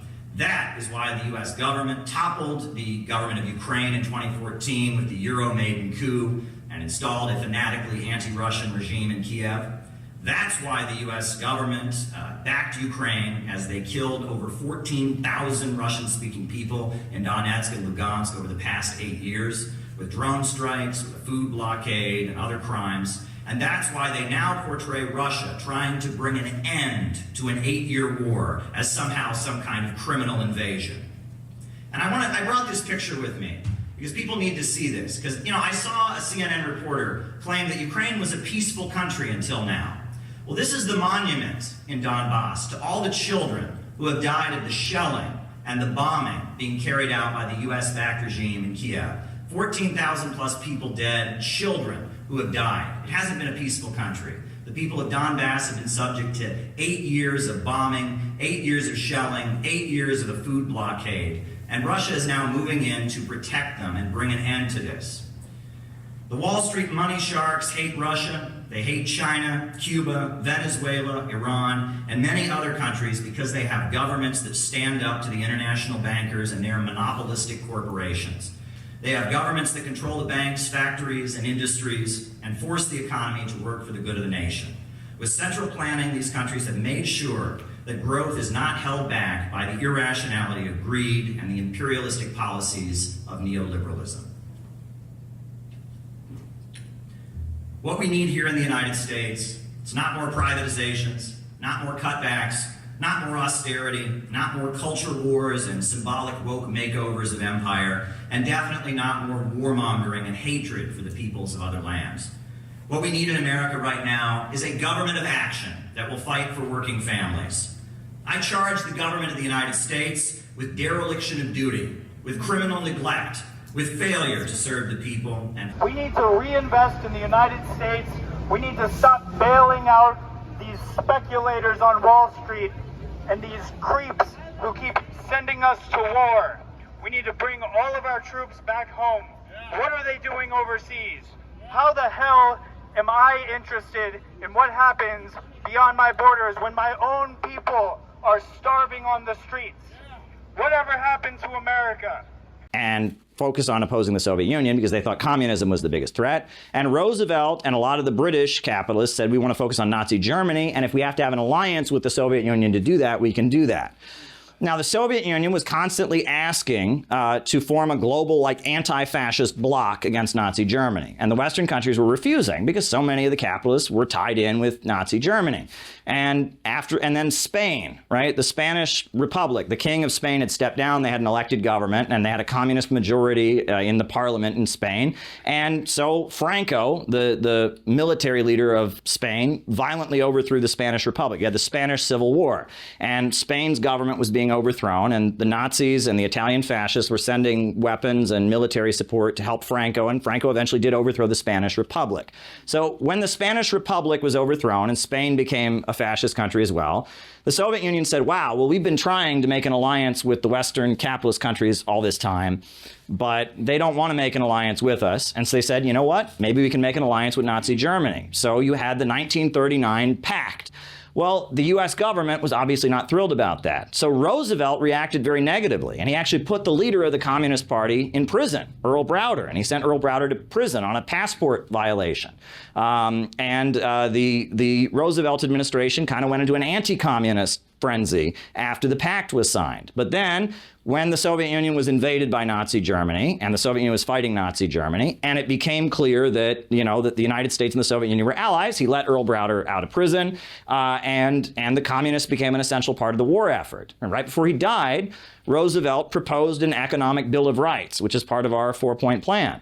Why did he do that? because he was trying to mobilize the American people to fight the war, because the Soviet Union was one of their aligned countries, because the Communist Party and the labor unions were such a big part of his alliance, because so many of the wealthy capitalists had been doing business with the Nazis. Prescott Bush, had his accounts, seized. He'd been doing business with the Nazis. There were Henry Ford and some others. And so because the capitalists were seen as not particularly loyal, and because the labor unions and the Communist Party were essential in kind of mobilizing the country to fight in the Second World War, he started talking about an economic Bill of Rights. Now, this is all important because we can't view history in terms of good guys and bad guys. It's not a question of Roosevelt being a good guy or a bad guy. It's a question of he was at war with his own class. He was from a wealthy family, and the bulk of the capitalist class was against him. And so in order to maintain his power, he needed working class people to be on his side. Now, what eventually happened is Roosevelt died right as World War II was ending. We got a new president, Truman, and then we had the booming economy and McCarthyism. But I could easily imagine a situation, right? Let's play that game, that hypothetical history game that I don't like to play. We could imagine a situation, let's say that Roosevelt had lived, he was not dying, and that the economic conditions in the United States after World War II got worse. They didn't get better. You could imagine a situation where the bulk of Roosevelt's own class was coming to overthrow him. And so as a result, Roosevelt would be forced to give even more support and government backing and all of that to the communists, and to strengthen and embolden his alliance with the Soviet Union. And if conditions had been right, you could see Roosevelt becoming like a Hugo Chavez figure. That's not how history went. And it's not because of good guys and bad guys. It's because of the balance of forces. And that's what I really wish people could understand. I meet so many people that are looking for the perfect third-party candidate. Oh, Jill Stein said this. It's about the balance of forces. It's about the balance of forces. The balance of forces pushed Roosevelt in one direction, and then he died, and the balance of forces pushed things in another direction. But it's these divisions in the ruling class that create an opening for the working class. And that's what we need to understand when we're operating. We need to build a movement that can engage in strategic alliances and can push forward what we want. Now, I want to talk about McCarthyism. So after World War II, we had McCarthyism. The USA had the strongest economy of any country in the world at that point, because the rest of the world had been blown up in the Second World War. And so we hadn't been destroyed. And so we were giving the world all their steel and all the cars, and the USA had a booming economy. Because the USA had a booming economy, the message of the Communist Party was not very appealing anymore, right? Fight or starve, we're not starving. We need to have a revolution to overthrow the system. We don't need that. Everything's fine. So the Communist Party stopped being very popular. Plus, there was this new invention called the television, right, which put propaganda in everyone's home. And so the television was there to scare the crap out of everybody that the communists were going to come kill them and, murder them and blow them up with atomic bombs, etc. And so the conditions were ripe for a crackdown, right, on the Communist Party. And the Communist Party was outlawed, and the leaders were thrown in prison, and you had, the McCarthy period. It was a very awful time. It started out with the Democrats. The Democrats had like the Roosevelt wing of the Democratic Party that had been friendly with the communists, and they were crushed. The Democrats, the Catholic trade union associations crushed the Roosevelt wing. And then the Republicans accused the Democrats of being soft on communism. They said, who lost China after the 1949 Chinese Revolution? And so the Republicans started calling the Democrats communists. And then Joe McCarthy emerged in the early 50s as this Republican who was very, very opposed to communism and was seeing communism everywhere. And Joe McCarthy, he was a lot like Donald Trump in that he represented lower level capitalists, because the Democrats had been accusing the Roosevelt wing of being communist. The Republicans had been accusing the Democrats of being communists. But McCarthy was accusing the Rockefellers of being communists. And he was saying that Wall Street bankers were communists. And he was saying that the richest people in the country were communists. And what it really was, the last stage of McCarthyism, was a kind of middle-class uprising against the ruling class. The big monopolistic corporations had come out of World War II so powerful and strong that the small business owners, your doctors, your lawyers, your lower-level capitalists, they felt like they were being crushed by the big monopolies. And so they, in their minds, they saw the big monopolies as being communists. And of course, as Joe McCarthy went in that direction, he was crushed. And they revealed that he was gay, that he'd raped some people, and they outed him as being gay, and and he eventually drank himself to death, right? Parallel to how some of our conservatives talk now. Exactly. It's exactly. And after Joe McCarthy died, they formed the John Birch Society. Do folks know the John Birch Society? It was a far-right organization. Yeah. They were people who admired Joe McCarthy, but also had this belief that the big monopolistic corporations in the United States were all communists, right? So after the downfall of McCarthyism, right, you have what's called the wave of Cold War liberalism, right? McCarthyism is broken. Eisenhower is a Republican president, so he can stand up to McCarthyism because he's a Republican. And Joe McCarthy is censured by Congress. He's eventually dies. And there were problems that Joe McCarthy was carrying out, one of which is that Stalin had died, right? And the new leader of the Soviet Union, Khrushchev, was somebody who wanted to accommodate with the United States. But Joe McCarthy and his crowd would never want to accommodate. And 462 are white. When I hear you speak to these injustices, to these, racial profiling, New Jersey state troopers, honestly, I think if I were a black male, I'd be at Randall's Island listening to you speak. I would. And the political power that you have is undeniable.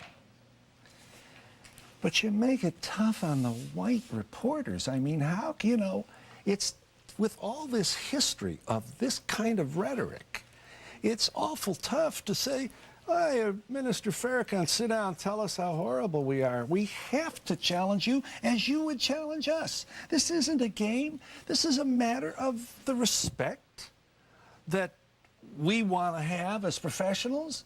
You can't get up there and talk like that as a man of God, using language like you do. So I'm asking for some understanding here. You bring this on yourself.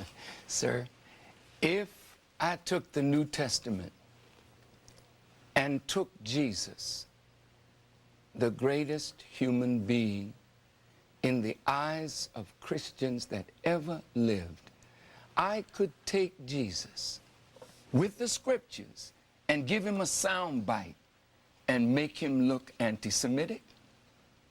Because there's a statement that Jesus made in St. John 8:44, where he condemns Jews. If you pull that out, put that up on the screen tonight, they'd be saying Jesus anti-Semite.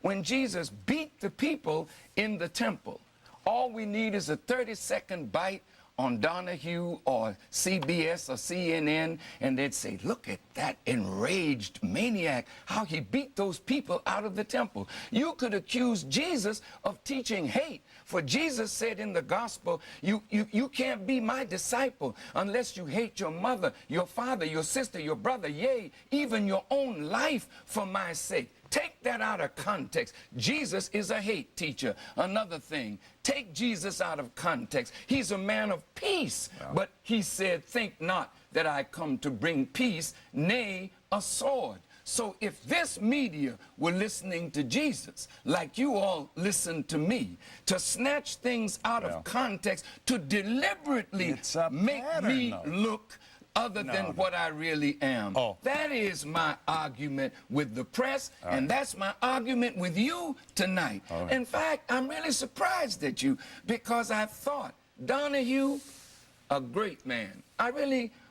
We missed you when you got your hiatus. Thank you, Mr. But coming back, this country needs people that will bring out of those who are talking the real issues behind their words. That's the kind of man you are, and that's the kind of man I want you to be, so that your program won't diminish over time, but will grow. Let's talk about reparations. Here you are, it's a speech at the Apollo Theater. Here you are, speaking of reparations. Roll the tape. Who built this country? The Million Man March. No, that was last Oh, this is the reparations.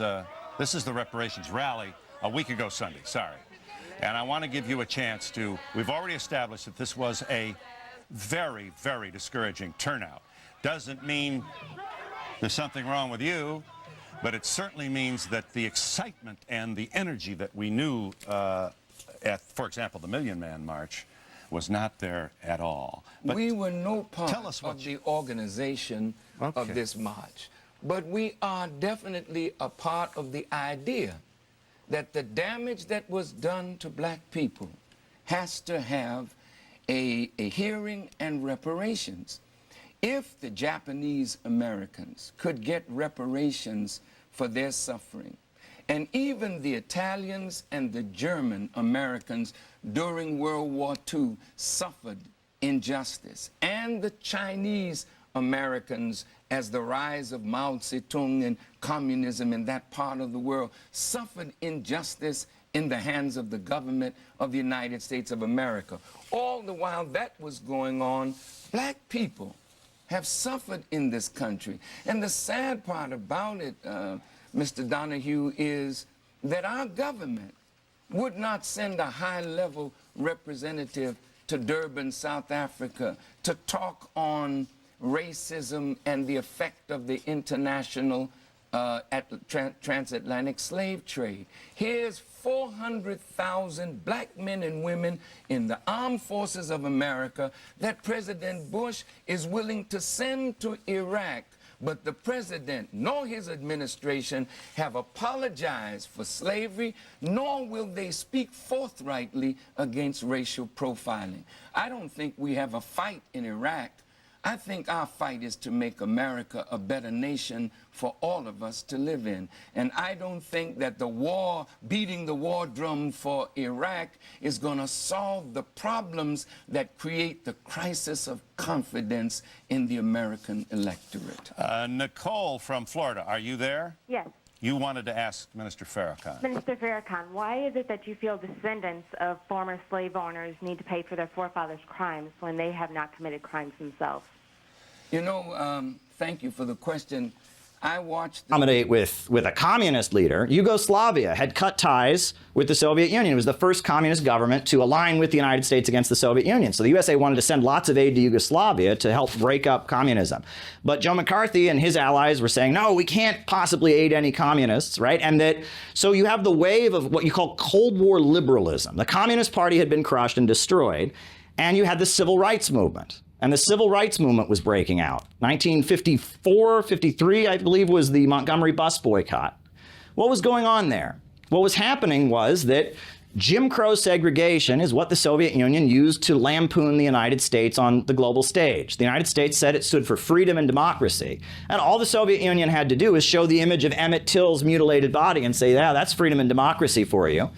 And on top of that, while the bulk of the population was in an anti-communist frenzy, the black people in America were very well aware of the fact that the Soviet Union was constantly talking about their oppression at the United Nations and had taken a petition, We Charge Genocide. And that's one of the great activities that the Communist Party did during the time when they were completely illegal. I try not to start crying when I talk about this, but I met old communists who talked about how they had relatives in jail, and they took, mimeographed copies of We Charge Genocide door to door in black neighborhoods. Did you know the Soviet Union supports you? And gave copies of We Charge Genocide.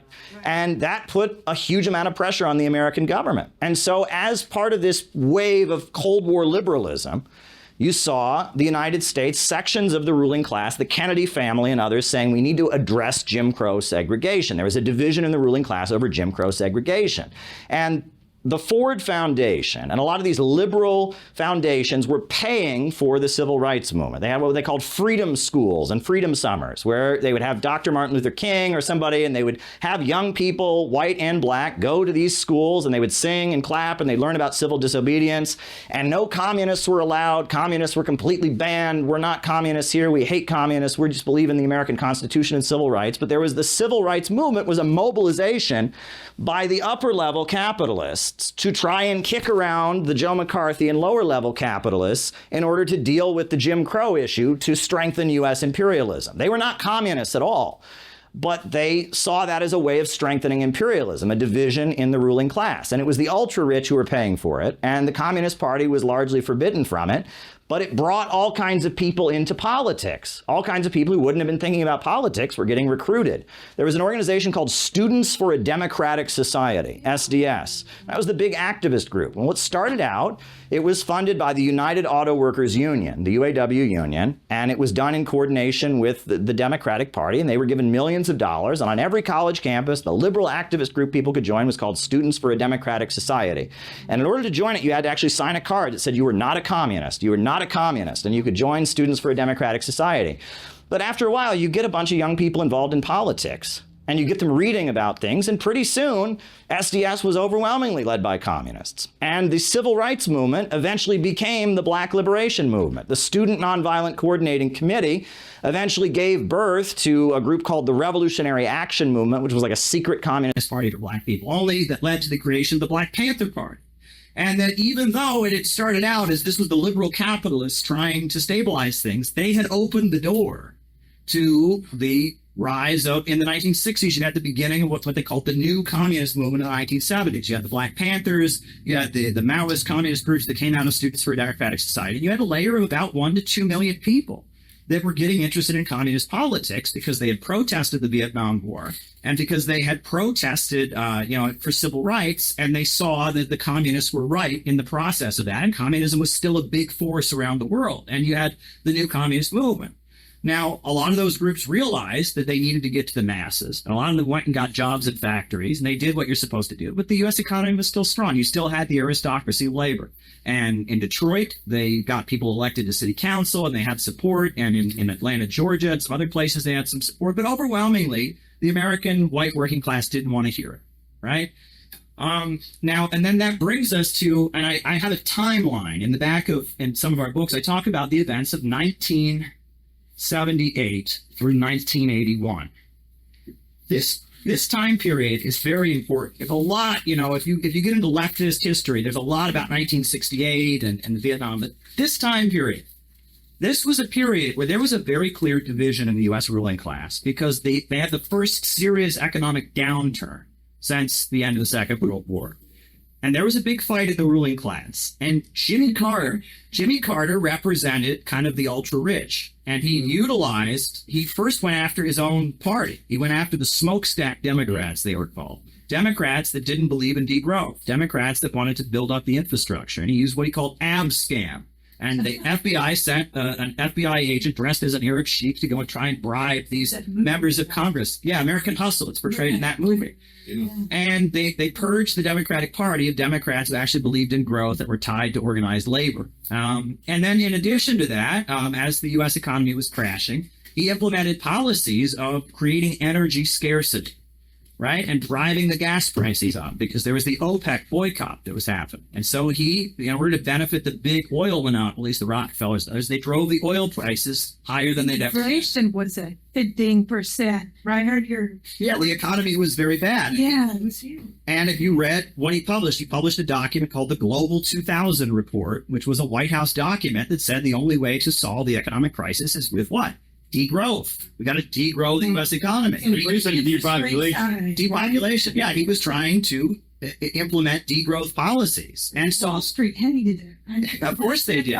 And so then what happened is Ronald Reagan emerged, and Ronald Reagan was part of aligned with the military-industrial complex. He was going to restart military spending. And there was a fight in the ruling class between Carter and Reagan. Yeah. And Ronald Reagan was a hard-right conservative who had ties to the John Birch Society and all that, but he believed in economic growth. And Jimmy Carter was the first Democrat who was a new left Democrat. He wasn't like Kennedy. He wasn't like Lyndon Johnson. He didn't believe in growth. He was a degrowther, right? And so you had this fight in the ruling class that got very ugly, that got very extreme. And you can read about all kinds of things that happened. What's also interesting is that there were a lot of communist groups around at that time. There were a lot of different political movements, and all of them were being heavily infiltrated by the CIA and the FBI and used to fight each other. George H.W. Bush was head of the CIA and didn't tell people that he would, right? And he became the vice president of Reagan. And also there's William Casey, who was head of the CIA and Reagan's campaign director, was the dirty guy installed the PROMIS software, which I've researched, the Prosecutor Management Information System, and then used it to bring about total information awareness, which means total disinformation. Right. So control the media with dirty pathetic politics. Ronald Reagan is elected president, and Ronald Reagan loves nuclear weapons. He loves nuclear weapons, and nuclear weapons in America are also tied in with nuclear power. Yes, because that depleted uranium or whatever that you're using is what actually then fuels the missiles. So, and the Kirmagi was selling it to Israel. So, and that's a big secret. So, right? They got the Kieran Silkwood. All right. You know, every single day, $18 million of our tax money goes to fund the criminals in that building over there and in occupied Palestine, the Israeli regime. Every single day, $18 million. And I have a copy of today's issue of the Wall Street Journal, and it says here that 1 in 4 bridges in the United States are not secure. It says here that urban highway congestion costs over $100 billion annually. The United States is crumbling. People are unemployed. They are closing hospitals and they are closing schools, but yet they have more and more money for the murderers in Tel Aviv. That's unacceptable. As the U.S. becomes more and more of a police state, and the civil liberties the U.S. government is always bragging about get stripped and stripped away, you can't help but admit that the U.S. is starting to look more and more like Israel. The cops who choked Eric Garner to death, the New York City Police Department is trained in Israel. The same corporation that manufactured the rubber bullets that were fired against protesters in Ferguson, Missouri, manufactures the bullets that were fired on protesters in Palestine. The struggle against Zionism, the struggle against the Israeli criminals is not just a struggle in one part of the world, it's a global struggle. It's a struggle against the bankers in London and the bankers on Wall Street who are destroying the world, and it's a struggle against global capitalism. Thank you very much. From the river to the sea, Palestine will be free. From the river to the sea, Palestine will be free. The trial of O.J. Simpson, and he won in the criminal court, and they found him not guilty, but they tried him again, and they found him responsible. The present generation of whites is absolutely not guilty of what was done by generations of whites hundreds of years ago. But I think the present generation of whites have to accept the responsibility to right the wrong, because the wrong that was done 400 years ago is the effect of it is still seen in the black community today. Who will accept the responsibility, live up to the challenge, and make America a better America, not just for whites, but for blacks and Native Americans, Hispanics, and poor people? That is the responsibility of the present generation of whites. And I would hope that if you accept this responsibility, that the guilt of what happened by the fathers, the sins of that will not be passed on to the children. And we'll be back in just a moment.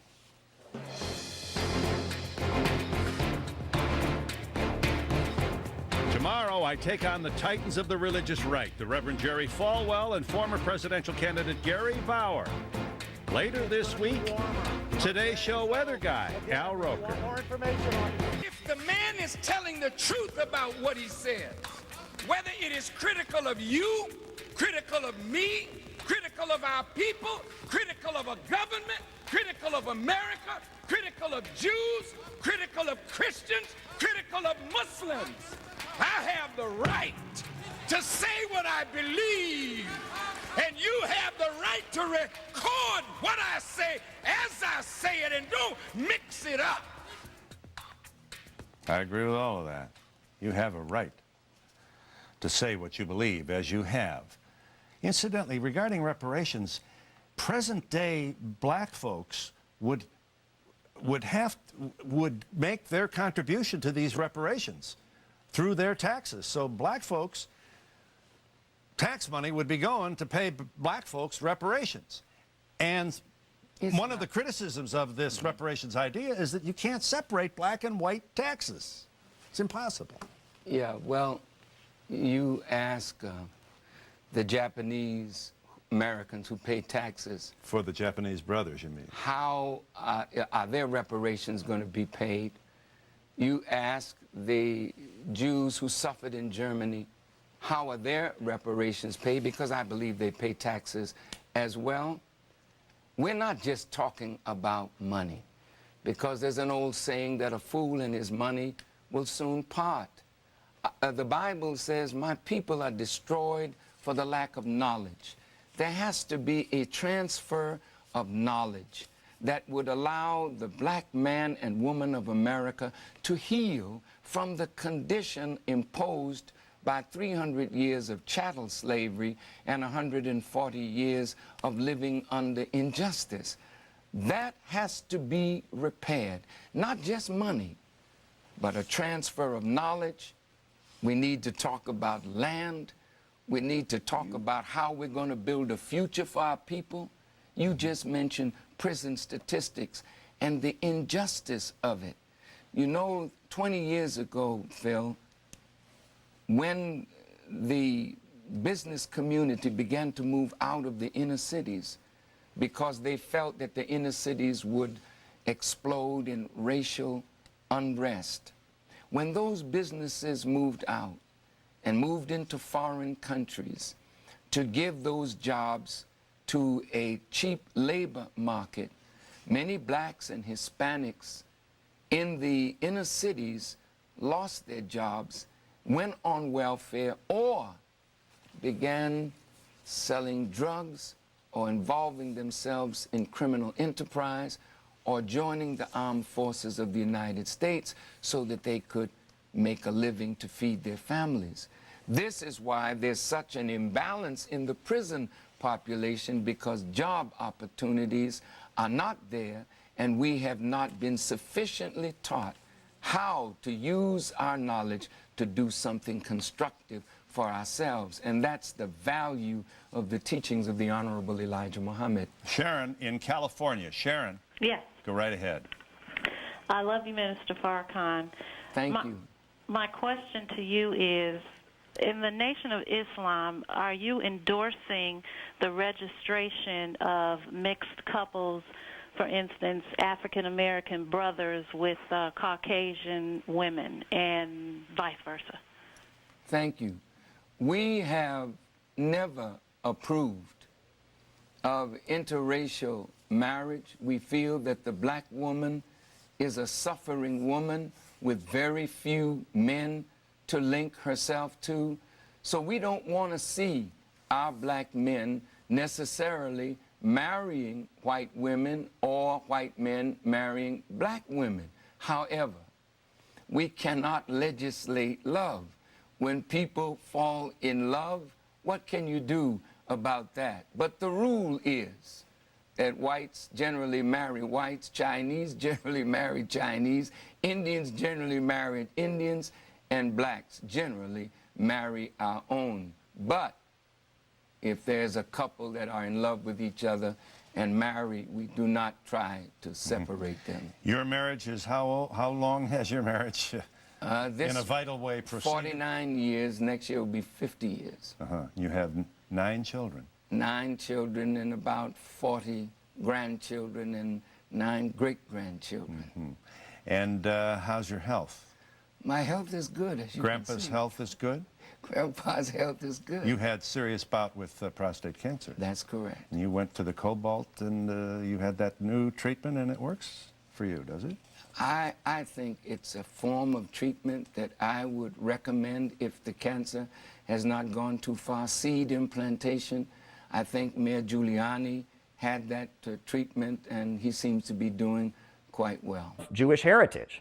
And one of Marx's most famous or infamous essays he wrote when he was quite a young man, he was in his 20s, is called On the Jewish Question. Marx had Jewish heritage, but his father had worked for the German government. And so in order to work for the German government, the state religion was Lutheranism, was Protestantism. And so Karl Marx's whole family had to be converted to be Lutheran. And as Karl Marx is coming up, I mean, Karl Marx's life, he's painfully aware of the fact that he's from this ethnic group that is considered to be outsiders of feudal society, etc. He's painfully aware of this, but at the time in Germany, there's a movement of various people that are trying to defend the rights of Jews, trying to hold on to the Jewish nationality, etc. And Karl Marx writes this scathing essay using language none of us would use nowadays, basically saying he wants nothing to do with this culture that descends from feudalism. And you can read what Marx wrote. I'm not going to say it because if someone quotes me as saying it, they'll think I'm saying bad things. But this is what Karl Marx actually wrote, and you can see it on page. Let me turn to what page it's on. And he wrote a lot about, what does it mean to be a Jew. And he basically argues that the Jewish culture, the Jewish ethnicity is based on this role as moneylender. And he argues that capitalism, as capitalism is emerging from feudalism, that this is becoming almost universalized, and that there's nothing to celebrate about this nationality, and that he kind of scoffs at the celebration of the Jewish identity. Now, we know what happened later, which is as Marxism was spreading through Europe, many Jews were becoming Marxists because they saw feudal society as very oppressive, because they were interested in revolutionary movements, they saw the governments that existed in Europe as oppressing them, etc. So a new movement arose called Zionism. And Zionism was started by a guy named Theodor Herzl, who was in Britain. And actually, Christian Zionism predates Jewish Zionism. There were some people in the Church of England that were arguing the Jews needed to go back to Palestine and set up a state, right? And then eventually this guy named Theodor Herzl becomes the spokesperson for it in Britain. And Theodor Herzl says that Marxism is his greatest enemy, because Marxism seeks to strip the Jew of his Jewish identity and just assimilate him with the rest of the working class. And Theodor Herzl, the Zionist, is saying Jews are so different and so separate, they have to have their own country in Palestine. They have to have their own state. And that becomes the basis of a fight. And as the revolutionary movement is growing in Russia, there's a number of Jewish Marxists who say that, look, because we're so different, because we have been oppressed in feudal society, because we have to live separate, we can't join the Bolshevik party. We have to form our own party for Jews. And they call themselves the Bundists. And Vladimir Lenin, who is a quarter Jewish by ethnicity, his mother was Jewish, he wants nothing to do with the Bundists. And he actually writes that the entire concept of Jewish nationalism is contrary to Marxism. He wants nothing to do with Bundism or celebrating the Jewish national identity. And he says the only liberation the Jew can have is if the Jew just becomes a worker like anyone else. So Lenin is denouncing both Zionism and Bundism and saying that the liberation of Jewish people comes in the form of joining the working class movement. Also at the time in Russia, as these revolutionary movements are emerging, there is a movement called the Black Hundreds. And the Black Hundreds party is started by the Tsar. And it's started by the Russian government. And the Black Hundreds says the problem isn't capitalism, the problem is the Jews. And the Black Hundreds are forming this radical political group that is very opposed to the revolutionary movement. They attack Jewish villages, they hang people and lynch people. They're very violent. And a lot of working class people that are very angry at the government, they get recruited into this group called the Black Hundreds.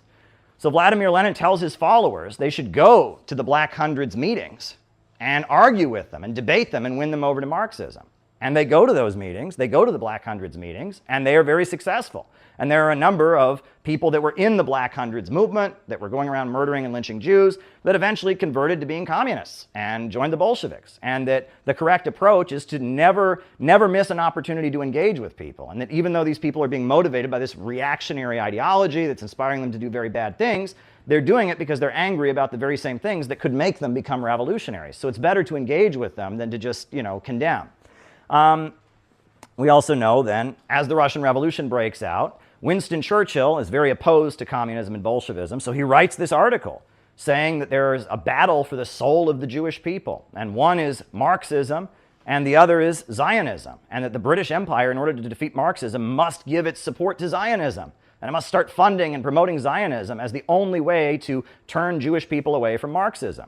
And Winston Churchill lays that out. And we also know that, after the Second World War, Israel was created. And Israel has a lot of power in the world. And I would argue that Israel, not only is it, it was set up by the British Empire and it's backed by U.S. imperialism, but it has its own center of power. and that a lot of Marxists will just say Israel is a tool of U.S. imperialism. Well, Israel has its own strength, and it has its own allies, and at this point, it's kind of humiliating the Biden administration, and making the Biden administration do things it doesn't want to do. So Israel has its own center of power, and it has its network of supporters all throughout the Western world.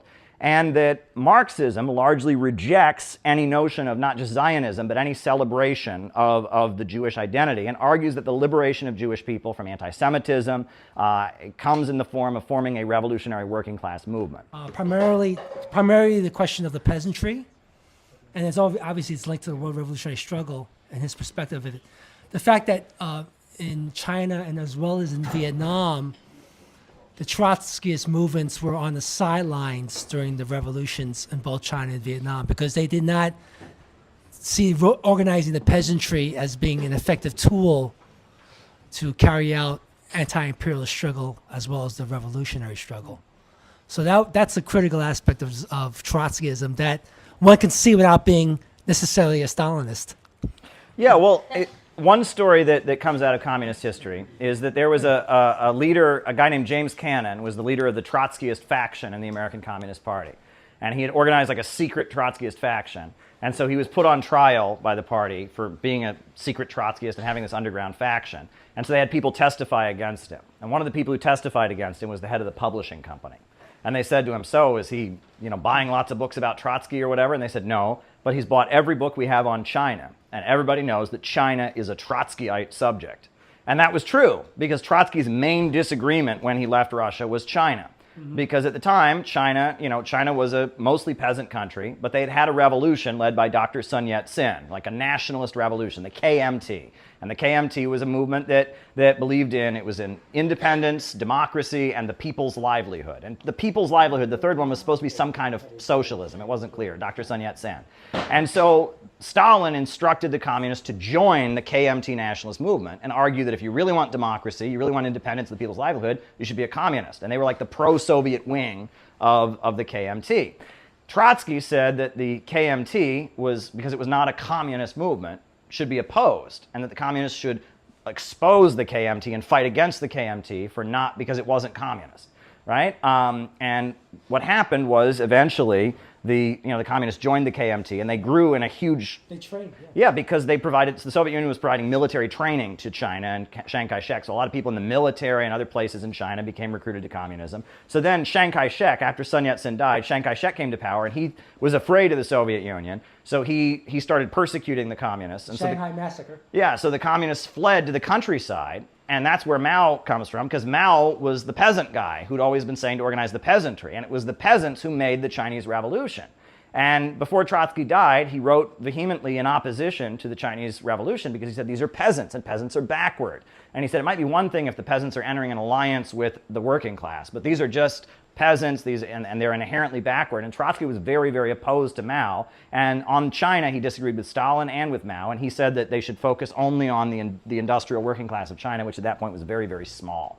And that theory of permanent revolution, name one Trotskyist revolution anywhere in the world. There's never been one. That's right. Yeah, right, yeah. We'll get to that later, but there you go. So, go ahead, Nate. I hope I'm not stealing your thunder. Go ahead. But there's a lot of notable individuals who are allegedly influenced by Trotsky's globalism and Western supremacy. Because you talked about the United States of Europe. Irving Kristol was a Trotskyite in his youth. And was Henry Kissinger a Trotskyite in his youth, or no? I don't think so. No. But Irving Kristol, the godfather of neoconservatism, was a Trotskyite in his youth, and I just think that there's a lot of overlap in terms of neocons want a permanent revolution to spread liberal democracy and capitalism, and there's just a lot of overlap. Yeah, well, that'll definitely come up in the next section. Right. I hope I didn't steal your thunder. No, you're okay. It's fine. I'm just not going to say more yet. Go ahead. Yeah, I just wanted to expand on the permanent revolution idea. So the permanent revolution concept was something that Trotsky misunderstood from Marx's writings, and it was something that Lenin refuted. So what Marx was actually writing about when he wrote about permanent revolution is the idea that even after a socialist state is established, the revolution... Without a family unit, the Soviet Union would would have not have been able to last as long as it did. China would not be where it is now. Neither would Vietnam or Cuba. So what's your thoughts on this? Well, I mean, I think that, like, again, it's taking part of Marxism, all right, and blowing it up into something different. And that's what kind of the mainstream, the mainstream left, I guess you could call it, the synthetic left has done, right? Marxism, if you read The Origin of the Family, Private Property and the State by Frederick Engels, he does a very good job of kind of, overthrowing this myth, right? And I remember this, right? You'd see right-wingers that were against gay marriage. They'd have bumper stickers that say, marriage equals one man plus one woman, and then it would have a Bible verse, right? And I'd always go up to them. I'd say, it's interesting because Moses had, I think, hundreds of wives, and Abraham had how many wives? And, and then it's true.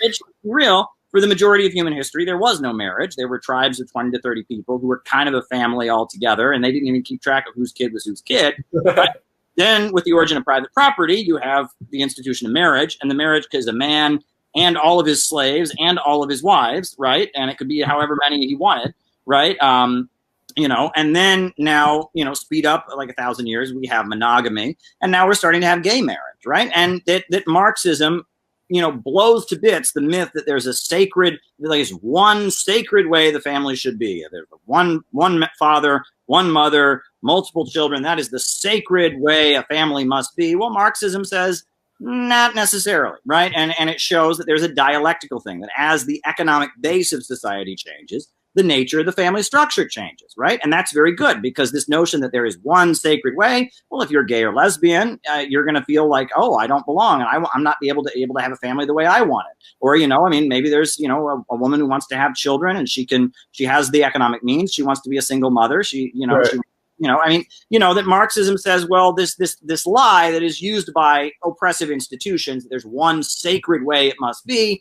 Not necessarily. And with gender, it does the same thing. It shows that gender expression is very different throughout history, right? That some indigenous tribes had many different genders, and that in some cultures men act some ways, and in some cultures men act very differently, right? And and that Marxism is good for that. Now, that's different though than a lot of the mainstream left take that, and then they say, like, well, it's not that the family changes based on economic circumstances. We're going to change the family based on what we think is the more egalitarian way of doing things. Right. We're not going to just let people live however they want to live and recognize that this idea that there's a sacred way of doing things is not right. We're going to actively tell people they shouldn't have a family unit, right? We're going to actively tell people if you take on a traditional gender role, you're inappropriate and you need to be and that's a different kind of thing, okay? And people have the right to not live however they want in terms of a family. People have the right to express their gender however they want. But at the end of the day, right, that this idea that we should be actively deconstructing things, we should be mobilizing active deconstruction is very different than what Marx was talking about. And I think that's, the right wing says it's a Marxist war on the family. I don't think it's that. I think it's that people have taken Marxism and run in a different direction. Right. Yeah. And I think to that point, what we kind of see the kind of destructive mentality of a lot of the synthetic left and the people kind of LARPing as leftists is that they want to destroy. So they look at the kind of monogamous relationship and they want to break that down. But there's no talk of actually, what about expanding the family? What about including grandparents, including, uncles and aunts, having larger families? So and I notice, I don't want to sound identity politics here, but I do notice this specifically with white anarchists generally talk quite a bit about this. Let's get rid of, couples. Let's just live all on our own, this stuff. And the thing is, when you go to that message to colonized people who colonial institutions have tried to break up communities, tribes, families, when you go to people of a colonized background and say, we want to get rid of the family, that is not a winning strategy. And you hear tons of people, specifically conservatives of ethnic minority backgrounds, discuss this, going, the left want to destroy families and to colonize people. That's a serious, scary thing that people have dealt with for generations. And for many people, keeping the family together is seen as a sign of resistance against colonization. So when you hear some people on the left talking about destroying the family, that freaks people out. We're talking specifically about the nuclear family being the only model. It's not wrong to have that model, And, you know, it's not wrong to want to just live on your own, not have a partner if you want. You know, tons of people want to do that too. But let's, instead of talking about limiting the family, let's talk about expanding it. And that's a winning message, you know. Okay, so what does all the leftist and communist groups start doing? Start protesting against nuclear power, against nuclear weapons, and against nuclear power. Yeah. And who's paying for it? The big oil companies.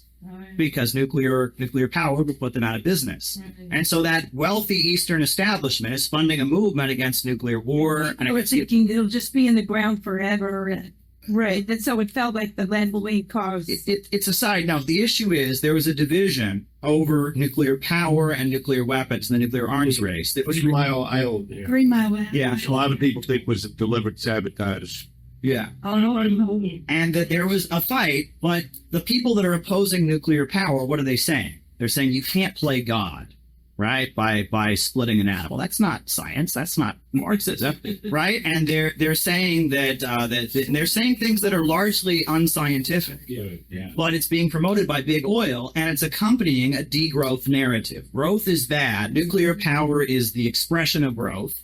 Right. And the Rockefeller oil people kind of, and what's interesting, so I've done a lot of research on the various communist groups at the time and what they were doing.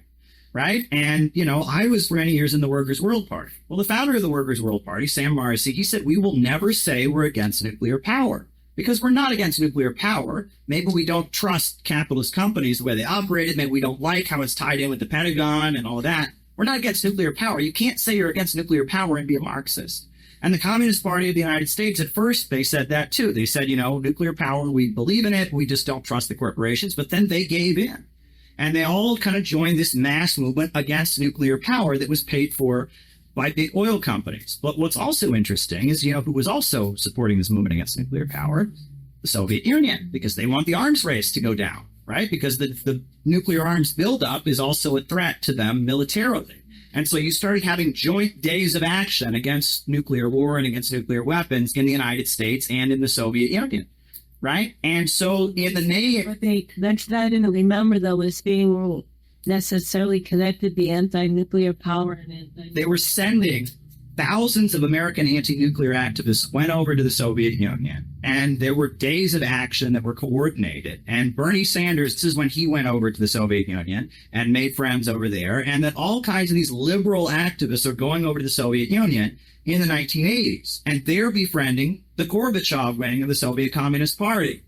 And that this is all pointing to the fact that neoliberalism, or is about like the Scott Ritter stuff, it actually, you know, negotiable treaties. That was the anti-nuclear weapons, right? Well, that was official. That was after the war was over. But I'm talking about, like, there were mobilizations, big parades and stuff in the Soviet Union opposing nuclear weapons. And they were coordinated with the American anti-nuclear movement and the Democratic Party.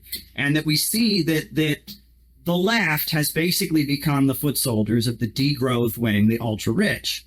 Whereas the lower-level capitalists, the people that were with the John Birch Society, they still believe in economic growth. There's a really good book that I've quoted a lot that really explains a lot of things. It's called The Yankee and Cowboy War by Carl Oglesby. And he talks about how the 1960s, the Watergate scandal and the assassination of Kennedy was a fight between the lower levels of capital that were aligned with the Pentagon and the ultra-rich that were aligned with the CIA and the intelligence agencies. And basically the conclusion that we've come to is that the Yankee and Cowboy War has flipped. At this point, it used to be that the Pentagon and the Ronald Reagan people were the ones that were the most anti-communist and all of that.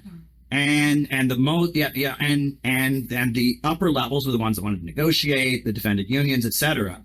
But we're coming to the conclusion that the Yankee and Cowboy War has flipped. And the lower levels of capital at this point have more of an interest in socialism and a planned economy, especially because 21st century socialism involves lower level capitalists. And they also have more of an economic interest in trading with the socialist countries. That's why they're so go ahead. So I think we're in conversation like Trump's assassination. Is that like the one with the capitalists or whatever? It looks like it. This guy who tried to kill Trump was a Ukrainian. Yeah, and he was, it's the liberals that are pushing the Ukraine insanity like crazy and cultivating a layer of people that are hysterically anti-Russian. And there's a fight in the ruling class. And this all leads to the question of strategic equilibrium, right? As we move towards strategic equilibrium, we can strategically align ourselves with the faction that believes in growth. And that is how we can develop and build an organization. And our 4-point economic plan that we've put forward is a plan that would benefit lower level capitalists. They would benefit from a national bank. They would benefit from rebuilding the infrastructure of the country. They would benefit from public control of our natural resources, and they would benefit from an economic bill of rights. Right now, the lower levels of capital, they think that the answer is to just get the government out. Just get the government out. What they're going to realize as the big monopolies come down on them harder and harder is that they're going to need a government that punches up. And they're going to need a government that punches up. And then that leads me towards what was it that at the end of World War II, the Communist Party said that they believed in, right? The Communist Party, you go to page 2 of your packet. For some reason, it's missing from mine. I see especially, right, it starts on page 1 in order. Right, if someone wants to read that, this is what they put forward. Okay, Tim, go ahead.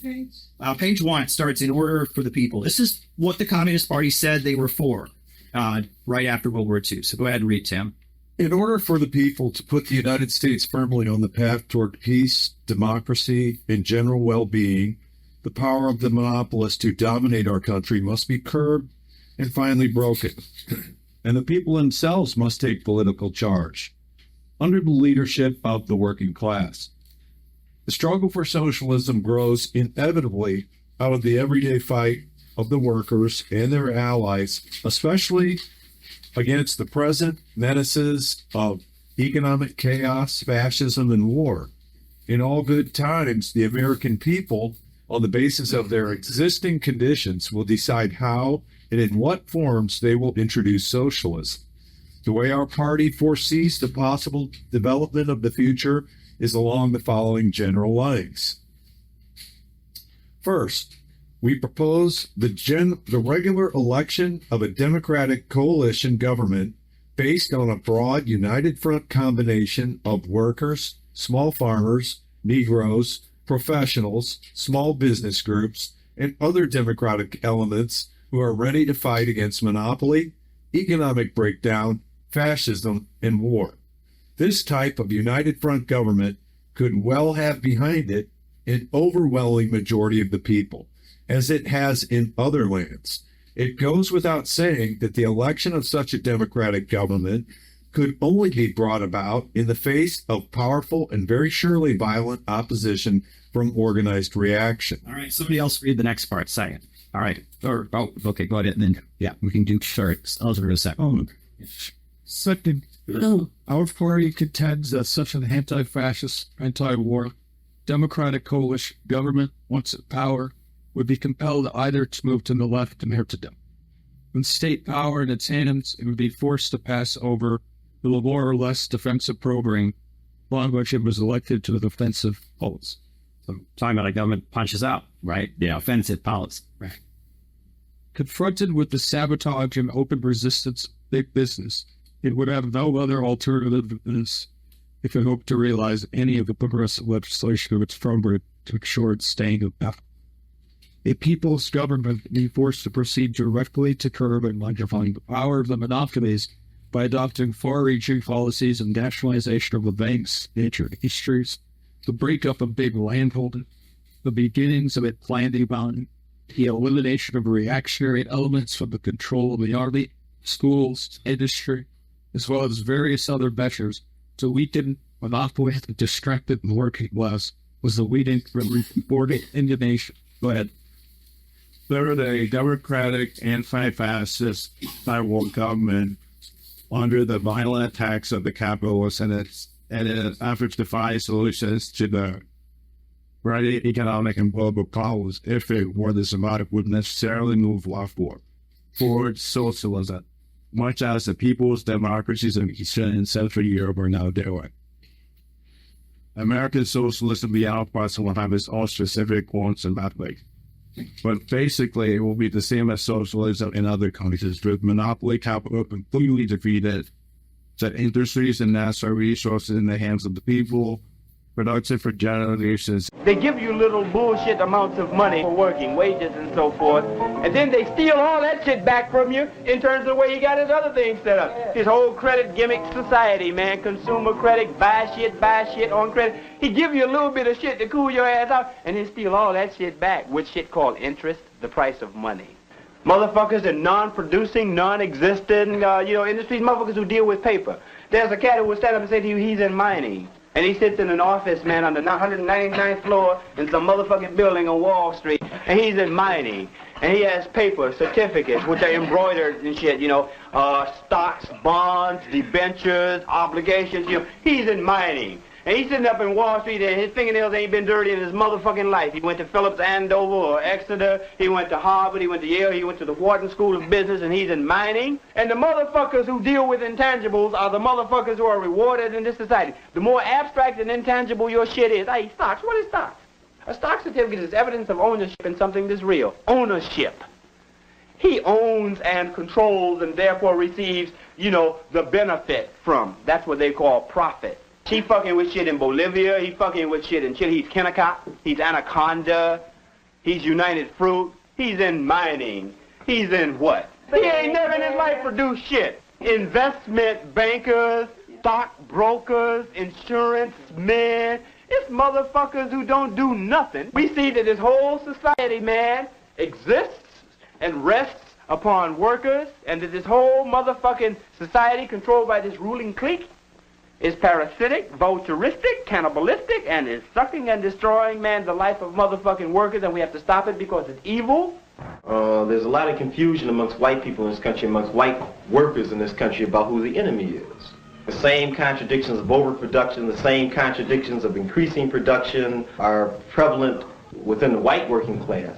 But because of the immense resources of propaganda, publicity, radio, television, journals, magazines, and so on and so forth, which can be drawn upon, white people tend to get a little bit confused about who the enemy is.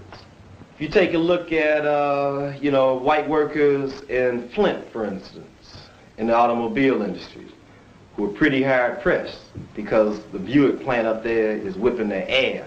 And it's whipping their ass about twice as hard today as it was 5 years ago. But who do they think the enemy is? The nigga on the street. Crime in the streets, is a problem. Or black people, moving into our neighborhood, causing housing prices to decline and threatening to rape our wives and daughters, And as a result, you get a cat like George Wallace who comes along.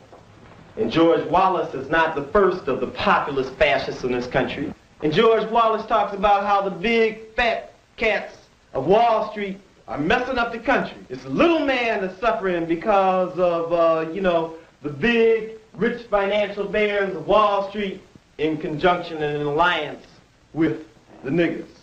And the white folks, the white workers tend to buy that shit up. They tend to eat it up. They tend to love it.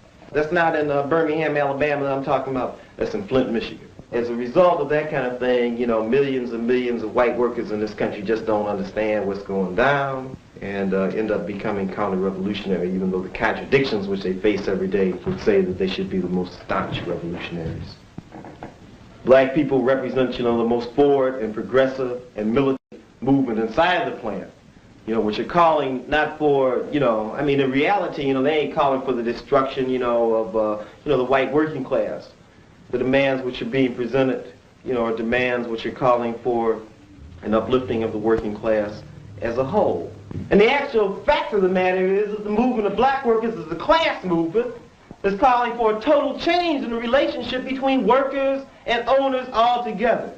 And what it's saying is that certainly we don't want all the shitty and lowest paying jobs in the plant. Certainly we don't want to be, most exploited people in the plant. And we aren't calling for anybody to be exploited. We're calling for the elimination of exploitation in the plants. We're calling for the elimination of racism in the plants. We're calling for the elimination of any kind of conditions inside of the plant, which are bad, for the basic, health and enjoyment, of life. We are not calling for the replacement of the black proletariat, with white workers, who happen to be in a higher stage in the ladder. We are not calling for a situation in which white oppressors will be replaced by black oppressors. we are calling for the ending of oppression altogether.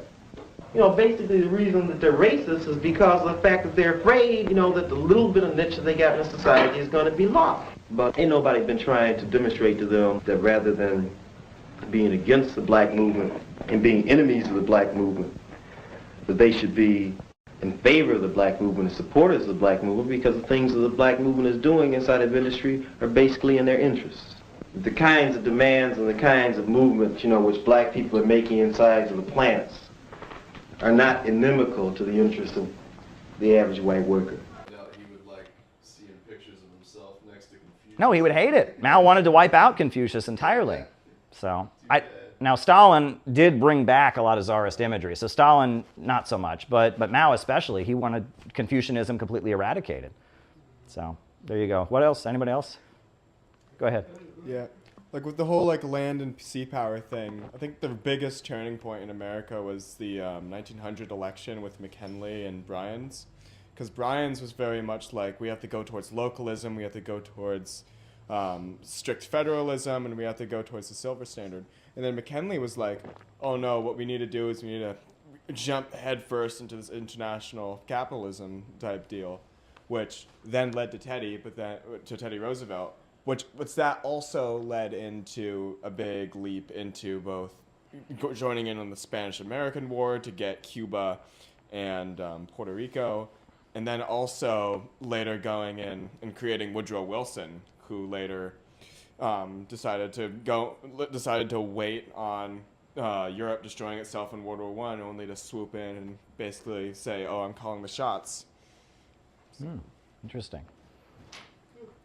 Are you going to talk more about the Shanghai massacre later on? Well, I all I know about it is that after Chiang Kai-shek turned against the communists, and Shanghai, which was a stronghold of the Communist Party, the KMT started slaughtering communists en masse, and so they had to basically take up arms to defend themselves. They declared the Shanghai Commune, and they seized control of Shanghai for like a week, and the Chinese army came in there and killed them all. The question is, does it verify Trotskyism? Because Trotsky is always look at the Shanghai massacre as a see, I told you. But I think ultimately, when you look at it, that doesn't mean they would have taken power either. Yeah. Ultimately, you have to organize a peasantry. That was just interesting to me Trotsky's got wrong. because as an American, you know, you're raised to Mao killed 50 million people, blah, blah, blah. But then when you learn that it was actually the KMT that drew first blood, that's really interesting to me. Well, no, I mean, for example, the Great Leap Forward. There was a famine in China in the early 60s. And the Wikipedia page for the Great Leap Forward is like hundreds of pages long. And you can buy all kinds of books all about it because it's all about the Chinese Communist Party mismanaged the economy and it caused all these people to die. But, however, there was a famine in China in 1927 where millions of people died, and the Wikipedia page for it is a paragraph because it doesn't have political implications. And in fact, there were famines all the time. There were famines where hundreds of millions of people died all the time before the communists came in. And the communists are the ones who brought the tractors and actually made China what it is today. But the narrative we get is, well, the communists came in and starved everybody, right? And that it's manipulation. In fact, Edgar Snow, who's one of the most pro-China writers, he was a guy from Missouri, he talks about he went to China and during that 1927 famine, and people were starving, and the main reason they were starving was because they didn't have a strong central government. Because there was food, plenty of food in other regions, and there were other regions where the crops were failing, and there was no central government that could take the food from one place and bring it to another place. Well, I wonder why they don't spread that around more. Yeah, and that they had no strong central government that could organize relief. And on top of that, a lot of the fields that should have been growing food were growing opium poppies for the British drug trade. And they weren't producing food in a lot of areas where they should have because the British were using China as a place to grow heroin. So, you know, I mean, there's all kinds of famines caused by, you know, the century of humiliation. You know, the British waged 2 opium wars to force China to accept, you know, the heroin trade and to accept their global free trade system. And as a result of the opium wars, they estimate the deaths in China. The Chinese Communist Party talks about at least 100 million people were killed because of preventing China from being able to develop economically, the drug trade, the enslavement, all the awful things. But there's no body count for that. Right? But the communists come in and they cure all these things. But in the process, there's problems and there's wars and you know, there's mismanagement and there's bad things. And so we're told, well, the communists just came in there and killed all these people. And that's just not a fair interpretation of history. Didn't the Roosevelts make some money off Chinese opium as well? Well, HSBC Bank. HSBC Bank is one of the biggest British banks, Yeah. and it's based in London. But you know what HSBC stands for? It's Hong Kong Shanghai Banking Corporation, and it was set up by the British to manage control of China's economy and make money from China. I'll give you an example, right? If you read many books about the Great Leap Forward, they will quote a speech that Mao gave during the Great Leap Forward, and they'll quote the phrase, "Half of China may have to die." And they'll say, wow, Mao was so committed to his crazy communist policies that he said half of China may have to die, he doesn't care, he just wants to implement them. Well, if you actually go and look at the speech, he was saying the opposite. He was saying to the Chinese Communist Party, if we don't change our policies, half of China may have to die. And that's the level of dishonesty there is in scholarship about China. I am sure that there were policies the Chinese Communist Party carried out that contributed to the famine happening. It shouldn't have happened. But you have to remember they had no national agricultural system before that, and they were trying to very rapidly build one. And they were doing it, trying to organize the whole country to rise up from poverty very quickly. And along the way, they had a very major setback. And some of it was just drought and heavy rains and things like that. And some of it was the fact that the country had not been unified. It had a central government before. And part of it was also that the Soviet Union had cut them off. Mao and the Soviet Union had their falling out, and the Soviet Union had promised them all kinds of tractors and agricultural support that they didn't have, and it contributed to a disaster in the early 1960s. But I don't think that disaster proves that therefore communism and the Chinese Communist Party has never done anything good. If you look at what China is now and what it used to be, you can clearly see the Chinese Communist Party has had massive contributions, Yeah. So now on this the disagreement between the U.S. and the CCP with Taiwan. Yeah. I mean, wasn't Taiwan originally a part of the one greater China? Yes. Okay. Yeah, in fact, it's still today the government on Taiwan is called the Republic of China. It's the old government of Chiang Kai-shek. They just are based on the island of Taiwan. Oh, okay. Yeah. Are you going to talk about the Cultural Revolution later? That'll be in class number 3. Yeah. Cool. Go ahead. Well, I was just going to say, I don't think there's anything wrong with seeing Mao as a great revolutionary, but not necessarily a great administrator, and that was why Deng was needed, or other people. Stalin was a better administrator probably than Lenin. Yeah. But okay, very good. Anybody else? All right. So we move on to class number 2. All right, or section number 2 of class number 2. All right. So Sam Marcy, he was a member. He came to New York City, and he was a teenager in New York City. And as a teenager in New York City, he lived in a neighborhood called Brighton Beach, and he also lived in another place called Coney Island. And if you go to Coney Island and Brighton Beach, even today, the signs, a lot of them are in Russian, and it's a high concentration of Russian speakers. And he grew up speaking Russian. He was from Ukraine, and he lived there, and the Communist Party was very, very popular in those neighborhoods. And he joined the Young Communist League when he was 16. His first job was at a laundromat, and he tried to recruit his co-workers into a union, and it wasn't successful, but that was his first achievement, I guess. And he was in the Communist Party, and he was actually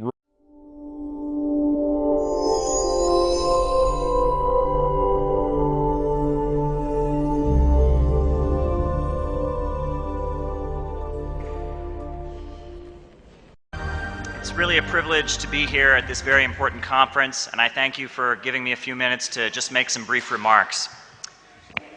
It's not enough to simply be against racism or to say that you are against racism. Token anti-racist statements in the modern United States are everywhere. Though Martin Luther King Jr. was shot down and killed for his brave, dedicated work, after his death, he has been reduced to a harmless, patriotic icon. Even though the FBI tried to destroy him, school children throughout the United States are now taught that MLK is proof that the United States is, quote, the greatest nation in the world. Well, the truth is, as most people here are aware, the United States is not a nation. The U.S. is a country, and within its borders are oppressed and oppressor nations. African Americans brought to this country in chains constitute an oppressed nation within U.S. borders. A lot of people in the U.S. like to say they are revolutionaries these days, Bernie Sanders and others. I say you're not a revolutionary unless you recognize that black people constitute a nation, and that as a nation they have the right to self-determination, to choose separation or integration for themselves. Every time I come to this part of the world, I meet so many young people who have a completely delusional portrait of the United States. What young Iranians see on satellite television, this image of the United States as a kind of rich paradise, this image of the United States is completely false. If you watch US media, 90% of the time you're only seeing Southern California or New York City. But the United States is far bigger than that. In the heartland of the United States, what Sarah Palin demagogically called the real America, there are millions of young people who are very unhappy. The US economy has been wrecked by deindustrialization. The steel mills, auto plants, and other good-paying industrial jobs have been eliminated. The public sector in teaching, libraries, post offices, and such has also been gradually eliminated. Young Americans in service sector jobs are stuck in a low-wage economy, making a mere fraction of what their parents made in the much-heralded American middle class that once existed. Young Americans watch the same garbage propaganda that is as what is broadcast into Iran, and they see how Kim Kardashian, the Real Housewives of New Jersey, and other wealthy people on American television live, and they then contrast it with their own lives. The rates of suicide, mental illness, and drug addiction among young Americans are rising. Young people in the United States are told that unless they are rich, they are worthless. And then they look into the future and see that they're going to spend their lives with a much lower income level than their parents and possibly spending it poorer than they expected. U.S. society, born in racism, slavery, and the slaughter of the indigenous people, is now entering a deep political and economic crisis.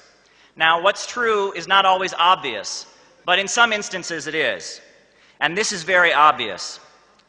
The United States, in which there seems to be another mass shooting every time you turn around, is not a healthy, moral society. It's not a model or an ideal that any country should aspire to become. The most hopeful period in the history of the United States was the direct aftermath of the Civil War. The Civil War was really the Second American Revolution. Abraham Lincoln led a beautiful coalition. It included Christian abolitionists, labor unionists, industrial capitalists, and most importantly, the enslaved African people themselves. When the war broke out, enslaved African people stopped working in a general strike all throughout the South. Harriet Tubman became the first woman to lead U.S. soldiers into battle as she organized guerrilla bands freeing slaves along the Combahee River in South Carolina. The slaveocracy, aligned with the British Empire, was also supported by the Wall Street financial elite. They saw cotton exports from slave plantations as a way to make profits. But Wall Street, the British Empire, and the slave-owning aristocracy was defeated, and they were defeated by an amazing alliance. The Republican Party during the 1860s, far different than what it is today, was a revolutionary party. It took its name from the French Revolution. It represented the small farmers, the African Americans, and the labor unions. After defeating the slave owners, they continued to move ahead as a coalition. And for a brief period in the South, there was even land redistribution, where the land of the slave owners was being redistributed. Calling themselves the populists, the small farmers and free blacks called for public control of railroads, guaranteed education for all, and the overthrow of the monopolists, the wealthy bankers that have so much power. The progressive coalition that came out of the Civil War was broken apart by Wall Street. What did they use to destroy the progressive anti-capitalist mass movement that emerged in the aftermath of the Civil War? They used racism. The Ku Klux Klan used terrorist tactics very similar to what the Israelis are doing, very public, violent acts of terror with brutal violence, forcing the formerly enslaved persons out of political process. U.S. troops were pulled out of the South, and it was handed over to the racists. Since that time, the white people of the United States made a deal with Satan. As the big bankers have plundered the world, using bombs, sanctions, and cruise missiles to beat down those who assert their independence, we went along with it. We waved flags, we were loyal and obedient, and in exchange we got houses, cars, and TVs. We were taught to identify with Wall Street and to look at the people of the world, as well as the black and brown people within the United States, as our enemies. But the devil does not keep his promises. The middle class, the bribe given to white Americans to buy their obedience and loyalty to empire, is gradually being eliminated. The standard of living in the United States is rapidly dropping. The civil liberties often bragged about by U.S. leaders are being stripped away as the U.S. is gradually transitioning to becoming a low-wage police state. The U.S. economy has become centered on destruction. Prisons for profit, police on every corner, empty foreclosed homes, rampant aggression, and war around the world. As we face the ruins of U.S. society, now it is time for white people to change how they see themselves.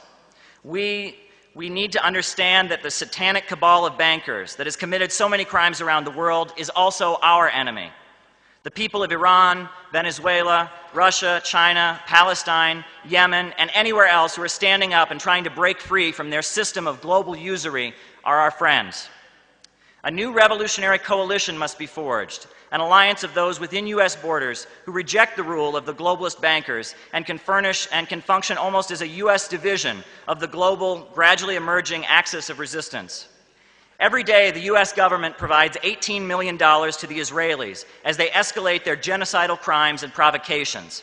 A mass people's movement could demand that the money instead be spent on providing health care, education, and jobs for the next generation of youth within the United States. The U.S. currently has thousands of troops stationed in military bases throughout this region.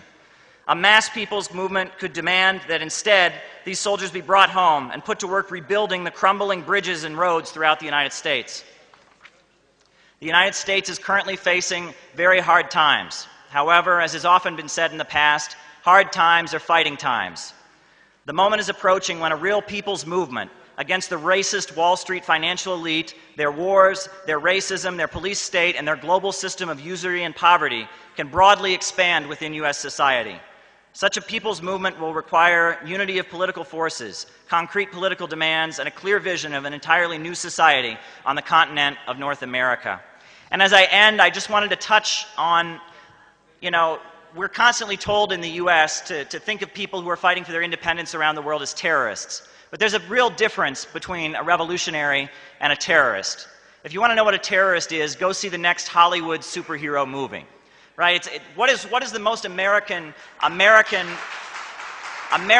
movie genres, these ideas of superheroes? What is it? It's a white man, usually, who thinks the police aren't doing enough. So what does he do? He puts on a mask and he goes out to fight the bad guys with isolated acts of violence. What is this? This is the Ku Klux Klan. That's what that is. That's the mentality that comes out of it. What the Israelis are doing, their violent attacks the settlers are carrying out, what ISIS is doing, what the police of the United States are doing, this is the terrorist method. Extreme acts of violence designed to terrify people. The Supreme Leader, Khamenei, when he says that they oppose the crimes of both Daesh and the police of the United States, that they're both the same, he's pointing to the fact that they are both using the terrorist method. But what's a revolutionary? A revolutionary is completely different than a terrorist. If you look at revolutionaries like Imam Khomeini, like Malcolm X, like Eugene Debs, these are people who weren't great because they committed isolated acts of violence and terrified people. They were great because they pushed people forward. They empowered people to do things they never believed that they were capable of doing. That's what the essence of revolutionaries are. The U.S. is facing a crisis, but it's also a time of great opportunity. I think the world is rapidly changing. The rule of the big bankers, the global elite that runs the United States is changing. There's an emerging axis of resistance in the world, and I think we're entering a period of great opportunity for those who seek justice, peace, and equality. Thank you.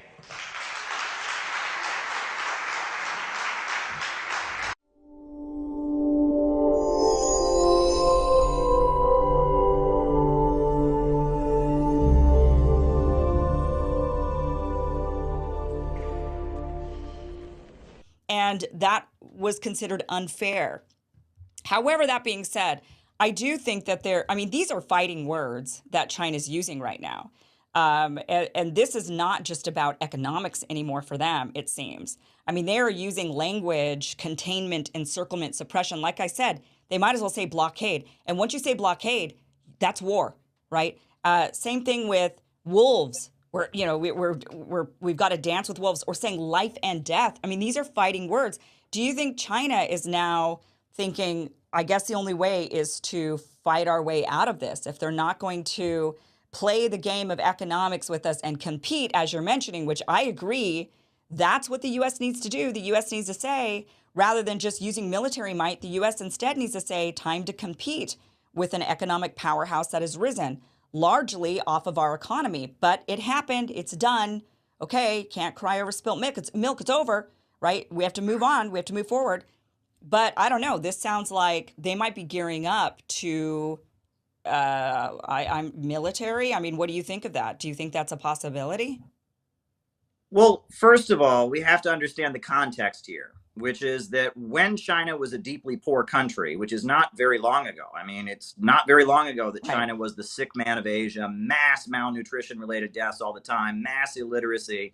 Before China developed and rose itself up out of poverty, the way it was kept poor was by keeping it divided. Right? You had Tibet in one area, you had a government, central government that wasn't being recognized, you had regions where warlords had power, and that part of the point that the Chinese Communist Party is always making is that they have held the country together. Deng Xiaoping said before the communists came to power, China was a heap of loose sand, but they brought the country together and they've held it together.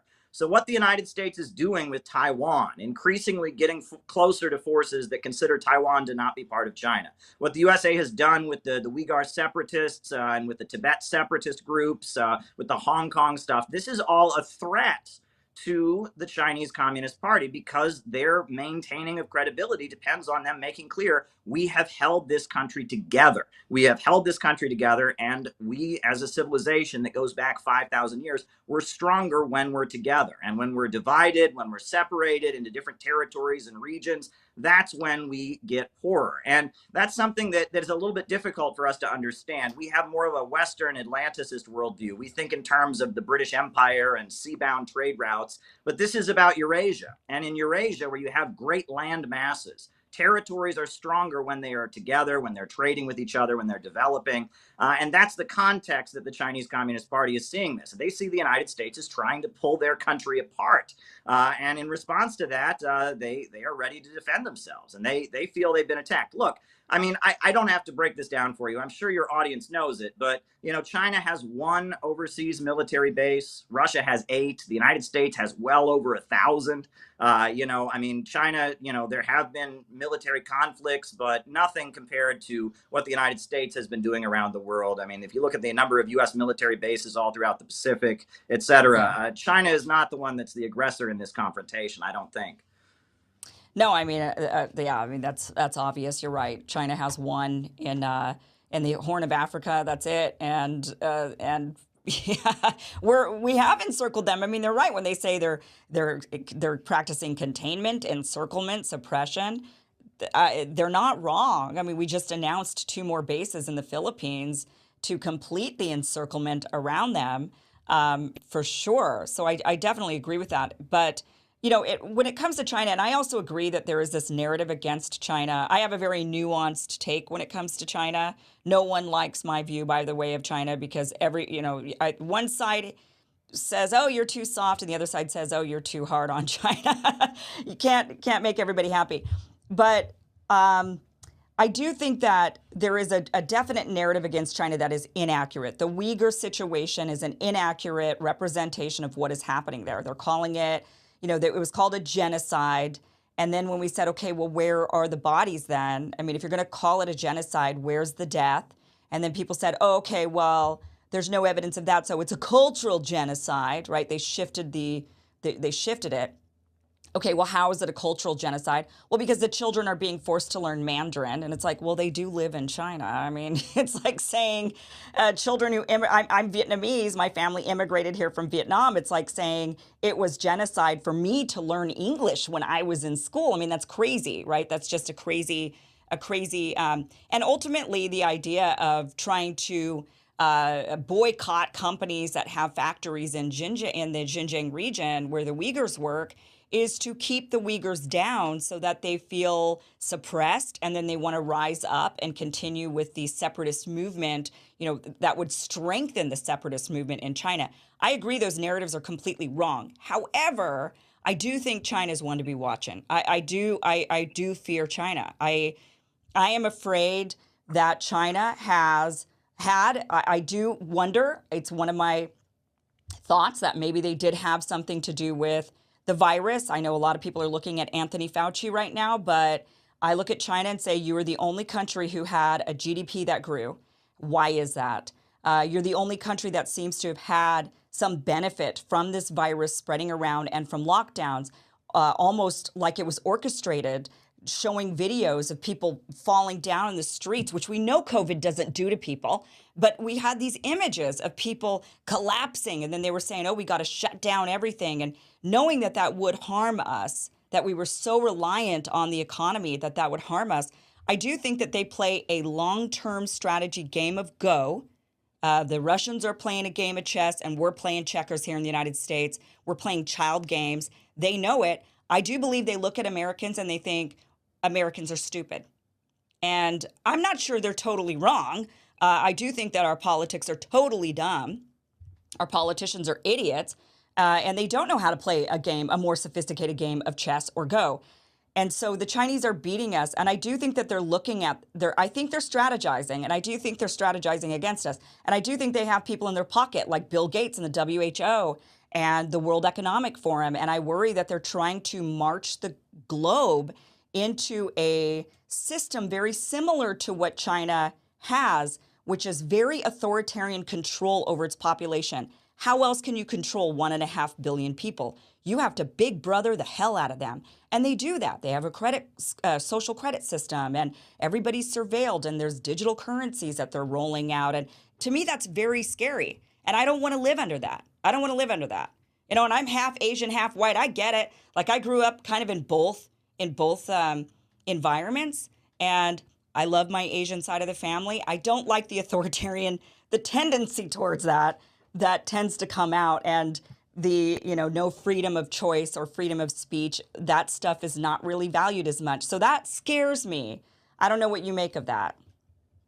Well, again, a lot I could respond to. One thing I will point out is that in China, they call their system socialism with Chinese characteristics, and they make abundantly clear they have no desire to export their political system. If you look at the countries they trade with in Africa, the countries they trade with in Asia, they're not copying or exporting the Chinese political model to these countries. That's just not what they're in the interest of doing, and they understand their political system to be very China-specific in many, many ways. Mao Zedong adopted communism for China. Deng Xiaoping took it even further with socialism with Chinese characteristics. But the other thing I want to make clear is, you said you talk about China being a threat and some concerns. I think our leaders here in the United States do consider China to be a threat. Because if you listen to Joe Biden's State of the Union, the opening was all about building. He's going to construct. If you listen to Donald Trump's recent remarks about the quantum leap, and he's going to build 15 model freedom cities and all of that. This is what Americans want. We want construction again. We want jobs again. We want economic opportunities. We want a government that will oversee the development of the country. And our politicians are promising that because we want it. That's what we want. The country is falling apart in its infrastructure, train derailments, water not being properly purified, the power plants are falling apart. And politicians are promising to do what China has done, because China, with its central planning, with its 5-year economic plans and its state-run industries and its Communist Party, has presided over a massive rebirth of the country. I mean, Trump says, make America great again. I mean, no country has ever been made great again.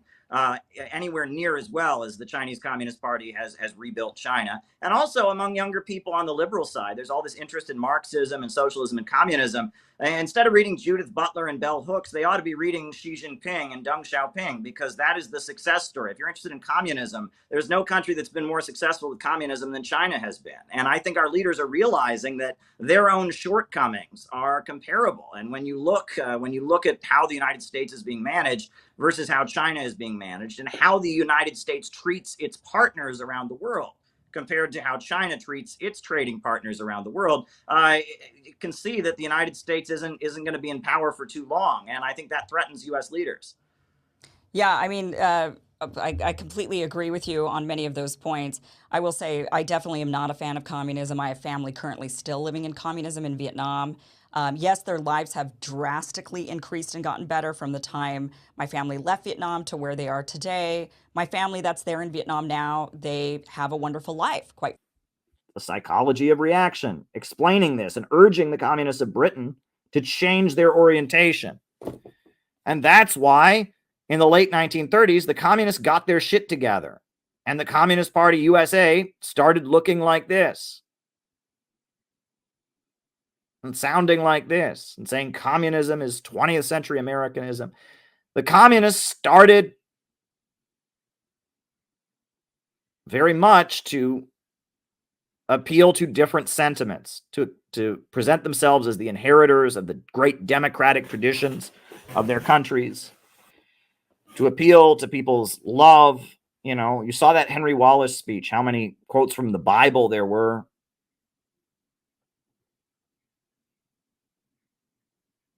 And this book quotes R. Palm Dutt. R. Palm Dutt is the brilliant writer. This book is considered a companion volume. Reuben Osborne's Psychology of Reaction is considered a companion volume to R. Palm Dutt's book, Fascism and Social Revolution. R. Palm Dutt's book focuses on the economics of fascism. Fascism as a mechanism for saving capitalism from a long-term crisis by utilizing forced degrowth, trying to grind back the wheels of the history. Reuben Osborne's book gets into the psychology behind fascism and how fascists are appealing to some of the most basic natural desires on the part of people, and communists have made the mistake of handing those desires over to the fascists. And this book is really a polemic. It is urging the communists of the world to become patriots, to become defenders of community, defenders of family, and to stop with that deviant mindset. Basically, Reuben Osborne and Georgy Dimitrov were telling people that we need Superman communism. And if you read William Z. Foster, right, you read Gus Hall, you read communist stuff from this period, it was Superman communism.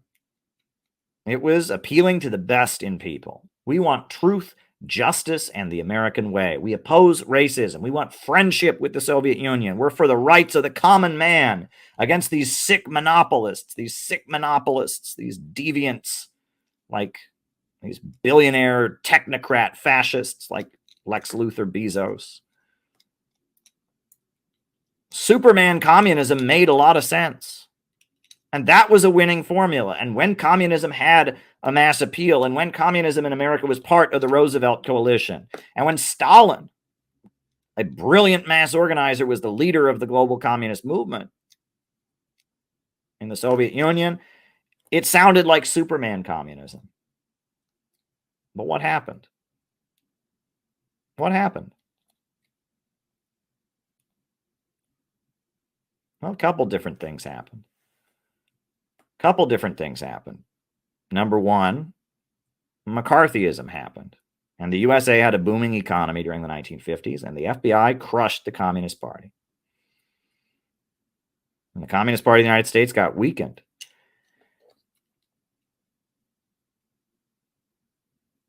What else happened? Well, the Congress for Cultural Freedom was created. And the Congress for Cultural Freedom was a CIA-funded project to change art and culture and to change socialist politics. They set up a magazine called Partisan Review. They set up a magazine called Der Monat in Germany that funded the Frankfurt School. They set up a magazine called Encounter in Britain. They funded the work of Jackson Pollock.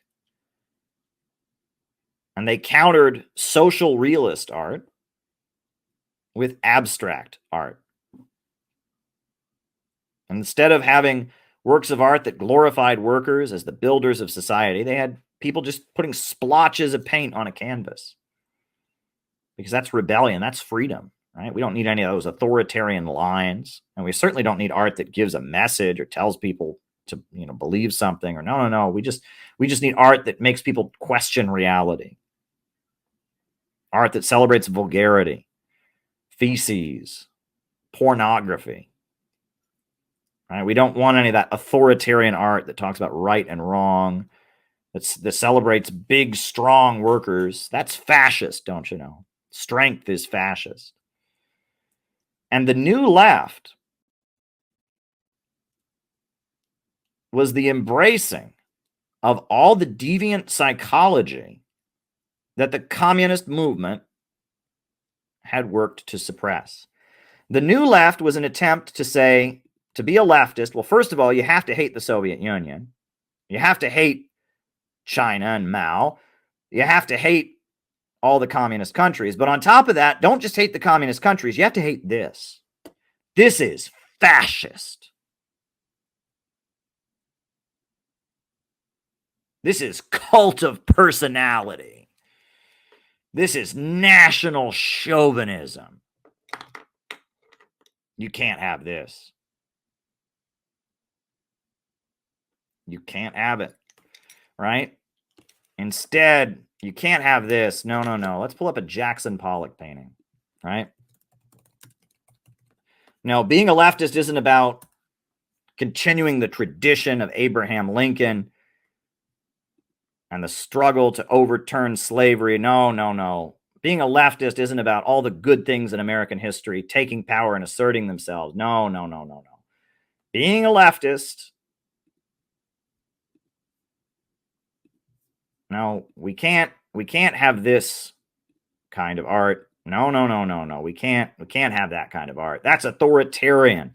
That's fascist. That's fascist. That's authoritarian. We can't have that, even though Lincoln was fighting against slavery, even though he led a coalition that had within it great abolitionists like Frederick Douglass and others. No, even though Abraham Lincoln was the leader of a coalition that eventually ended legal slavery in the United States. No, no, no. We can't have that. We can't have that. Right? We can't have that. No, no, no. Instead, what we need to have, what's the true expression of freedom, is this.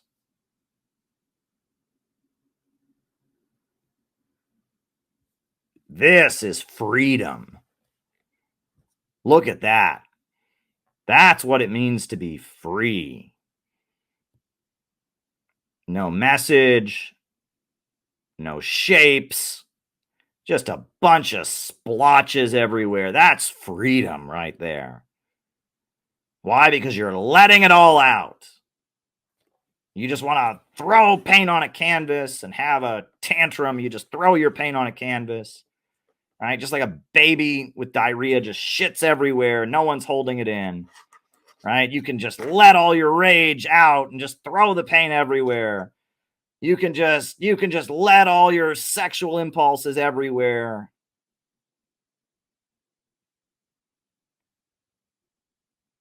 That's what it means to be a leftist. That's what it means to be a socialist. And of course, we hate all the communist countries. In fact, they're just like the Nazis. And that's what fascism is. It's strength. People being physically fit are fascist. Gymnastics is fascist. Exercise is fascist. Saying that real truth and real right and wrong exist, that's fascist. So as the Communist Party was defeated,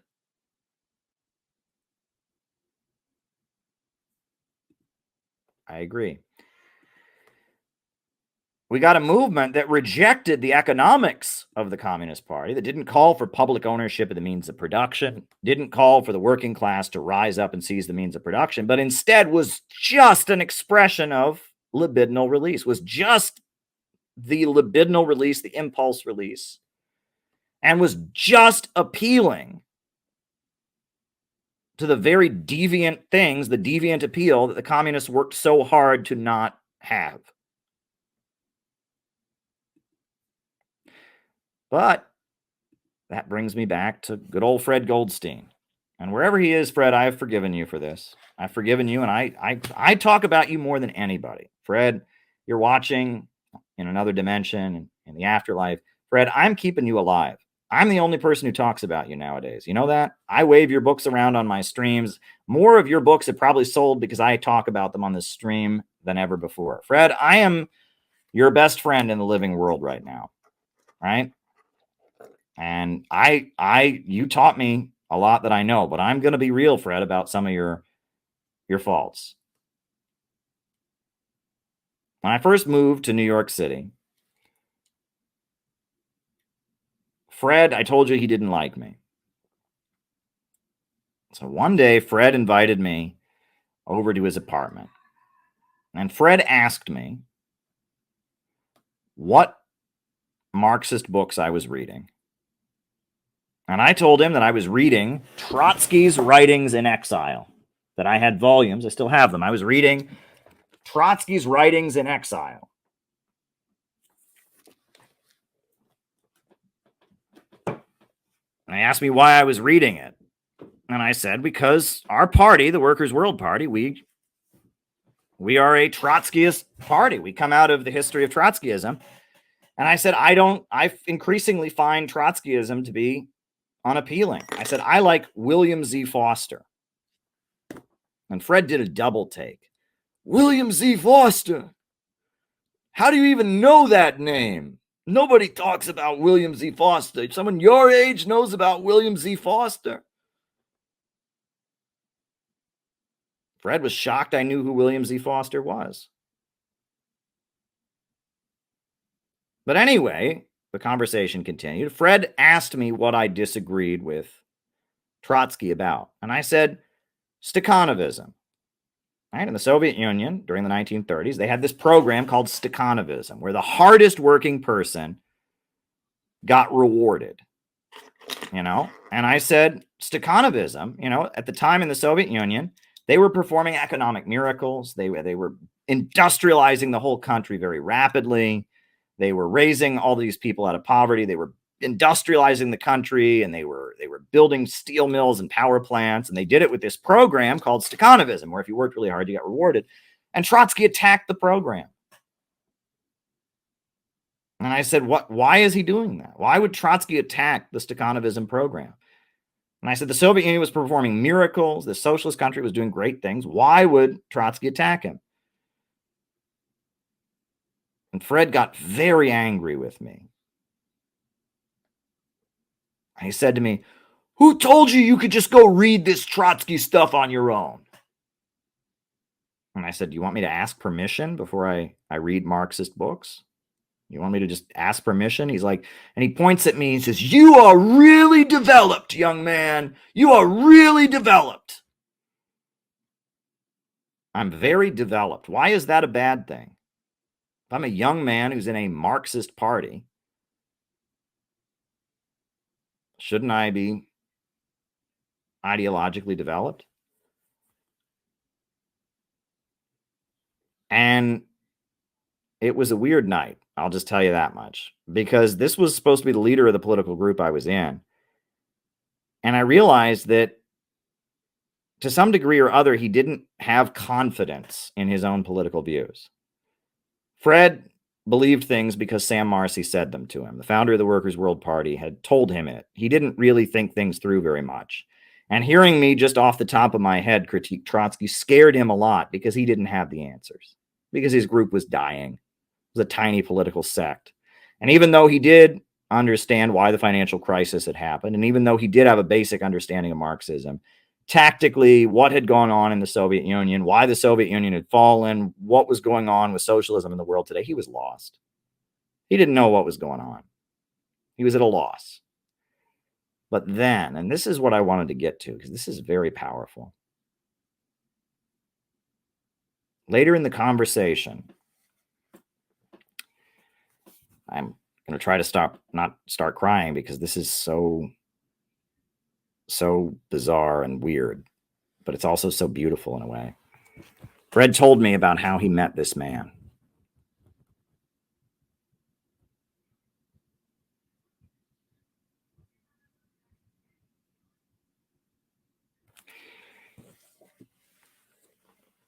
Fred is the only person who has a memory of William Z. Foster that I've ever met.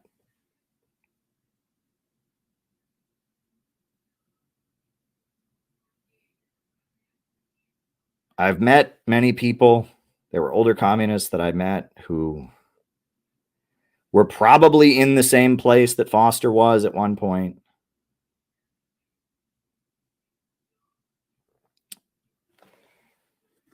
But Fred Goldstein had met William Z. Foster. And that night, when I was sitting in his apartment, hearing him scream at me, "Who told you could just read Trotsky on your own?" He told me about how he met William Z. Foster.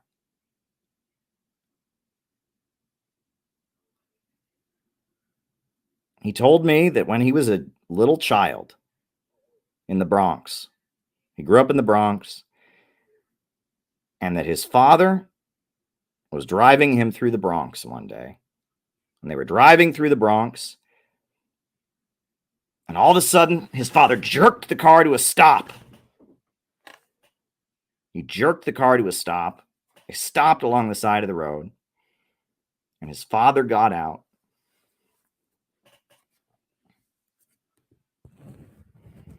Because this man was walking by.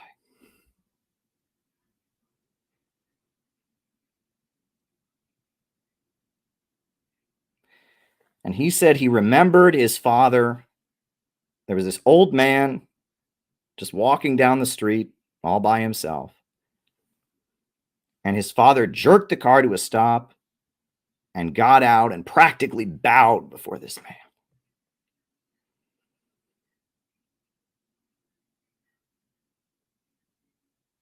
And said to him, can I drive you any place?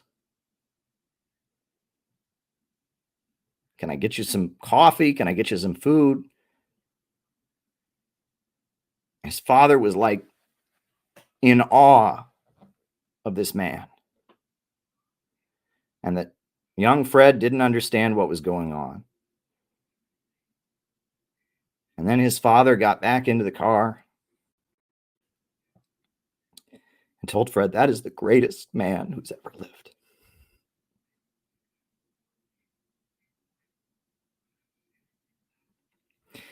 And that this was the 1950s that Fred was remembering. And that Fred's father was a loyal member of the Communist Party. And William Z. Foster was living in the Bronx during these years because he had a heart condition. And he was deemed unfit to stand trial by the U.S. federal court system. But the entire national board of the Communist Party were in federal prison during those years.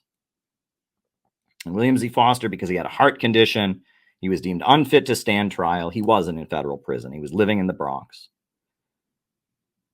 And that William Z. Foster, in his late years in the 1950s, before he died in 1961, he lived in the Bronx. We are in Secaucus, New Jersey, talking with Louis Farrakhan, the leader of the Nation of Islam. Kim from California, you're there? Yes. You wanted to say. You've been accused of accepting financial assistance from Libyan leader Muammar Gaddafi. Can you please explain your relationship with Gaddafi and these financial allegations? They're not allegations, they're truth. Muammar Gaddafi loaned the Nation of Islam $5 million for an economic development plan. And I have a very good relationship with Muammar Gaddafi. We are friends, we are brothers. And he has great respect for me and I for him. In fact, I have great love and admiration for him. And I'm very grateful to Almighty God for his snatching the idea of a United States of Africa from Osagyefo Kwame Nkrumah and Gamal Abdel Nasser, which resulted just recently in the formation of the African Union. And we'll be back in just a moment. Want to see on Donahue? Log on to donahue.msnbc.com and pitch your ideas. Plus, you can chat along with the show live every night. Speak out and let us know what you think. Phil's on the web now at donahue.msnbc.com.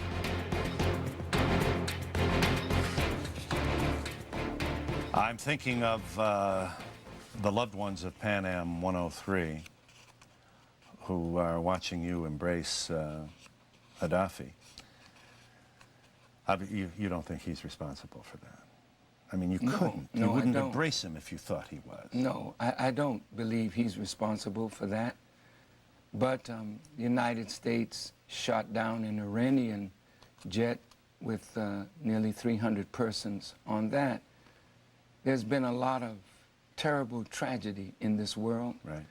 And now we're living at a time when we have to atone for the things that we've done that are ill and wrong, so that we can make a better world for ourselves and our children to live in. Yeah. And that's what I hope. I do too. I do too.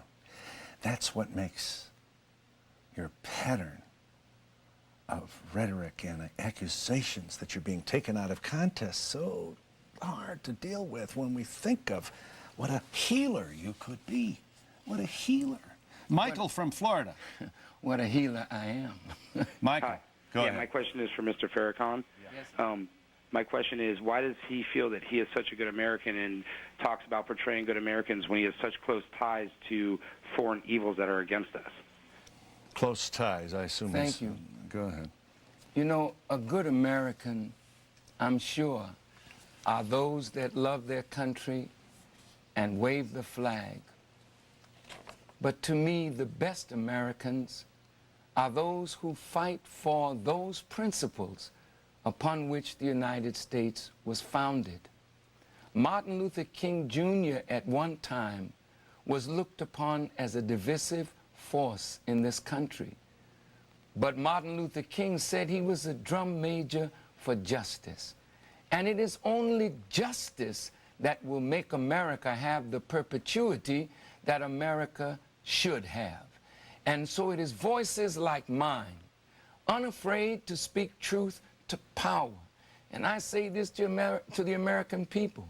You need to rise today and let the president know that unless he makes the case for war, America should never be the aggressor and attack a nation that cannot really defend itself against the power of the greatest military power in the history of the world.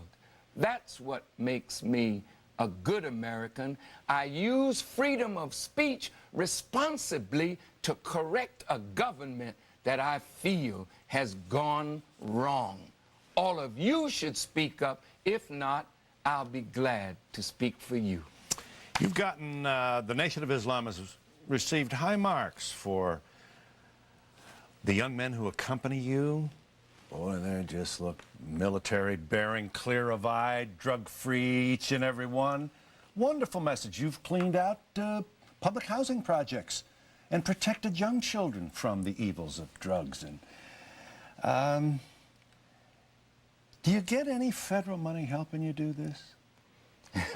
We did at one time, but we're under sanctions now because they say we're anti-Semitic. I can say on this program, Phil, I have never been, nor am I now, a hater of the Jewish people. What I dislike is injustice. And when I speak to that and speak critically of those Jewish persons who I feel are unjust to us, I feel it's criminal to call me anti-Semitic. Well, that I am not. Yeah, I don't know. You don't bring up the Christians as much as you bring up the Jews. Incidentally, regarding, I don't see, my president has already said, I don't see how we can allow public dollars to fund programs where spite and hate is the core of the message. That's what I'm trying to say. You don't need all this spite and hate. And let me accept your word that it's not true. Well, you're giving the appearance that it's true. Louis Farrakhan preaches hate. Louis Farrakhan is a hateful person who has preached an anti-Semitic message, which is ugly. George W. Bush is preaching hate every time he stands on the television telling us that Saddam Hussein is a threat. Saddam Hussein didn't cause Enron and World.com. He didn't call the crisis of confidence. He's not responsible for police brutality and mob attacks and hate crimes in America. No, Mr. President, you're preaching hate and you need to stop it. Set up for profit and the working class leaders of all people. Okay, you can stop there. But that was what they advocated, the construction of an anti-monopoly coalition to defeat the power of the imperialists. And ultimately, in order to defeat the power of the imperialists, the working class would have to become empowered and would have to break the power of the imperialists and would have to ultimately set up those planned economies. And that planned economy would benefit the small business owners, and it would benefit the overall population, and it would be at the expense of the ultra-monopolistic corporations. And that's what we're for in CPI. We are for an anti-monopoly government, an anti-war government, an anti-fascist government, a pro-growth, pro-humanity government. And what we seek to do is to stimulate the conversation toward creating that. And that is the vision of this organization. And I mean, we have a list of everything we've done this year, and I'll go over that tonight when I talk. But what I'm thinking that we could do to change the conversation, we've done a lot to change the conversation. We'll talk about that tonight. But that convention that we do next summer, have 400 people gathered from different political perspectives, all kind of talking about this. There's a lot of people that we can nudge the conversation in a good direction. There's a lot of people that have a vague understanding of it. There's small business owners that understand we're being degrown. There's working people saying, what the hell has happened to the country? There's people saying, why are we going to all the wars around the world? We can put forward a program that, first of all, links it all together and explains where it's coming from and could lead toward the conversation that could lead to the formation of an anti-monopoly government. And what I wanted to point out is that we don't have one true party syndrome, okay? If there's going to actually be an anti-monopoly coalition, it's going to be a real coalition. There's going to be all kinds of different people in it, from all kinds of different perspectives, who believe in economic growth and want to oppose the power of the big monopolies. And we're going to be one voice as part of a much bigger conversation.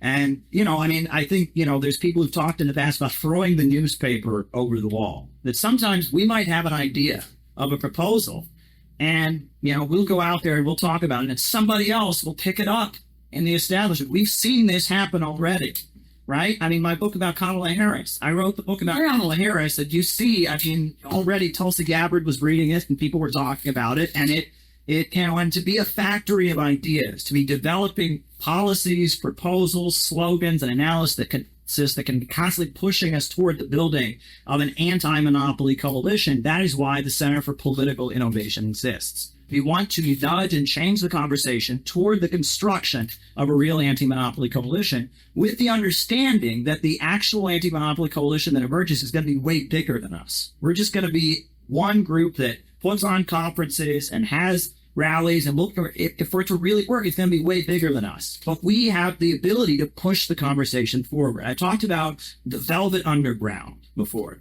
During the 1960s, everyone knows about the Beatles. Everyone knows about the Rolling Stones. There's another rock band called the Velvet Underground. People don't know about the Velvet Underground. I know the Well, some people here might know about that. Yeah. But the Velvet, they did things. They did things that the Beatles and others could then look at and do. They pioneered. They innovated. They did things with rock that then could change the. If you have a big, huge record label, you can't take all these experiments, but they were smaller and they were able to try things out. They worked, maybe they didn't. And then that opened the space for other people to try them out. And that's why we're called the Center for Political Innovation. We're going to try things out. And that's what we have been doing. We've been blazing new trail by being, breaking out of leftism, right? And becoming what we are by talking the way we do about different topics. We're blazing new trail and changing the conversation. And that is what we aim to do. We're not a political party, but we hope that political parties read our stuff and become influenced by it. And it leads them to help build the anti-monopoly coalition, right? And we're not a Leninist vanguard party. We don't have democratic centralism. And that also, I want to mention that I've been to socialist countries. And modern socialist countries are not like the Soviet Union. In the Soviet Union, there was, for lack of better words, a cult of personality around Stalin. There was one state ideology. When I go to Venezuela, I see that there are, within the ruling coalition, the patriotic pole, you have the United Socialist Party, you have the Communist Party, you have the Fatherland for All Party, you have the Tupac Amaru Party, and you have many people with many different ideas that are part of this ruling coalition. And often, because those folks are part of the coalition, they get subsidized by the government to open their own businesses, to have like housing cooperatives and things like that. Remember when I was in Venezuela, we went to one housing cooperative and it was run by a Catholic priest who had run an orphanage, right? And there was a young woman who was there and said that she believed, her purpose in life was to die for the revolution. They had a painting of the Last Supper on the faces of all the disciples. They had the faces of like famous communist leaders and all of that. And so then we got back on the bus and they took us to another collectivo. And as soon as we got back on the bus, they said, all right, now when we get to this other collectivo, whatever you do, don't mention where we just were. And I said, why? And they said, well, this Catholic priest guy, he hates these guys and they hate him. And there's a rivalry, but they're both part of the coalition.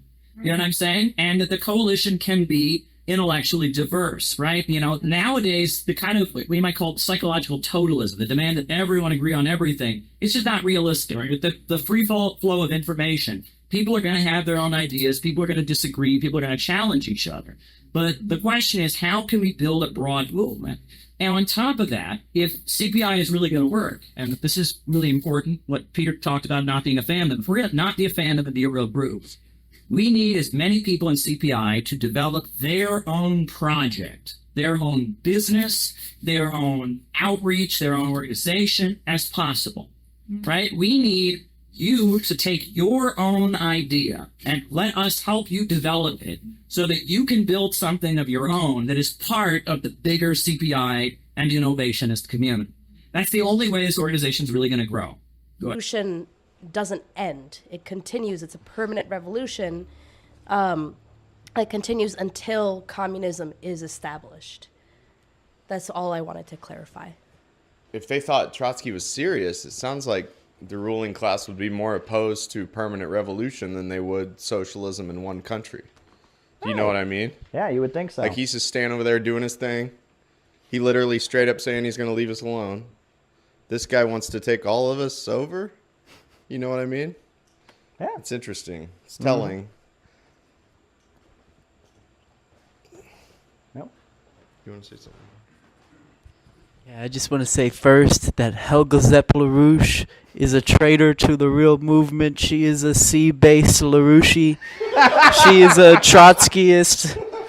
The old LaRouche is incarnate in Helga, the Trotskyist LaRouche. It's all bad. That's why she hates the MAGA movement. She hates America First. That's why they had their split. It's true. It's true, and she's never for socialism. She's betrayed socialism in one country and abandoned it for worldwide domination. It's just horrible. But, you know, I think that the land versus sea thing is very much also a question of trade policy, just to begin with, even though you kind of characterize the sea as controlling trade routes. I think that's true, but on the same time, both of them very much involve trade, because to be able to have a land-based civilizational national or state infrastructural plan, you have to shut off that sea thing like the Houthis are doing, because that British system of dominating the seas is what brings the free trade, and then they just take the raw resources, but they don't actually let nations build up their own manufacturing base.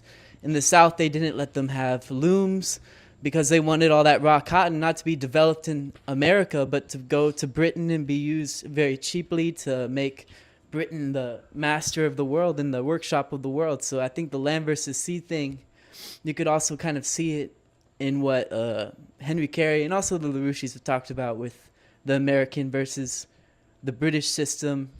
And I think that we need to reform the LaRouches. Helga Zepp LaRouche is bad. Well, yeah, I'm going to talk about that more in class number 4. But the struggle in American history has largely been a question of, are we going to be a land civilization or a sea civilization? And I think the American Revolution was largely fought. It was in opposition to the British Empire, and it was the founders of this country wanted to be a land civilization. And then you can interpret the Civil War as Lincoln was fighting against slavery, which was an outpost of the British Empire, because he wanted a land civilization. And, you know, I think that there is a push and pull between, will America be a land civilization or a sea civilization? Right. So, yeah. And the difference between Trotsky and Stalin is very much so reflected in the early history of America with Hamilton versus the Jeffersonians. And Jefferson just had this idea of America is this special country that's unique because we have this unique idea of freedom that's never been tried before, which is like this ultimate form of Western chauvinism and liberalism that Dugin talks about, versus Hamilton, who was much more grounded in an actual national project that related to economic improvement, not this idea of, we have the most best classical Western values, but this idea of, no, we actually can develop the country in a real strong way. So he almost kind of, I don't know, I see a reflection between Trotsky and Stalin and Hamilton and Jefferson in that way. Great. Well, one thing I want to say is that, you know, if you look at what China is putting out now, and you talk to people that are like supporters of the Chinese Communist Party now, they will often praise the Qing dynasty, which is the first dynasty that created one China. right? And they'll praise it because the way what? The way China was oppressed is they divided it, and you had Tibet separate, you had the island of Taiwan separate, you had Hong Kong separate, and that the Communist Party prides itself on the fact that it created one China. And they claim the heritage of, they admire the leaders in China's history who also did that. Also, during the Second World War, Stalin made a movie, which is actually, it's pretty good, but it's not, I mean, it doesn't seem very communist. And it's called Ivan the Terrible. It was directed by Sergei Eisenstein, who was one of the main Soviet filmmakers. And you watch Ivan the Terrible, and Ivan the Terrible is all about how there was this Russian Tsar who united all the peoples and all the regions of Russia, and he was very strong and ruthless, but he had to do it.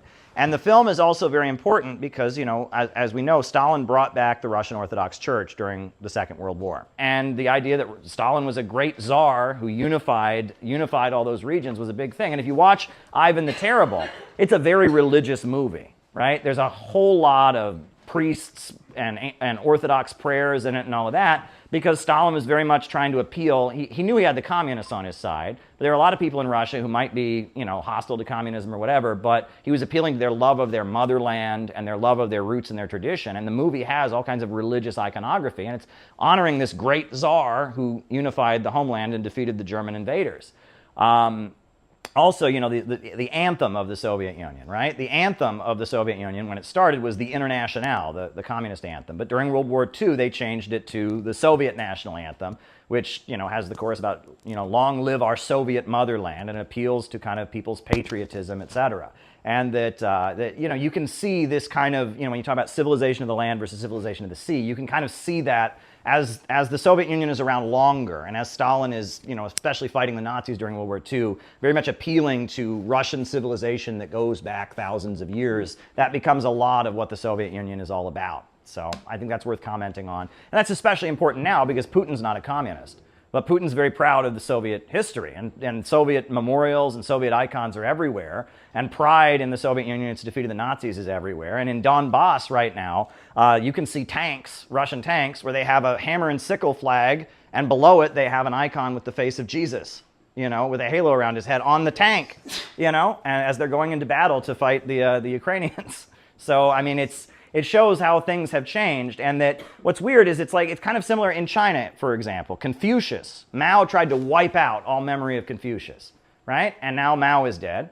And now in China, the Chinese Communist Party is putting up more and more pictures of Mao than they used to. In the 80s and the 90s, they started downplaying Mao, but now they're bringing Mao back, but they're also putting up statues of Confucius. And in China, Mao and Confucius kind of walk hand in hand as part of China's unique identity that is not Western, right? And in Russia, you can see the Russian Orthodox Church and the great czars and Stalin, etc., and the Soviet Union as part of Russia's unique identity and our history that goes back thousands of years that is not Western.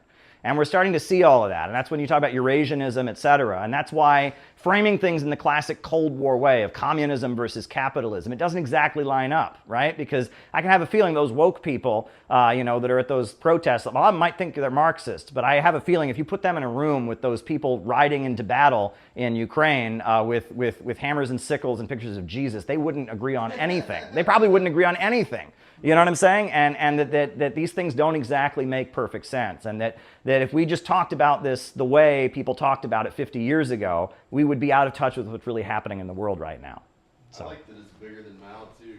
And I must talk about this. E eu tenho que mencionar isso. When we talk about the global economic crisis, Quando falamos da crise econômica global, the Western media has one answer. a mídia ocidental tem uma resposta. They think they can explain it with one word. E eles explicam com uma palavra. If you ask them why there are economic problems in the Você world, pergunta a eles qual é a origem dos problemas econômicos do mundo. they say China. Eles dizem China.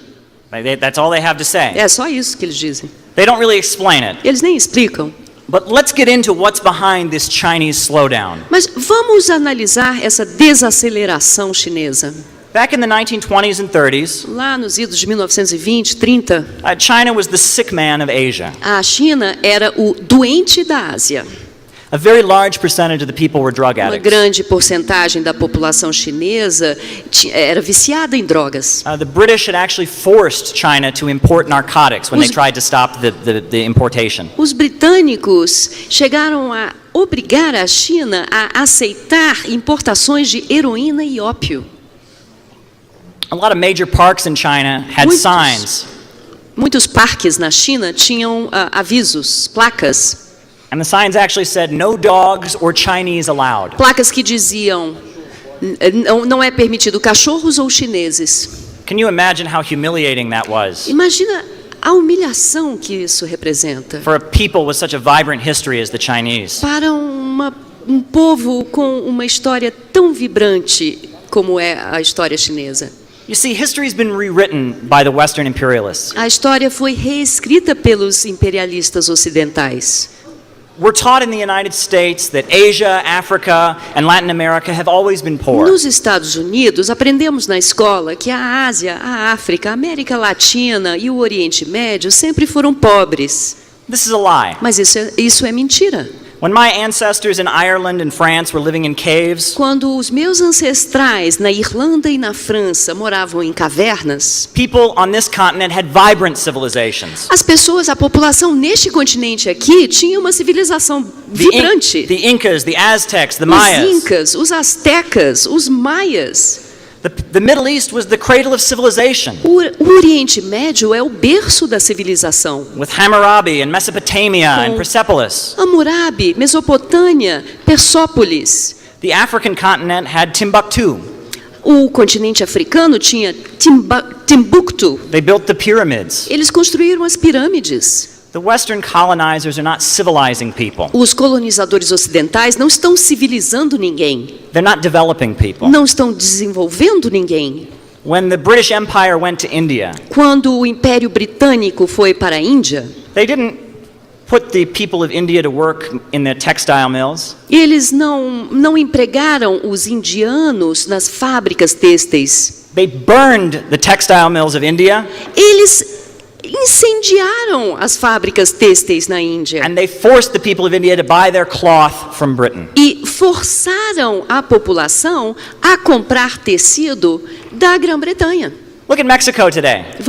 Analisemos o México. Once there was a vibrant agricultural industry in Mexico. No passado, uma indústria, uma agricultura vibrante no México. Since the intervention of Western corporations, desde a intervenção de corporações ocidentais, millions of Mexican farmers have been tossed out their land. Milhões de agricultores mexicanos foram expulsos de suas terras. And now they're forced to import food from the United States. E são hoje forçados a importar alimentos dos Estados Unidos. For centuries prior to 1949, por séculos antes de 1949, the West had been investing in China. O Ocidente investiu na China. They've been doing business there. Fazendo negócios. But the people were poorer than they ever had been. Mas os chineses continuavam pobres como sempre. But 1949 changed everything. Mas em 1949 tudo mudou. A new government came into power. Novo governo assumiu. Prior to 1949, China had no steel production whatsoever. De 1949 não havia qualquer produção siderúrgica na China. With Soviet assistance, com a assistência soviética, they launched their steel industry in the 1950s. Eles lançaram sua indústria siderúrgica na década de 50. China began to produce its own cotton and its own clothing. Começou a produzir seu próprio algodão, sua indústria têxtil, seu vestuário. They built power plants and hospitals. Usinas elétricas, hospitais. In 1961, the Soviet Union cut off aid to China. Em 1961, a União Soviética interrompeu o seu apoio à China. For a brief time, they tried to have the most egalitarian kind of utopian system that they could have. Por algum tempo, eles tentaram implementar um sistema totalmente igualitário, totalmente justo. In 1978, Deng Xiaoping said, "To get rich is glorious." Mas em 1978, Deng Xiaoping disse: enriquecer é glorioso. Now, many see this statement as somehow an embracement of capitalism. Muitas pessoas acreditam que ele estava, na verdade, abraçando o capitalismo. But it was the opposite. Mas é o oposto, é o contrário. He said poverty is anti-communist. O que ele quer dizer é a pobreza é anticomunista. But to get rich is glorious. Mas enriquecer é glorioso. He said that China could not become prosperous by redistributing poverty. Disse que a China não se tornaria próspera através da redistribuição da pobreza. That huge efforts had to be made to increase the productive forces. E que um imenso esforço teria que ser empregado para construir as forças produtivas. Wall Street started investing in China. A Wall Street começou a investir na China. But it was tightly controlled. Mas com controle rígido. The Chinese Communist Party keeps a firm hand on all the corporations. O Partido Comunista mantém um rígido controle sobre as empresas. They only do business for the benefit of the country. E eles só fazem negócios que beneficiem o país. There's no other society on earth that has ever executed billionaires. Nenhuma sociedade no mundo ou na história executou bilionários.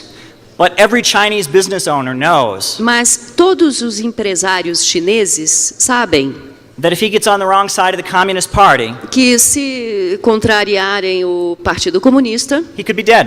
Eles podem ser executados. Recently, the owners of the McDonald's meat supplier. Recentemente, os proprietários do fornecedor de carne do McDonald's. It's a U.S.-owned corporation called OSI. Que é uma empresa americana chamada OSI. They were serving rotten meat to the public. Eles estavam servindo carne passada, né? Carne podre para o público. The Communist Party bosses in Shanghai brought them out of their offices in handcuffs.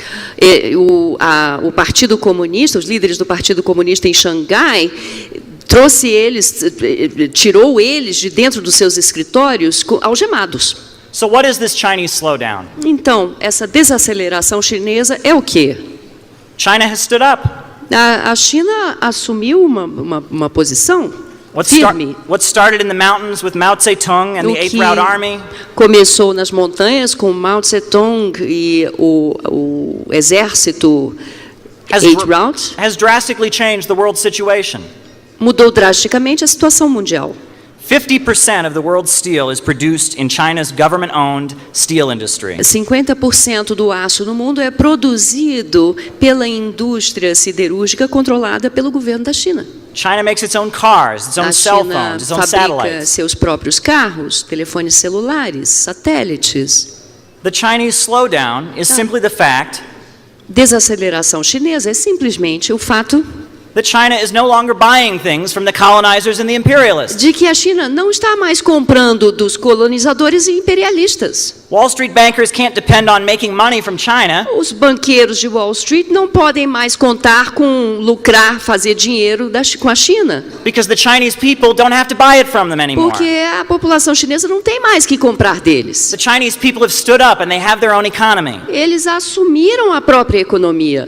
Now, there are problems on the stock market. Claro, há problemas aí no mercado de ações. But the Chinese stock market is very small. Mas o mercado de ações chinês é bem pequeno. Less than 2% of the population is invested in it. Menos de 2% da população investe no mercado de ações. But the wages of Chinese industrial workers. Mas os salários dos trabalhadores industriais chineses. They increased by 14% in aumentaram 2012. 14% em 2012. The world tourism industry is having a boom. A indústria mundial do turismo está em crescimento. Because there's a new wave of Chinese people. Porque há uma nova onda de chineses. Who are going on vacation. Que saem de férias. For the first time in the history of their families. Saindo de férias pela primeira vez na história de suas famílias. China has lifted itself up out of poverty. A China se levantou, saiu da pobreza. It has taken control of its resources and its economy. Assumindo o controle de seus recursos, de sua economia. And now it's leading the world. E agora liderando o mundo. And they got art sketches of pee and poop, right? I mean, they got art galleries of that, and they got Jackson Pollock, and that leftism has become synonymous with kill your parents. And what was the devastating blow that really had a lot to do with the fall of the Soviet Union? That was Khrushchev's secret speech, right? That Stalin had been the leader of the Soviet Union, who had lifted millions of people from poverty. Stalin was the leader of the Soviet Union, and he had led the fight against fascism. After Stalin died, Khrushchev was the new leader of the Soviet Union. And he got up and he took a dump all over Stalin. And it psychologically devastated the Soviet people to think that the leader of their country who had led them through so much, was no good, was an evil, self-serving man, right? The secret speech of Khrushchev, from which the phrase cult of personality is derived. That secret speech devastated and destroyed the Soviet Union, but that secret speech was an expression of leftist impulses. Kill your father, right? No cult of personality, right? And that this is why we have to move away from the word communism. I am at the point that, it's hard for me. It's very hard for me to move away from the word communism because my whole identity has been with communism, but my views haven't changed. I still believe in historical progress. I still believe we're getting from hunter-gatherer civilization to slavery to feudalism to capitalism to communism, to socialism to communism. I still believe imperialism must be defeated and we need a rationally planned economy. We have our 4-point plan for a society where, moving toward a society where the rational planning of the economy, public control of banking, public control of natural resources, mass mobilization to rebuild the country, and economic bill of rights. I still believe in anti-imperialism. I still believe in economic growth and a planned economy. I still believe in the working class. I still believe in defeating the power of the big monopolies and the imperialists. I still stand in solidarity with socialism and with the countries around the world that have broken out of imperialism. But that is not what leftism means. That is not what leftism means. And in order to preserve that belief, I have to break with the word communism. And it doesn't make any sense.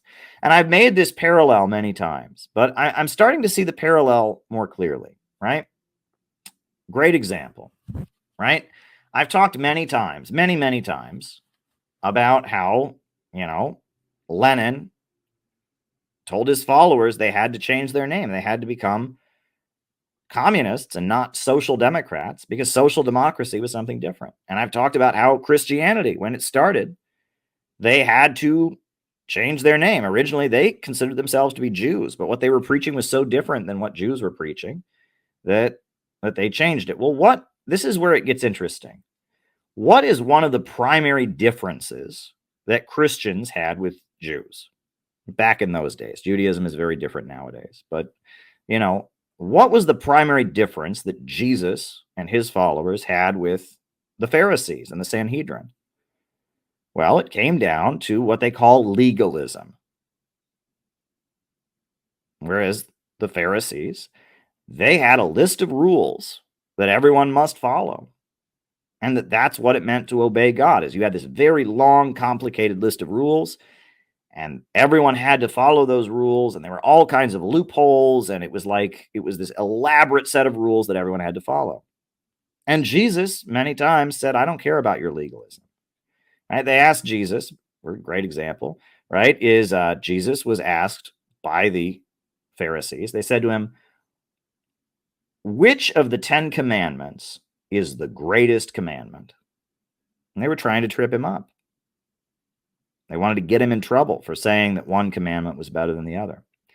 And he said, the 2 greatest commandments are love your God with all your heart, soul, and mind, and love your neighbor as yourself. And all the others will follow. And he basically said, no, the 10 commandments are not the most important. The most important is to love your God with all your heart and soul and mind, and love your neighbor as yourself. And then Jesus healed people on the Sabbath.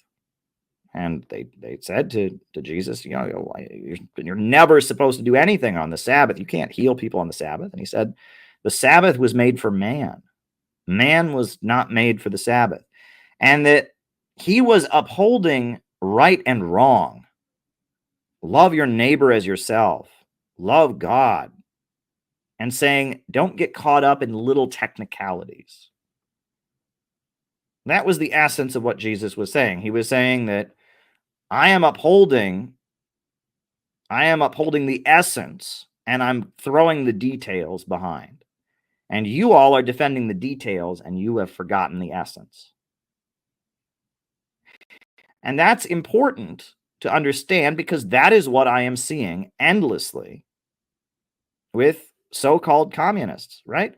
I got to tell you, it is a crime what has been done to me. Right? I am somebody who has risked my life trying to bring medical aid to Yemen. I am somebody who has led delegations to global communist youth festivals. I mean, if you are genuinely anti-imperialist, you should love what I have done. Was it good? If you're genuinely anti-imperialist, was it good for me to confront Sa Ing-wen or not? If you're genuinely anti-imperialist, was it good for me to risk my life on a ship to Yemen or was it not? Right? If you are genuinely anti-imperialist, you should admire the work that I do. But these people are not genuinely anti-imperialist. A great example of this, right? What's the first thing I got canceled for? The first major cancel that they dumped on me. What was it? The first major cancel I got was patriotic socialism. I waved an American flag. Oh my God. And all these people are like, oh my God, you waved an American flag. That's racist. That's American chauvinist. And it's like, no. The essence of Marxism-Leninism is to defeat imperialism, to build a mass movement to defeat the imperialists. And in order to do that, we need to appeal to the bulk of the population. And we need to show them that we don't want to destroy their country and that we're working, that it would be in the interests of the American people to defeat imperialism. So waving an American flag is in line with the essence of Marxism-Leninism. I'm building a movement of the American people against imperialism. But they don't see it. They're not thinking of how can we build a mass movement against imperialism. They're thinking in terms of legalism. Oh, American flag, that's against Rule 513. That's an imperialist flag. You should never wave it. Well, that's funny because Gus Hall waved it. William Z. Foster waved it. You know, the communists, all the great communists in this country, they all waved the American flag. They said they were the inheritors of the American Revolution. Eugene Debs even opposed flag burning. Right? I mean, and the essence of being a Marxist-Leninist and opposing imperialism is not a piece of cloth. It's, are you actually building a movement? But they're concerned about the legalism of it. No, that's the American flag. And they're missing the essence. They condemn me for waving an American flag while they make excuses to oppose Russia.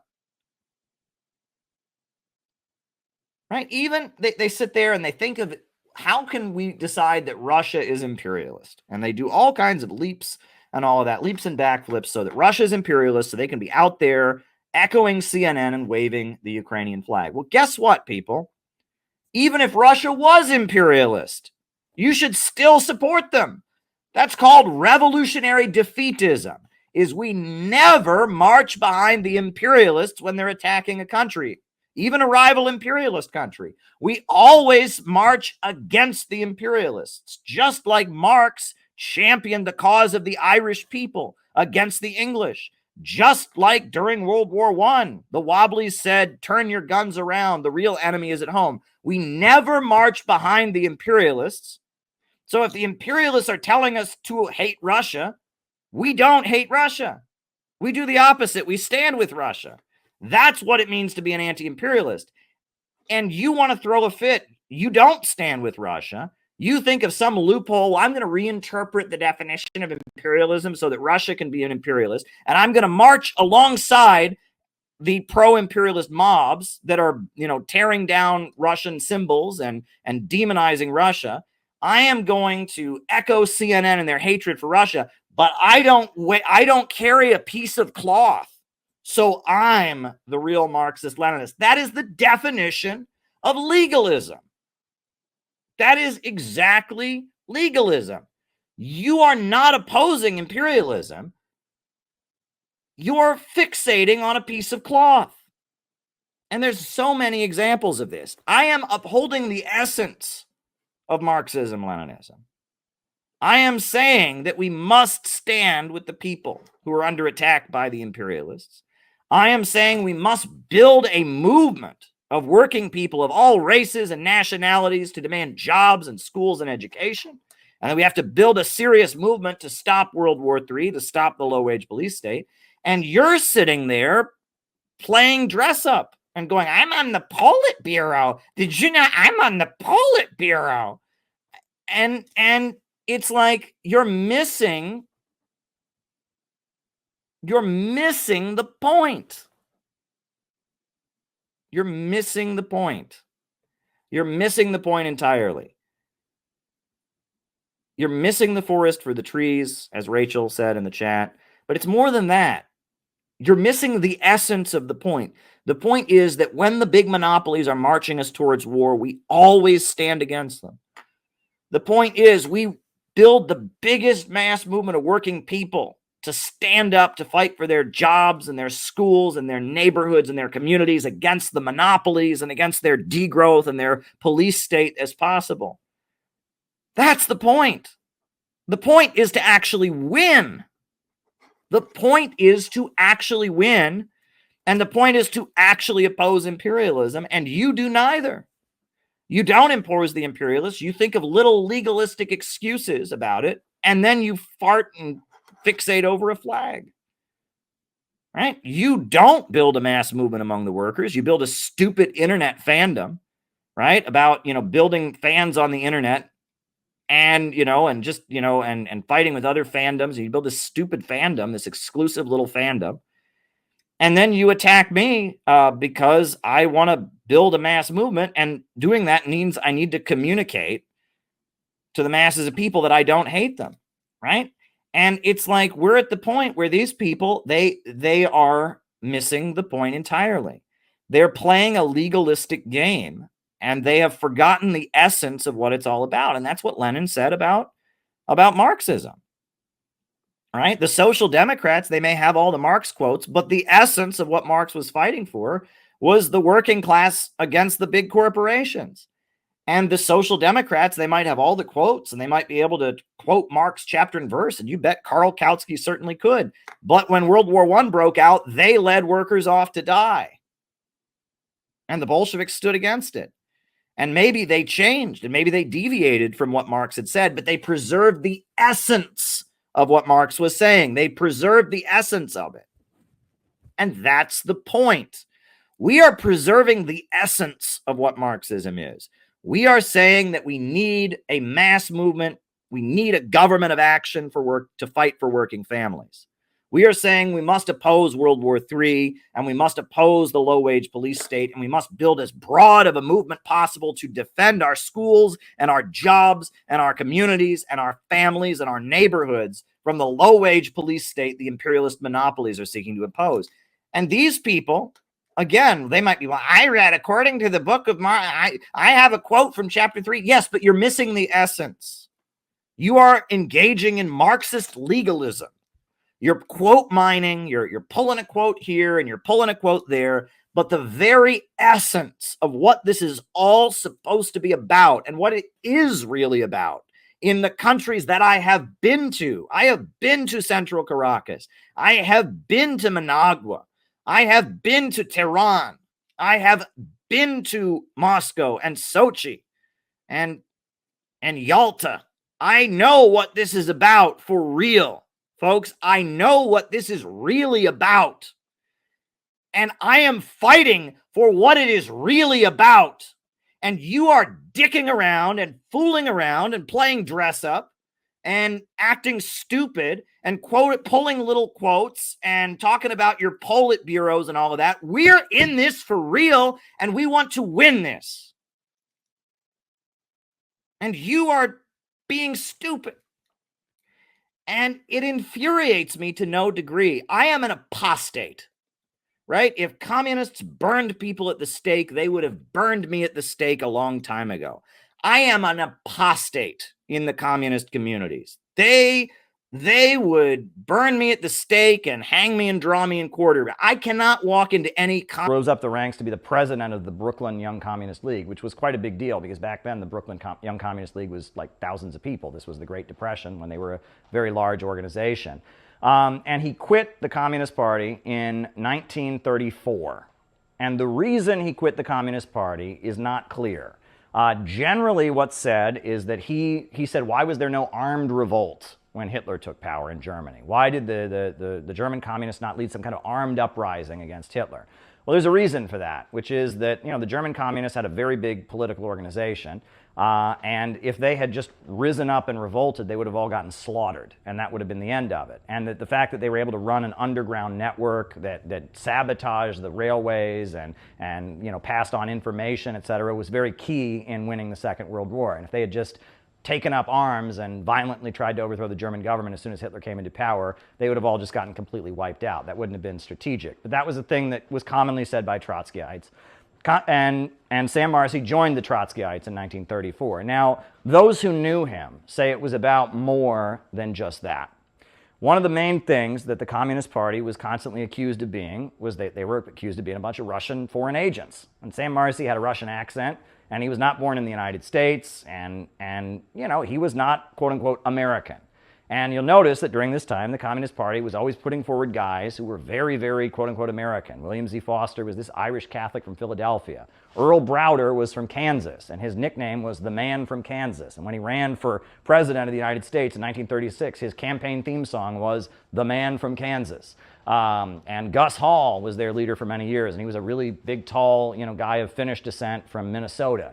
And that they were constantly trying to show that we're not Russian agents, we're not foreign agents, but it's just a fact, the Communist Party's membership was overwhelmingly people that were not born in the United States. It was overwhelmingly, and a large percentage of the Communist Party didn't speak the English language. A lot of their magazines and publications were in Russian, Ukrainian, they had a Yiddish magazine, they had all kinds of, and people from all over the world, and they would recruit hundreds of people at Ellis Island. Supposedly they would have people at Ellis Island as people were coming through, and they would just have a sign, we're the Communist Party, and a lot of people who'd fled from whatever country they came from would immediately sign up as, oh, this is the Communist Party here, I'll join, and and it was revolutionaries from other countries who were fleeing the United States would immediately join the Communist Party. And the Communist Party was largely not people from the United States, but they were trying to combat that image.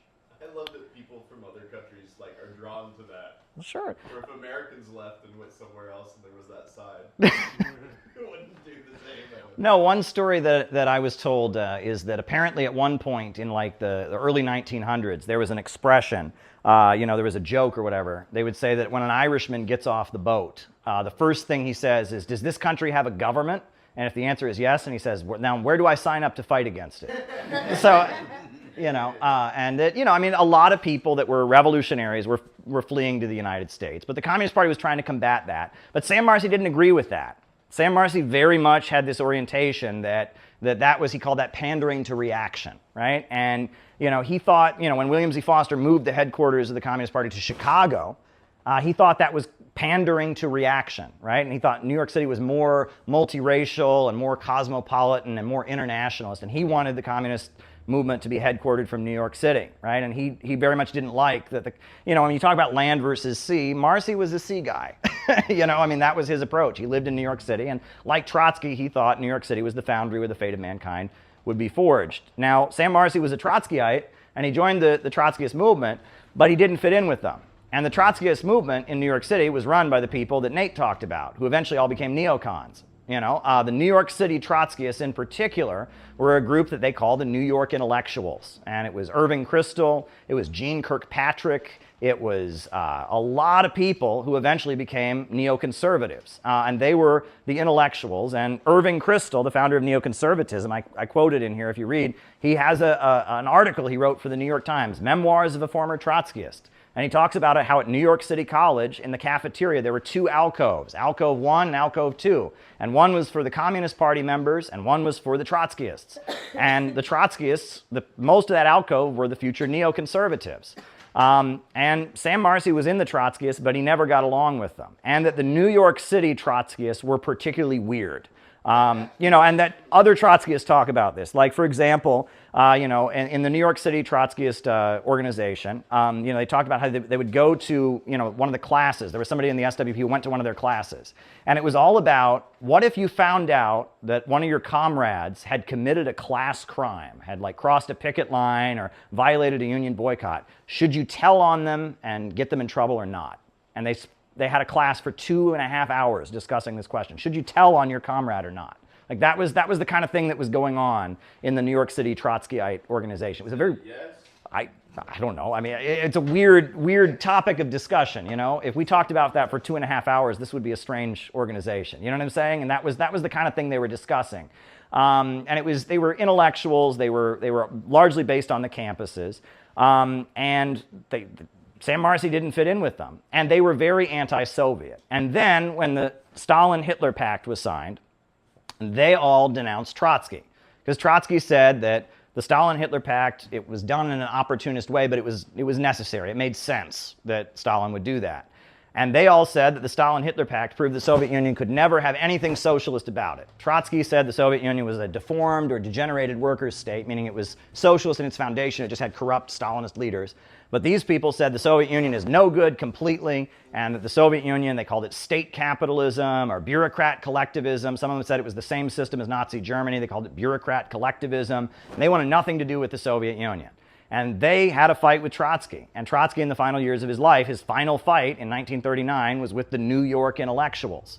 And they had a very big fight. And Trotsky argued it was like their class composition. He said these people are college professors and intellectuals, and that they became Trotskyites because they wanted to oppose the Soviet Union. And when it stopped being trendy to be a Trotskyite, they caved to the pressure and jumped ship. And that fight, the 1939 fight in the Socialist Workers' Party that led to the New York intellectuals leaving the Socialist Workers' Party, is a big pivotal moment. And the ones who became neocons all left in 1939 or 1940, around that time. Max Shachtman. Max Shachtman was a leader of New York City Trotskyism. And he's a person that I wish more people knew about, because if you want to play 6 degrees of separation, everybody in American politics, I mean... primary motive force behind economic activity is private entities looking to enrich themselves.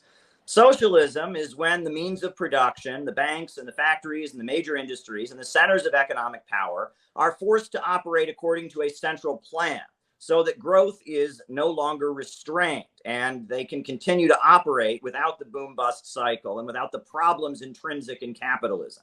I always use the example of self-driving cars. In a rational society, self-driving cars would be a great thing. All the labor that goes into driving and traffic courts and Uber drivers would be gotten rid of. People could focus their labor elsewhere. We'd have a much more productive society. But Andrew Yang pointed out that under our system, self-driving cars would lead to riots in the streets. There would be mass unemployment and hunger. And this is the problem of capitalism. The capitalist is always looking to produce as many goods as possible. But in the process of doing so, he wants to eliminate the jobs. The worker cannot buy back what he produces. You have a frequent problem of gluts and overproduction, the tendency of the rate of profits to fall. This is the Marxist understanding. And I also want to talk about, when you talk about freedom, and this is a very important point. And I guess... freedom in any society is always proportional to the amount of economic development that there is. Nobody anywhere in the world was talking about freedom of speech or freedom of religion or freedom of assembly until like the 1400s in Europe. And were people just evil until John Locke was born? Of course not. There was just not a level of economic development that could necessitate and allow that kind of freedom. That the dawn of capitalism emerging from feudalism gave birth to a new level of abundance and productivity in society, which led to a new level of freedom. And the understanding that Marxists have is that with a rationally planned economy, the level of abundance and prosperity in society can grow up to the point that eventually we can have a world in which a state and a government is not necessary. But the road to doing so is getting past the artificial restraints on human productivity that come from the irrationality of the market. We need a government that will control the means of production. And, when you said that China has this debt bubble that's hanging over their heads, I've heard that my whole life. China's always about to fall. Capitalist economists, they look at China and they say, they can't have this much growth. This isn't possible. According to the laws of capitalism, yes, they should have a big correction. Their economy should have crashed about 10 times by now. But it hasn't, because profits are not in command. In 2015, when their stock market went down and dropped dramatically, within a week it was right back up, because the Communist Party made some phone calls and they banned short selling, and they threatened people on the threat of arrest if they moved in certain ways, and the state-run industries were told what to do, and the stock market bounced right back up because profits are not in command. And I will say, with all due respect to our friends here, one of the frustrations I have with libertarians is the selective interpretation of what's capitalist and what's socialist. Libertarians told us Obamacare was communism. That because the government's getting more involved in healthcare, we're going to have full communism and gulags and death camps. Obamacare is communism.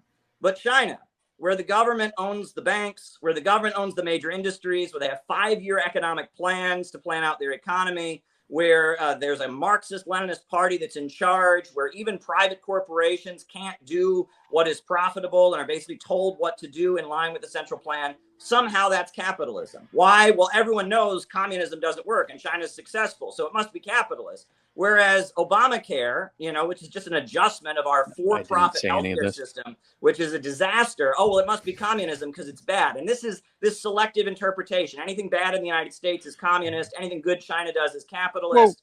Hold on. Can I That's not what respond? we said. Yeah, can we respond to some of this? Yeah, let's Go let ahead. Dave get in there, because I think in all fairness, Well, I don't think it was a lot of yeah. the libertarians that was saying that Obamacare was communist. I think it was more of the Alex Jones type and neoconservatives and populist right. But go ahead, David. Yeah, I think you tore that straw man to shreds, but that's not what any libertarian who said Obamacare is communism is probably just goofy and stupid. I don't know. What I said, and what I'd imagine Spike said at the time too, was that it was a completely crony scam that was going to lead to premiums increasing and crappy health care, and that the profits of the health insurance companies would go up. And we were completely right about that. What I actually said just a few minutes ago here was that China moved away from communism, comparing their current regime to Mao Zedong, and I think that's objectively Is that a true. fair statement? That it is.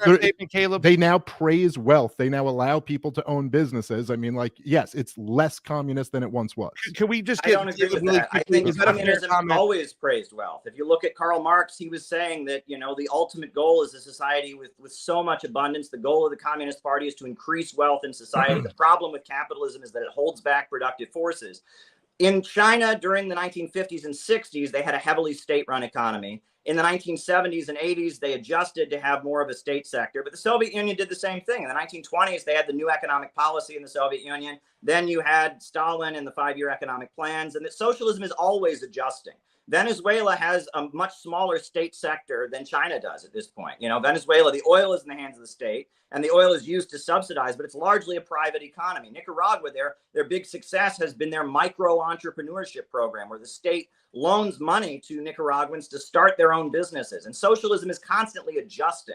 There's a big private sector in many socialist countries. There's worker cooperatives. There's state-run industry. All right, well, let's let. Okay, fine. I mean, Planning. fine. You can say Socialism is planning. Okay. Yeah. Okay. Fine. Listen. Let me. You can say it's always adjusting. Okay. My point is that in this case, it adjusted to allowing more business and profits. But okay, whatever. It's very easy to start a business in China. In many cases, much easier than it is in the United States of America. Regardless of any of that, when you define. Look, again, I don't want to get just trapped into this semantic debate, but when you just define capitalism as seeking profits, that's just not anyone's accurate definition of what capitalism is, even not the capitalism that I would defend. Capitalism is about private ownership of the means of production, private ownership of property. Now, there's obviously lots of different schemes within there, but for example, the vast majority of businesses either don't make a profit or make very, very little profit. There's lots of millions of nonprofit businesses and millions of businesses where basically the owners squeak out a living. They might draw a salary out of that business, but there's really no profits to speak of. This is most people who own a business. They're probably in that situation. There are a few big businesses that make tons of profits and a few mid-sized businesses that make nice profits. The worst of the big ones are always in bed with governments. But I just think that regardless, I think it's probably more productive for us to just talk about what the system that we are advocating for and the system that you're advocating for, rather than kind of say we're defining capitalism as everything bad in the West, or communism as any of communism, anything where there's central planning.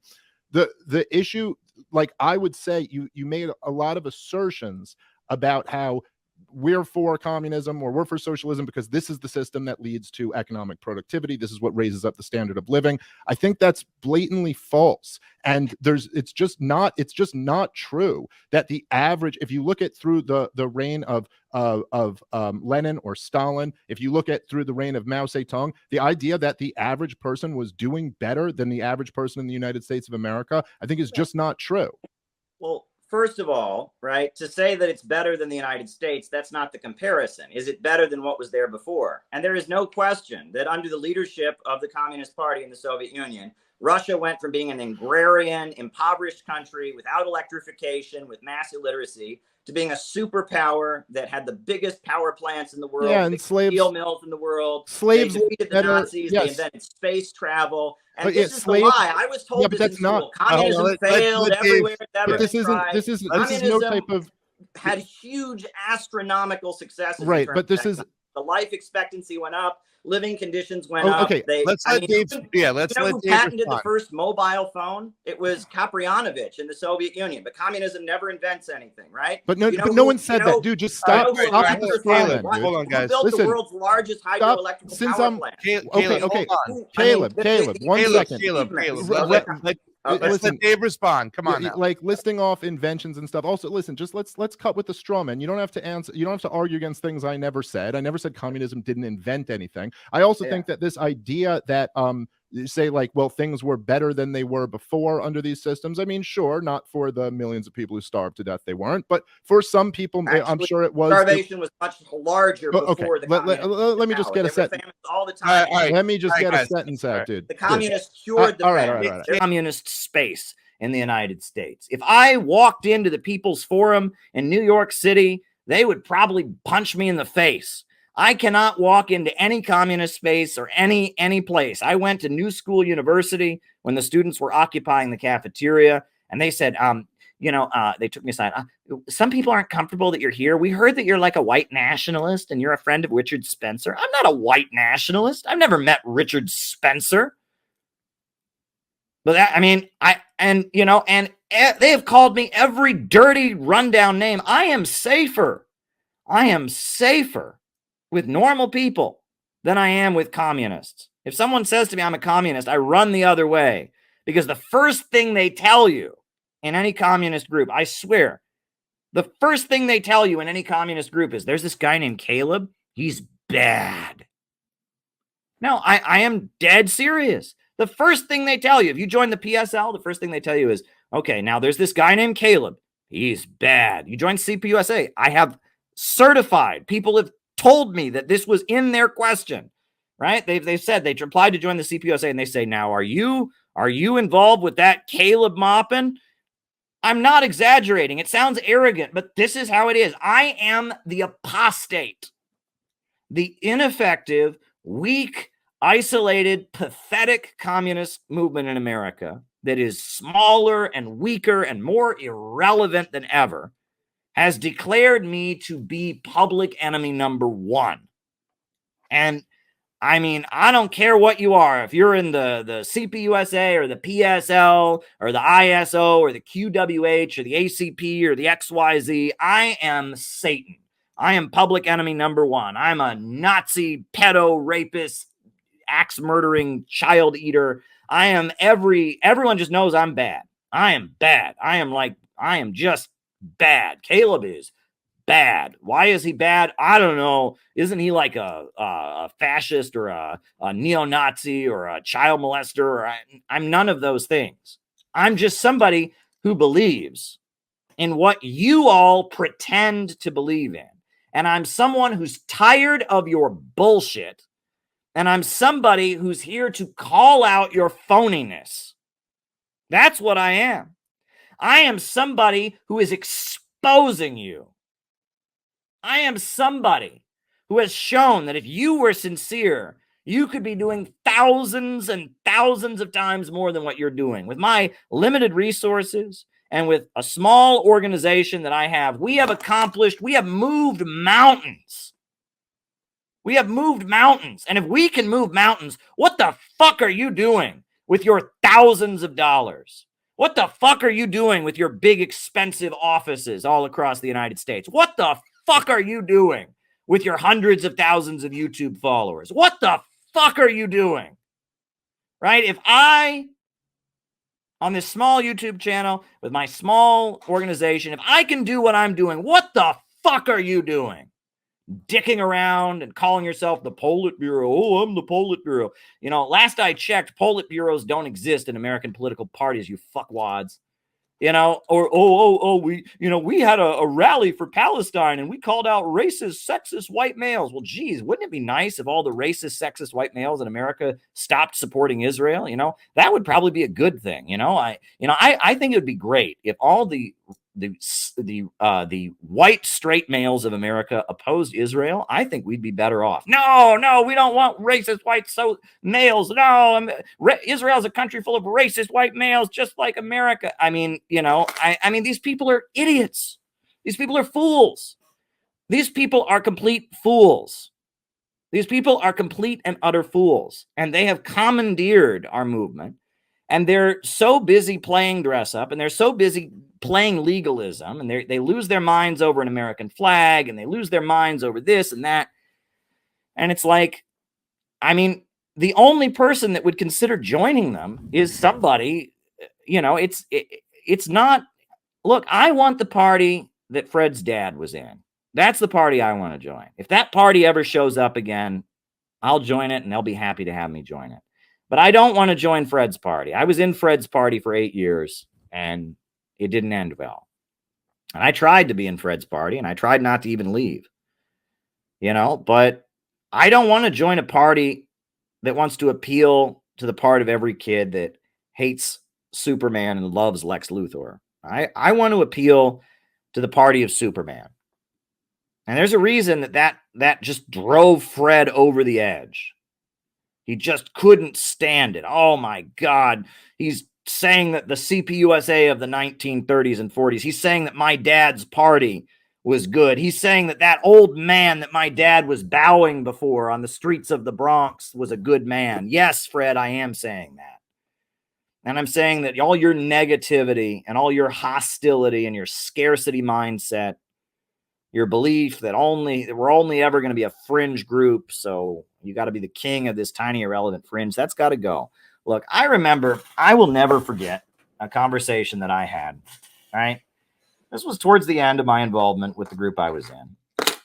And I remember it was one of the leaders of the group, and I wrote an internal document critiquing them because they wanted to endorse Bernie Sanders. Now, looking back on it, I might think endorsing Bernie Sanders is a good thing now, but that's a whole nother thing. That's beside the point. I said to the party, we have failed because millions of Americans are turning to Bernie Sanders to teach them about socialism. They should be turning to us. And I was right? This idea that we should just have liberal rallies was absurd, right? This idea that Americans were ready to hear socialist rhetoric. And I said, they should be getting socialism from us. They shouldn't be getting it from Bernie Sanders. And I remember this old woman who was the leader of the party called me on the phone, and she said to me, that article you wrote was ridiculous. Do you think we could ever be as big as Bernie Sanders? He's a member of the U.S. Congress. How could you ever think we could ever be as big as Bernie Sanders? And I said to her on the phone, I said, excuse me, aren't we supposed to be taking power at some point? Aren't we supposed to eventually become the government? There was dead silence on the other end of the phone. Dead silence.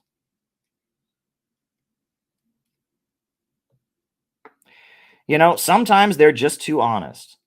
Look, I got to tell you folks, the Weathermen, the Weather Underground was a satanic organization. Absolutely. In every way. They appealed to what was evil in people. These people, I'll put them on the screen once more. That's evil. The people that loved Charles Manson, the people that wanted to appeal to the part of every kid that hates Lex Luthor, hates Superman and loves Lex Luthor, that is evil. And you know what else is evil? That is evil also. Art that degrades people, art that makes people confused and disoriented, art that looks better if you're on drugs and if you're taking acid and you're going to lose yourself. Oh, I'm lost in the painting, man. I'm on my acid, dude. I'm lost in the painting. That is evil. That is evil. This is evil, and that is evil. And I want nothing to do with evil. And it is so much deeper than capitalism versus communism. Because right now, there is a global anti-imperialist movement. And that global anti-imperialist movement, it looks like this. That's what it looks like. That's what it looks like. And if we build a real anti-imperialist movement in America, it is going to look like that. That is what it's going to look like. And I want nothing to do with a movement that looks like that. And I want nothing to do with a movement that talks the way those people talk. I want to build a movement that looks like that. That's what I want to do. Have I shown you all the most beautiful statue in the world? I'll show it to you all again. I want everyone to see this. This is the most beautiful statue in the world. The most beautiful statue in the world.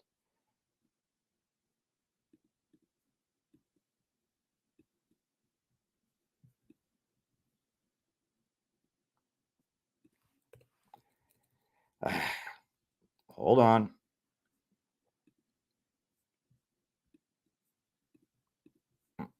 The most beautiful statue in the world. I've shown it many times on these streams, but I'm showing it again. This is the statue. This is the statue that was built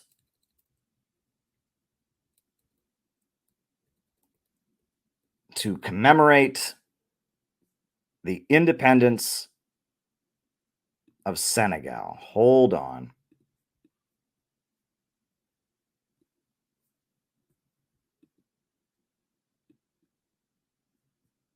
Hold on. Just trying to put it on the screen here.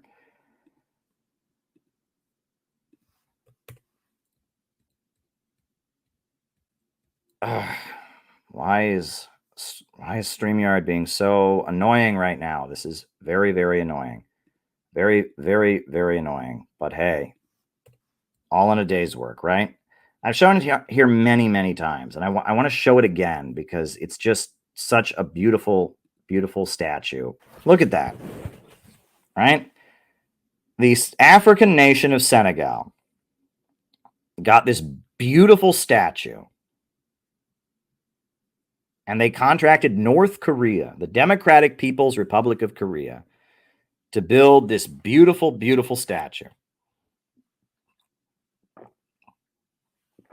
Right? And it is celebrating strength. Look how physically fit that African father is. He's built, right?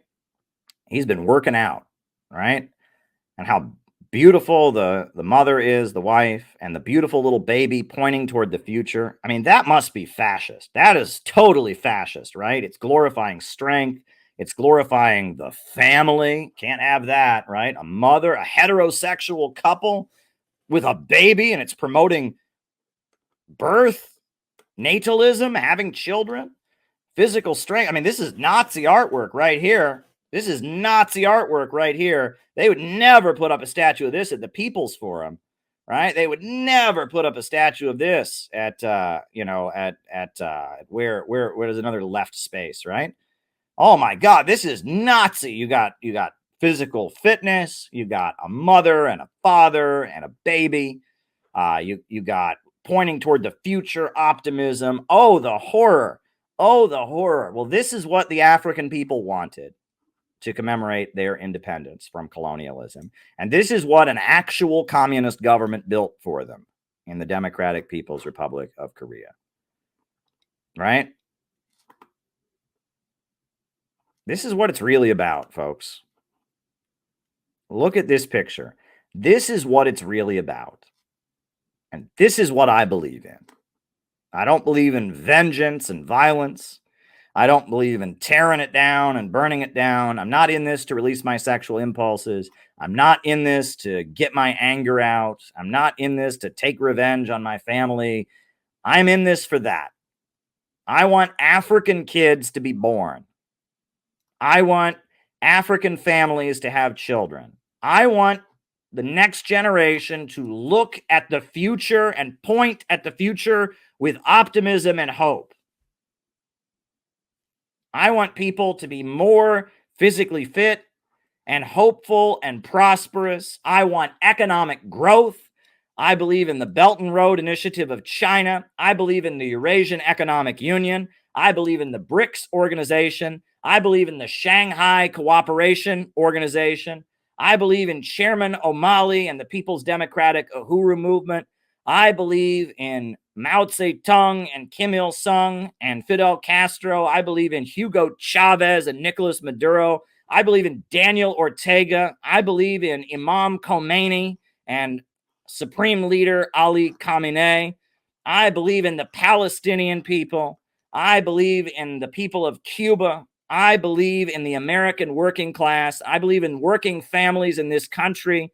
And I am for standing arm in arm with the people of the world against the Wall Street monopolists and their degrowth and their low-wage police state and their disgusting, cynical, pessimistic culture and their degrowth Malthusianism and all of their evil. I believe in humanity. I am motivated by love for humanity. I am motivated by a belief that we should do our best. You know, I just want to say this. It's interesting because I talked earlier about how when Jesus Christ was asked by his followers, you know, it wasn't his followers, as the Pharisees asked him, what is the greatest commandment? And he said, what are the greatest commandment? And he said, love your God with all your heart and soul, and love your neighbor as yourself, and the rest will follow. And Sigmund Freud, who I've studied, and I actually really respect Sigmund Freud. I don't think Sigmund Freud was a good guy. Sigmund Freud, and in his book that he wrote, Civilization and Its Discontents, he rants about the golden rule, about love your neighbor as yourself. And he rants about it. And he says that is the source of all of this guilt and mental illness, because he says you can never really love your neighbor as yourself. You will never be in your neighbor's body. You will never feel your neighbor's pain. You can try your best to be empathetic, but you can never really love your neighbor as yourself. It's not actually possible, he says. And I hear that from Sigmund Freud, and I read that, and he's saying, oh, and all the guilt you're going to feel because you'll never be able to just love your neighbor as yourself. You won't ever be able to do it. He's not wrong. It's true. You will never be able to love your neighbor as yourself, right? You will never be able to completely and fully do it. But that's the point of life. It's about trying. It's about trying. That's the point. Yes, you're never going to be able to fully love your neighbor as yourself, but you're supposed to try. And it's when you try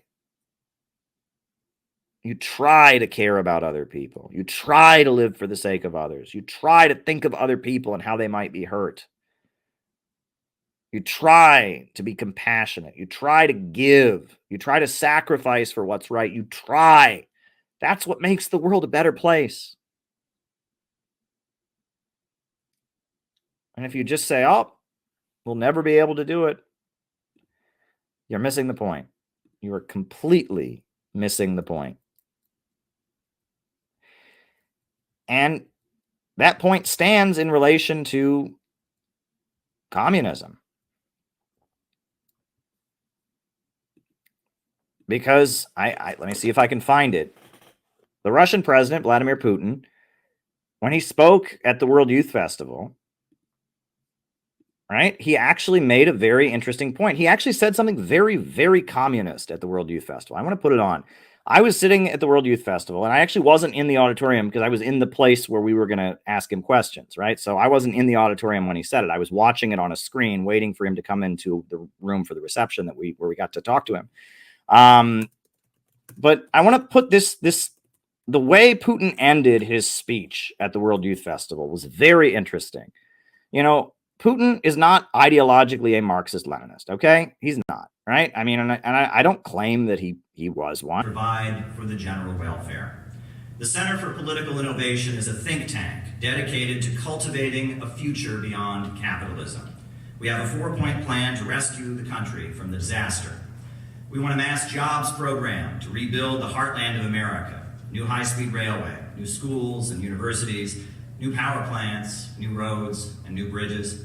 We want this country's oil and gas and coal and timber to be public property and organized and managed for the good of the country, so that the profits from our natural resources go back into the public budget, not into the pockets of Wall Street bankers.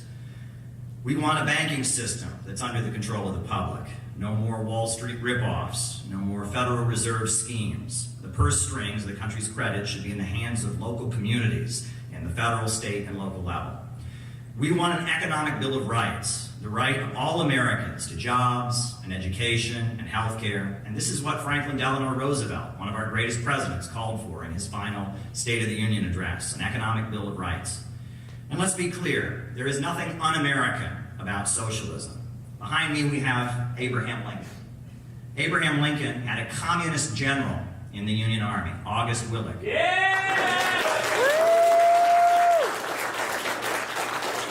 During the U.S. Civil War, the Republican Party newspaper in New York City, the New York Tribune, hired Karl Marx as its London correspondent. And Karl Marx praised Abraham Lincoln, calling him the single-minded son of the working class, rescuing an enchained race and carrying out the Second American Revolution. The U.S. Pledge of Allegiance was written by a socialist named Francis Bellamy, who was also a Baptist minister. The first person to use the word socialism in the English language was Robert Owen, who built a socialist community in Indiana called New Harmony and gave lectures on socialism to joint sessions of the U.S. Congress. And when we move towards socialism in America, it won't be Venezuelan socialism, Russian socialism, Korean socialism. Every country has its own unique history and conditions. In China, they call their system socialism with Chinese characteristics. And the only type of socialism that will ever work in America will be some form of socialism with American characteristics.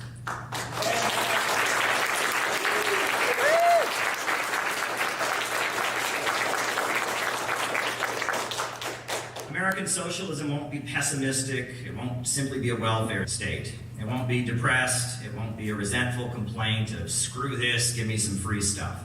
American socialism will be about unleashing human creativity, growth, innovation, hard work, and restoring the boldness and courage that once enabled this country to have great achievements despite the injustices that have gone on.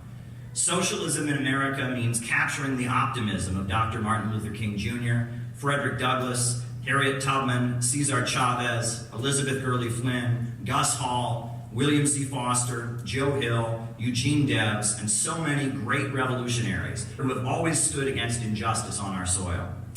We, the progressives, the radicals, the anti-racists, and the anti-imperialists have always been a part of this country. And we will not surrender the entire history and legacy of America to Donald Trump and Joe Biden. We are the true patriots, because only socialism and dismantling this global imperialist system can save America. And it is this vision and this tone that I open up our very important conference today. We have a great panel of speakers who are going to give us messages. You'll be hearing from me again in our second panel. But before we have our speakers come up, we're actually going to have a performance by the great classical pianist, a member of the Center for Political Innovation and part of the Students and Youth for a New America organization, Daniel Sajeda. So Daniel Sajeda is going to play some music for us.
when I have conversations with them and we talk politics or anything that's kind of a controversial subject, they will stop the conversation at a certain point. They will say only so much.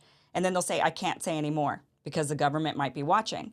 Or if they want to travel, they want to go anywhere, they have to ask permission. There's just a lot of big brothering, a lot of rules, a lot of surveillance. It's that surveillance state I don't want to live under, and many of us Americans don't. So I understand there's so many people out there with like the rose-colored glasses, but that's very few people who actually came from communism or have family currently in communism think it's a great system. Although you're right, the Chinese have built up over the last 30 years, but that is because also what you mentioned, they were in extreme poverty previously. So it's a lot, you can convince your population to take a job in construction, to take the jobs that other people don't want when it offers them an opportunity for getting out of that extreme poverty. We don't really have that as much here in the United States. And so I think it's going to be tough. I don't know if we could recreate that same sentiment and mentality here. I just don't know if Americans born and raised in America really still want to take those go back to manufacturing or infrastructure jobs, right? I just don't know if they have it in them. I think everybody kind of has an entitlement where they feel like here in the United States they're owed an office job or they're owed, a job that's going to make them rich, not just a job that's going to keep them going or in the middle class. I don't know. I think the mentality, because of where they were, I think like a lot of immigrants, when you have a country of immigrants like America was, and a lot of immigrants, we still have a lot now, but when the immigrants are allowed to really build the country, they're the ones that then develop into that middle class. But we've got so many people against immigrants, right? Because they're the ones then becoming the middle class. So it's just really complicated. It's fascinating. China is just one of those, we're going to be talking China for a long time over the next while, aren't we? Because there's just so much back and forth between the two countries. I just hope that the U.S. doesn't posture against China to the level where then we're spending a fortune on military, and just keep doing it rather than building our own country up while China's building their country up because they're not building 1,000 bases. It's just, I don't know. I mean, do you think that the U.S. government's going to shift from Ukraine to China here pretty soon? What's your prediction on that?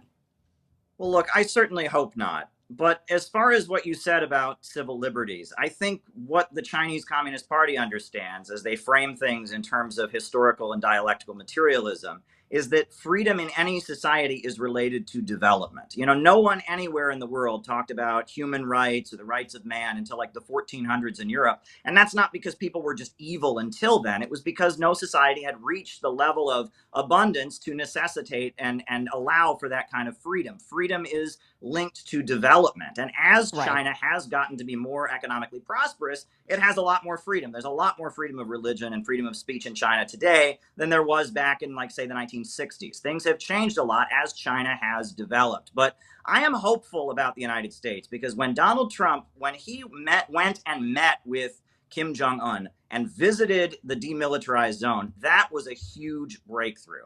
That was something that was a huge step forward. And I'm really hoping that what Trump started on the Korean Peninsula can continue, and that the steps forward toward a foreign policy that's more about win-win cooperation, where countries trade in a way that is beneficial to other countries, where we focus on bringing peace through development, raising people up out of poverty, building schools and hospitals, and providing economic opportunity, power plants. I'm so excited about what China's doing in terms of fusion energy, getting us beyond fossil fuels. All these climate change folks, they just want to make everyone poorer. They don't seem to be interested in getting beyond fossil fuels to a higher fuel source. But that's what the interest I see in China. I think that there is a future for the United States and China to collaborate and cooperate. And that's what China wants. I mean, a lot of these programs they've attacked, Made in China 2025, China would like for those to be cooperative programs. Let American universities and scientific researchers and companies team up with Chinese companies and develop new innovations together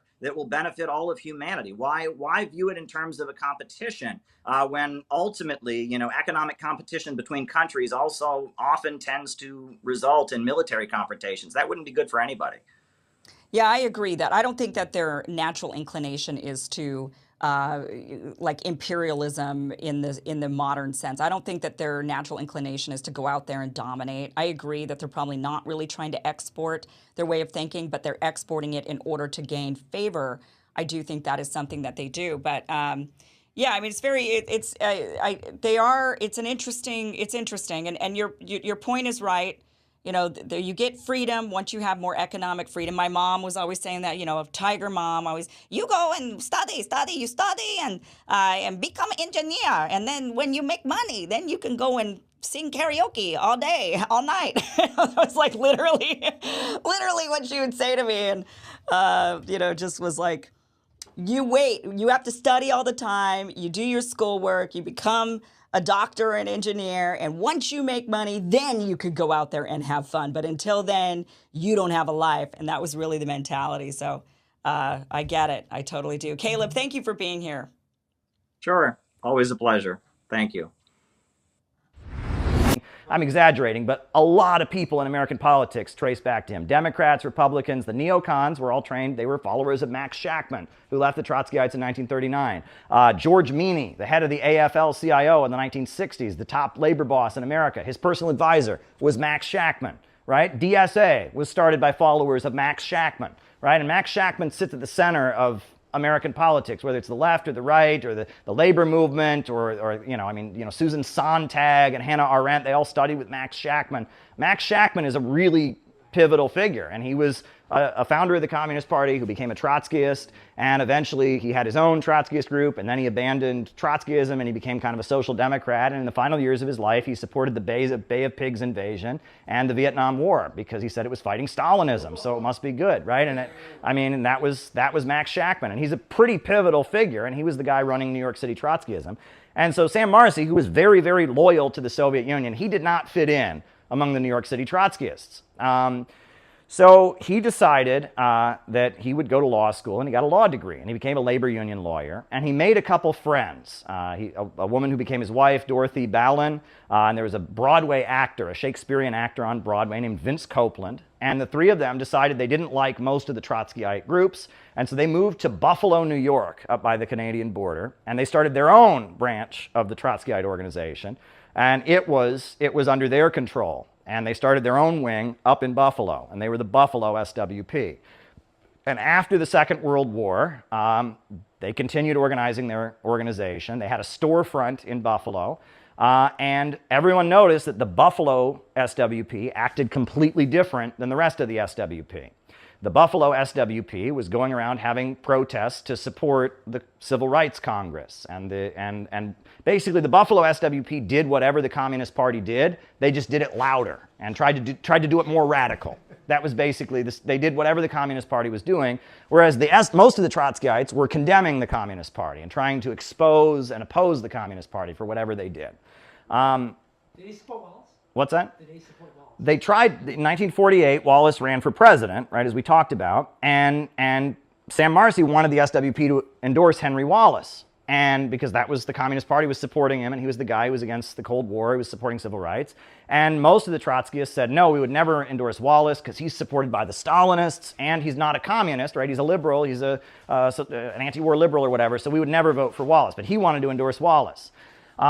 And basically, it was pretty clear that Sam Marcy, his approach and the approach of most of the Trotskyist movement was not the same. There were big fights going on inside of Trotskyism after World War II also, right? So James Cannon was the leader of American Trotskyism, and there was a guy in Greece named Michel Pablo. And Michel Pablo was arguing that since the Cold War had begun and the Soviet Union was at odds with the United States, that the Soviet Union was kind of moving toward Trotskyism because they were funding revolutionary movements around the world. And so the Trotskyists should just join the communist parties around the world and try to nudge them in a permanent revolution direction. And James Cannon is saying, no, the Soviet Union is not moving toward permanent revolution. The Soviet Union is just, this is an opportunistic Stalinist bureaucracy or whatnot. And that was the fight going on. And Sam Marcy sided with Michel Pablo. He argued that because of the Cold War, the Soviet Union was moving in a revolutionary direction until Khrushchev gave his secret speech. And when Khrushchev gave his secret speech, the Pabloites said that was proof that the Soviet Union was becoming more revolutionary because now the leader denounced Stalin. And Sam Marcy heard the secret speech, and he said, this is an anti-communist speech. This is groveling for the United States. So Sam Marcy broke with the Pabloites in 1956 over the Khrushchev secret speech. And then the nail in the coffin was Hungary in 1956. In 1956, there was an armed uprising against the Soviet-aligned government of Hungary. And the Trotskyites all supported it. They thought it was a workers' uprising against a Soviet-aligned government. And Sam Marcy noticed that a lot of the leaders of the Hungarian revolt, one of the main leaders was a guy named Cardinal Mindszenty. And Cardinal Mindszenty had been a Catholic priest who had aligned with the Nazis and had been a Nazi collaborator and was a known anti-communist. And he also pointed out, it's later been proven that a lot of the uprising in Hungary was supported by the CIA and American intelligence. And so Sam Marcy, he wrote an article where he basically blamed the Soviet Union for the situation. He said that they had mismanaged things in Hungary and allowed things to get to the point that the revolt had happened. But ultimately, he argued that the Soviet Union was correct. It was necessary for the Soviet Union to move into Hungary and put down the revolt in 1956. Well, all the Trotskyists in the world thought that, oh my God, no. I mean, the Hungarian revolt is a righteous workers' uprising against Stalinism, etc. And so at that point, they couldn't see eye to eye. And so in 1959, the followers of Sam Marcy broke with the SWP and they formed their own party that for like the first year they didn't have a name, but their newspaper was called Workers' World. And after about a year, they'd been handing out this newspaper. So they just called themselves Workers' World Party because they were handing out the Workers' World newspaper. And they became Workers' World Party. And it was quite a small organization. It was probably like 30 or 40 people when it started. And it was followers of Sam Marcy in Buffalo, New York. And it was also, there was a guy in Youngstown, there was a guy in Seattle, there was scattered people throughout the country, but it was mainly people in Buffalo, New York. They formed the Workers' World Party in 1959 as a split from the Trotskyite SWP. So do we want to take 5 minutes? Or, go ahead, Tyler. This might be sacrilege to say, but I was walking around the other day and I was thinking, I think I was listening to Michael Hudson. And Michael Hudson comes from the Trotsky background around Minnesota, is that right? Yeah. He was the godson of I don't know. Minneapolis, Minnesota. Mm-hmm. Yeah. And I was thinking, you know what? I've heard some things they did there that seem to be. Well, I don't know how to argue against it. Didn't they create the Teamsters? Yeah, the Teamster strike was great. Yeah, so it was one of the high points. Are they just kind of confused sometimes? Is that what's going on? Yeah, broken clock is right twice a day. I mean, the Teamsters. Yeah, the Teamster strike of 1934 was run by the Trotskyists. That's true, and it was good. I mean, it was a good thing that happened. And people can do good things. I mean, I don't think we should deny that. I mean, people for bad reasons or with an incorrect political line can do good things, right? And that's something that, I talk about, in like the first section of chapter 5, I talk about this mistaken search for orthodoxy, right? Communists often trying to find the pure line. If Karl Marx was alive today, he would be a member of my organization because I have the pure line. Well, I don't think Karl Marx would join CPI if he was alive today. I'll be honest, I don't think, but that doesn't matter. I think CPI and the way we view things, the way we do things is correct, but I don't think we're pure inheritors of Marxist tradition. I think we take from Marx what's correct, we learn from it, we take from different people, but this attempt to find a pure lineage where only people that have your political line can do anything good, right? Where you have the one pure doctrine, that's mistaken. And that's not how communist countries around the world think. Yeah. Got put in prison under the Smith Act, right? Well, they were trying to disrupt the war effort during World War II, right? That was because Trotsky was opposed to World War II. He thought it was an inter-imperialist rivalry. And so they were trying to unionize the army and disrupt the war effort during World War II, and they were put in prison. So, I would defend their right to protest against the war, even though I would have supported the USA going into World War II, but yeah. So as you can see, we're here in New York City's Times Square, and behind me there are thousands of people that have amassed to support the Palestinians and to denounce Israel and U.S. aid to Israel.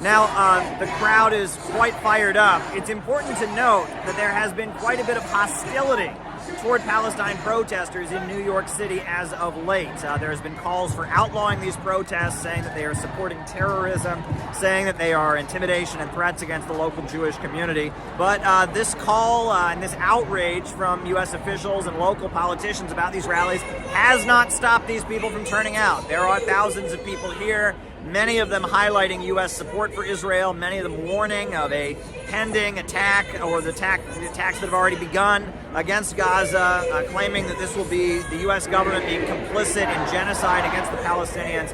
Quite a fired up crowd we've got here in Times Square.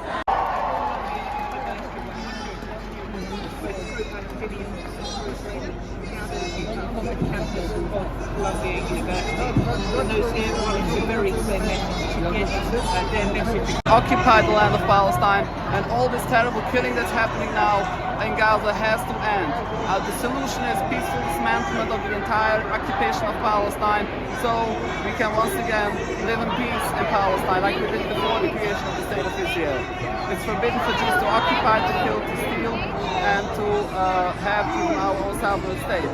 And once again, we are here with the Palestinians to make their voices heard around the world, to call to an end of this, what Israel is calling to wipe Gaza off the face of man, which is heartbreaking for us, especially because Israel is doing it in the name of a real Jewish religion. So people of the world must know that all of this runs contrary to Judaism. The important thing to remember about these rallies is that they could soon be illegal.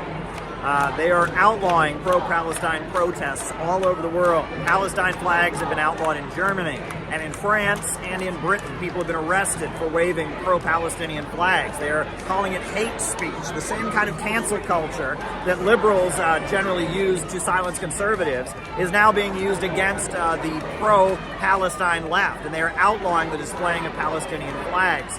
It's a particularly outrageous thing. Now, here in New York City, there have been pro-Palestine rallies, and they've been widely demonized. There's been a lot of hate for the pro-Palestine rallies, but they haven't outlawed them yet. The USA and its constitutional guarantee of free speech seems to be prevailing, for the moment at least, but there is widespread denouncing of these protests. As you can see behind me, no one's intimidated by it, but the Democratic Socialists of America has apologized for protesting in support of Palestine. There's been a huge campaign of condemnation piled on to pro-Palestine protests. On one hand, I'm very happy to see lots of people out in the streets supporting the Palestinians, standing up against the barrage of pro-Israeli propaganda from the media. I'm happy to see that. But when I look at these rallies, I gotta say that imagine that if there was a sea of American flags alongside the Palestinian flags, and there were all kinds of signs about how our money as American taxpayers is not going to pay for the schools and the hospitals and the jobs and the healthcare that we need, but instead is going to fund Israel. And imagine that we're building a united front with the broad masses of Americans to oppose the big monopolists and corporations that back Israel and have gotten us into these ugly wars. And unfortunately, the left, the communist groups, they have this problem that they have contempt for average Americans. They think average Americans are the enemy. They don't want to win over average Americans. Instead, their perspective is that they want to be the others. They want to be in opposition to the society they live in. That's not a winning formula. So on the one hand, I'm happy to see all these people in the streets for Palestine. On the other hand, I wish that we could build a real mass working class movement among the American people to oppose war and to stand with the people of the world against imperialism as our country is falling apart. That's kind of my thoughts in reaction to the rally today.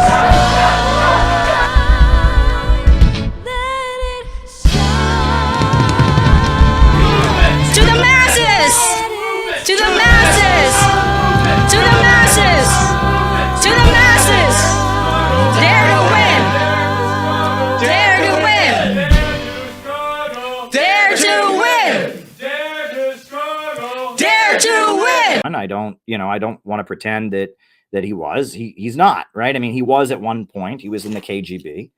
But Putin politically has, he's evolved and adapted. He's a Russian Orthodox Christian. I believe in his views. He is. But let me find the. Here's the speech, right? And it was a very short speech that he gave at the World Youth Festival. But we'll put it on. It's only 3 minutes, so I guess we can listen to the whole speech. You know what I mean? But I want, because it's not that long, but it's the end of the speech that actually reminds me of that whole thing, because it's like, of course, yes, you can never really love your neighbor as yourself. Thank you all for being here with me tonight. I had a lot that I needed to say tonight, because I have spent a lot of time. It infuriates me to no degree that I am persecuted so much by people who claim to agree with me, because I far more sincerely believe what they claim to believe. It doesn't make any sense to me, right? It really doesn't make any sense to me. It does make sense, but it's infuriating. The way I have been subjected to smearing and, it is just really infuriating to me. I'll be honest with you. It really is, because I have given so much of my life to this movement against imperialism. And instead of appreciating that, all the people who claim to agree with me hate me more. Every time I do something for causes that they claim to believe in, I get even more scorned and hated. And I really don't get it. Right. It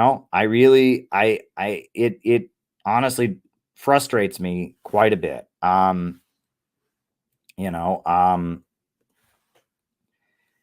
It gets under my skin, honestly, because I sincerely believe in what I'm doing. I am an anti-imperialist, and I don't just talk about being an anti-imperialist. I became an RT reporter to promote anti-imperialist news. I risked my life going to Yemen because I believe in anti-imperialism. I wanted to stand with the people of Yemen.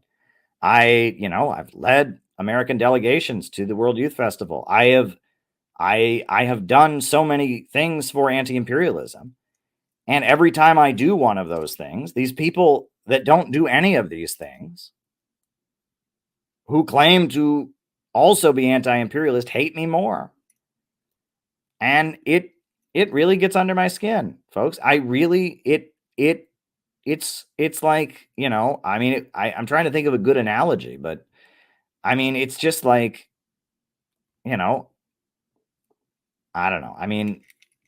The more you do if you're genuinely anti-imperialist, you should appreciate the anti-imperialist work that I do.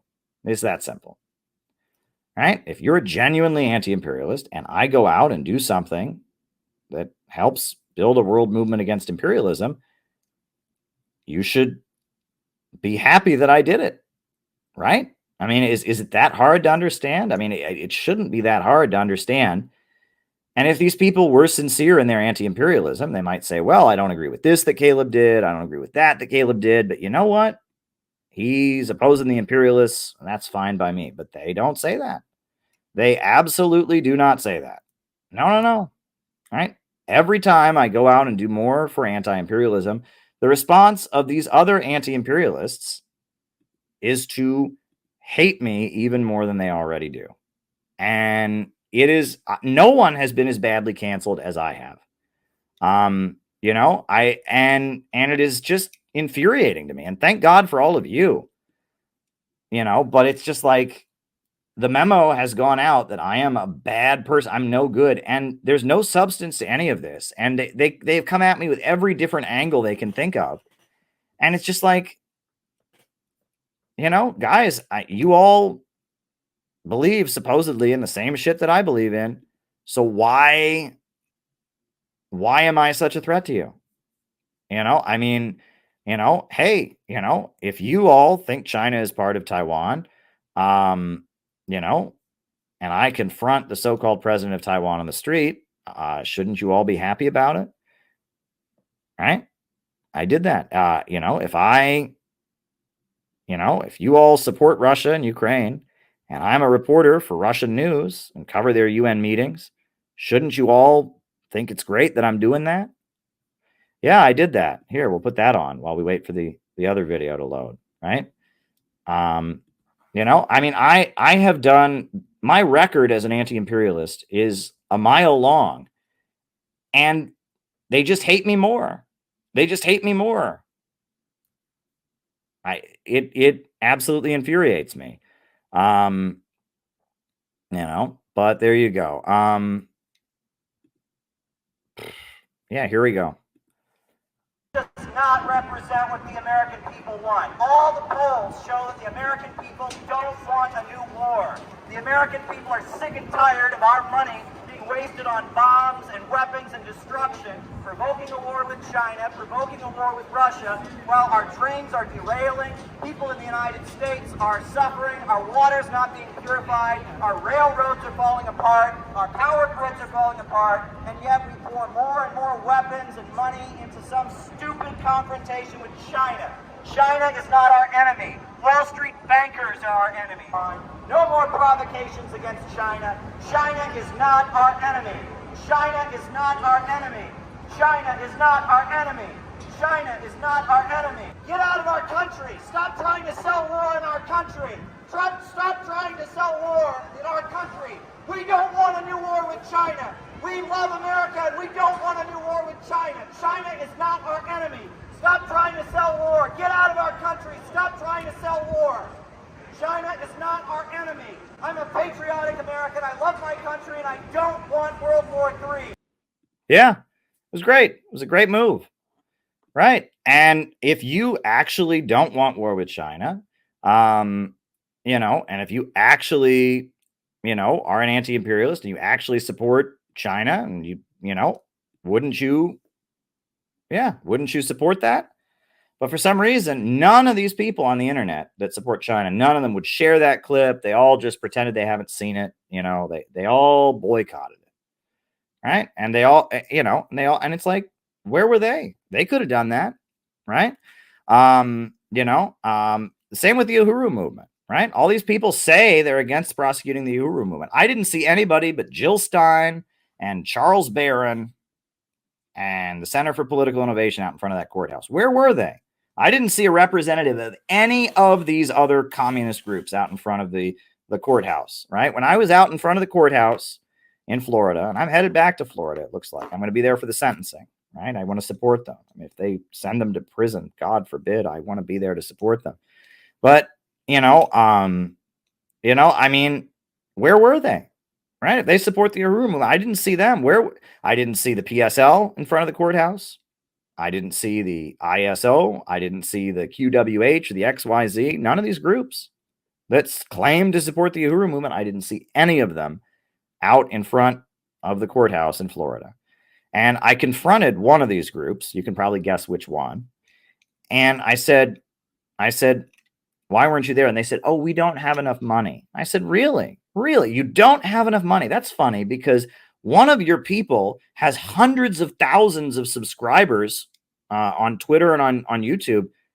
He could probably pay for at least 4 people's plane tickets, with a week of ad revenue on his YouTube channel. So I don't buy that. You don't have enough money, right? I don't buy that, but they didn't do anything for the Uhuru movement because they're just building an internet fandom.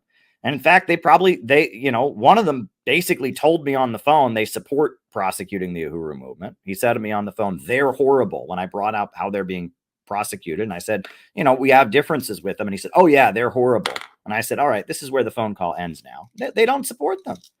Right. And also, just so you all know, the hate campaign against me personally, that's what it's about. The reason PSL has labeled me a Nazi, and that is not just a hint, that is not just a dog whistle, right? It's not just a dog whistle to encourage people to be violent. It's so if the government comes after me, which they're doing, they're coming after Scott Ritter, they're coming after the Uhuru movement. If the government were to come after me, the idea was to make sure that nobody spoke up on my behalf. That's what Brian Becker is trying to do. Brian Becker is trying to put me in prison, basically. Okay. Now, and you'll say, oh, that's crazy, Caleb. Really? It is. It's crazy. Well, he's doing it to the Uhuru movement.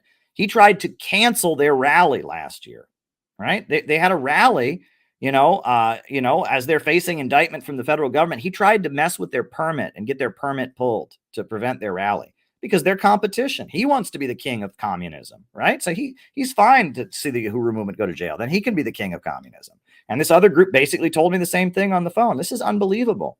Absolutely unbelievable what these people are doing. I mean, these people are not communists in any conceivable way. And it's like they say, oh, yeah, we're for solidarity. No, they're not. They're for solidarity when it's trendy, right? And they left the Uhuru movement out to dry. They completely left the Uhuru movement out to dry. None of them were there. No matter, and every time I do something that's anti-imperialist that these people are supposed to actually believe in, they never promote it. They never talk about it. And it's just, these people are, and we just have to stop calling ourselves communists because communism attracts evil people, right?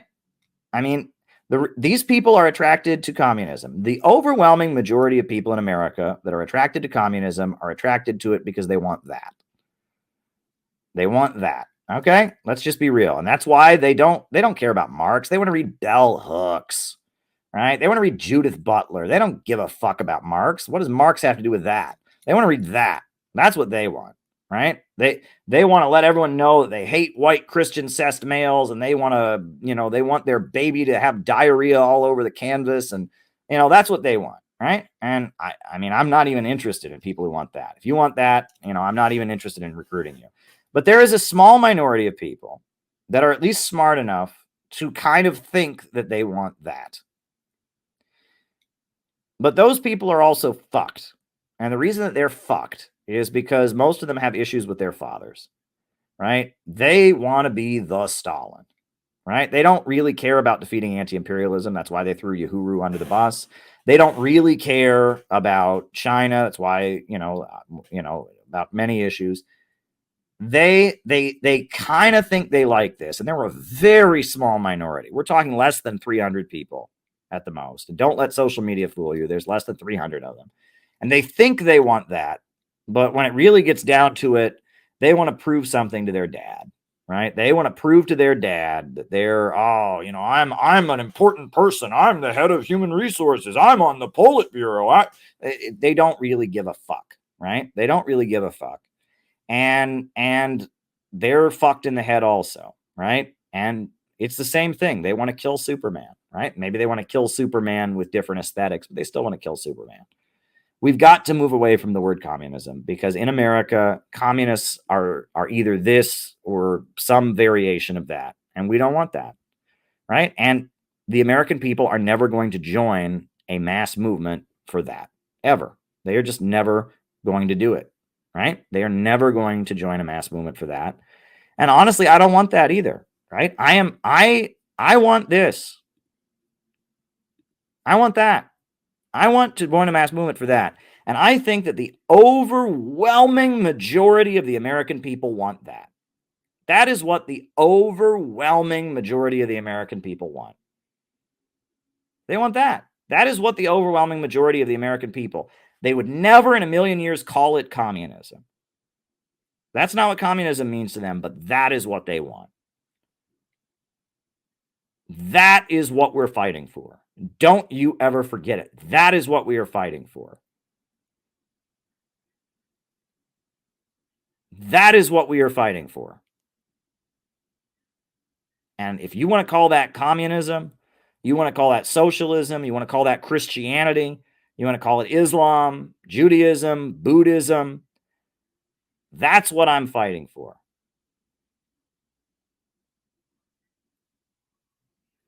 That is what I'm fighting for.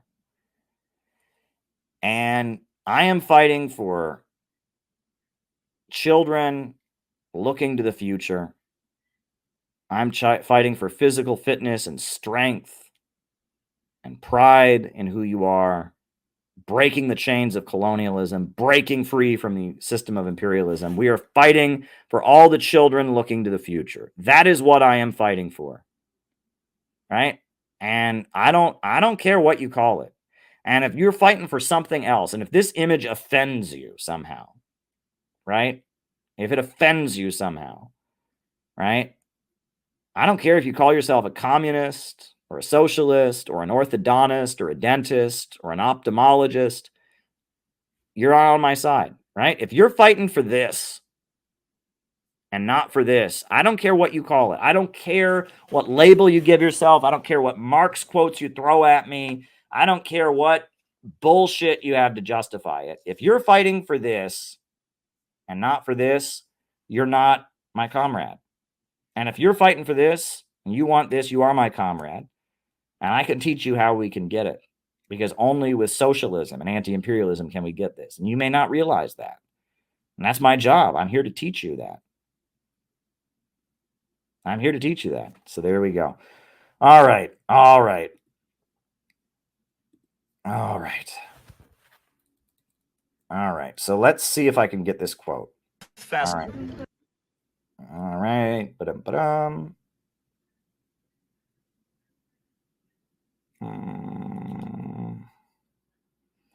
That's me. And it's after me. Okay. This is the foundation of our life, something that we all have in common.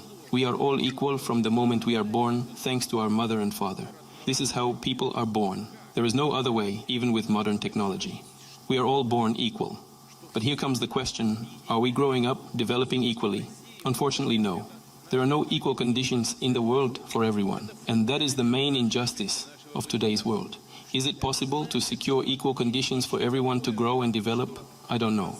But what I do know is that we should all strive for this. Even the very fact of striving to make the world more democratic, more stable, balanced, and safer. Yeah, that was what he said, was that even the fact of, he said, will we ever get to a completely equal world where everyone has equal opportunity? He said, I don't know, but just striving for it and working hard for it will make the world better. And that's the point. Yes, maybe you never will be able to love your neighbor as yourself. Maybe you will never be able to actually love your neighbor as yourself. But shouldn't you try? Shouldn't you try? And isn't that what a good coach does? They're always trying to get you to, if you're an athlete, right? If you're a runner, your coach is always trying to work with you to run even faster than you ran before. Right? If you're a weightlifter, your athletic coach is trying to get you to lift weights that are heavier than you've ever lifted before. And they're challenging you, and they're trying to get you to do better, trying to get you to overcome roadblocks that prevent you from performing optimally, right? So love your neighbor as yourself isn't a source of guilt. It's not a bad thing. Maybe you can't ever do that, but that should be the aim. To be selfless, to care for others. Right? That is what we should be trying to do, and we don't do that anymore. And, there's a need. We ultimately need a world where people are not indifferent to other people's suffering. We need a world where people are taught to care and value each other. That's what we ultimately need. If the problem is such that there is a solution, then there's nothing to worry about. If the problem is such that there's no solution, then there's nothing to worry about, because there is nothing you can do about it anyways. This has meant so much to me, because there's a lot of things. There's a lot of things that we can get bogged down worrying about in modern society, and particularly in the United States in 2024. I mean, how am I going to pay groceries on Friday would be a good one. If the problem is such that there's a solution, then there's nothing to worry about. If the problem is such that there's no solution, then there's nothing to worry about, because there's nothing you can do about it anyways.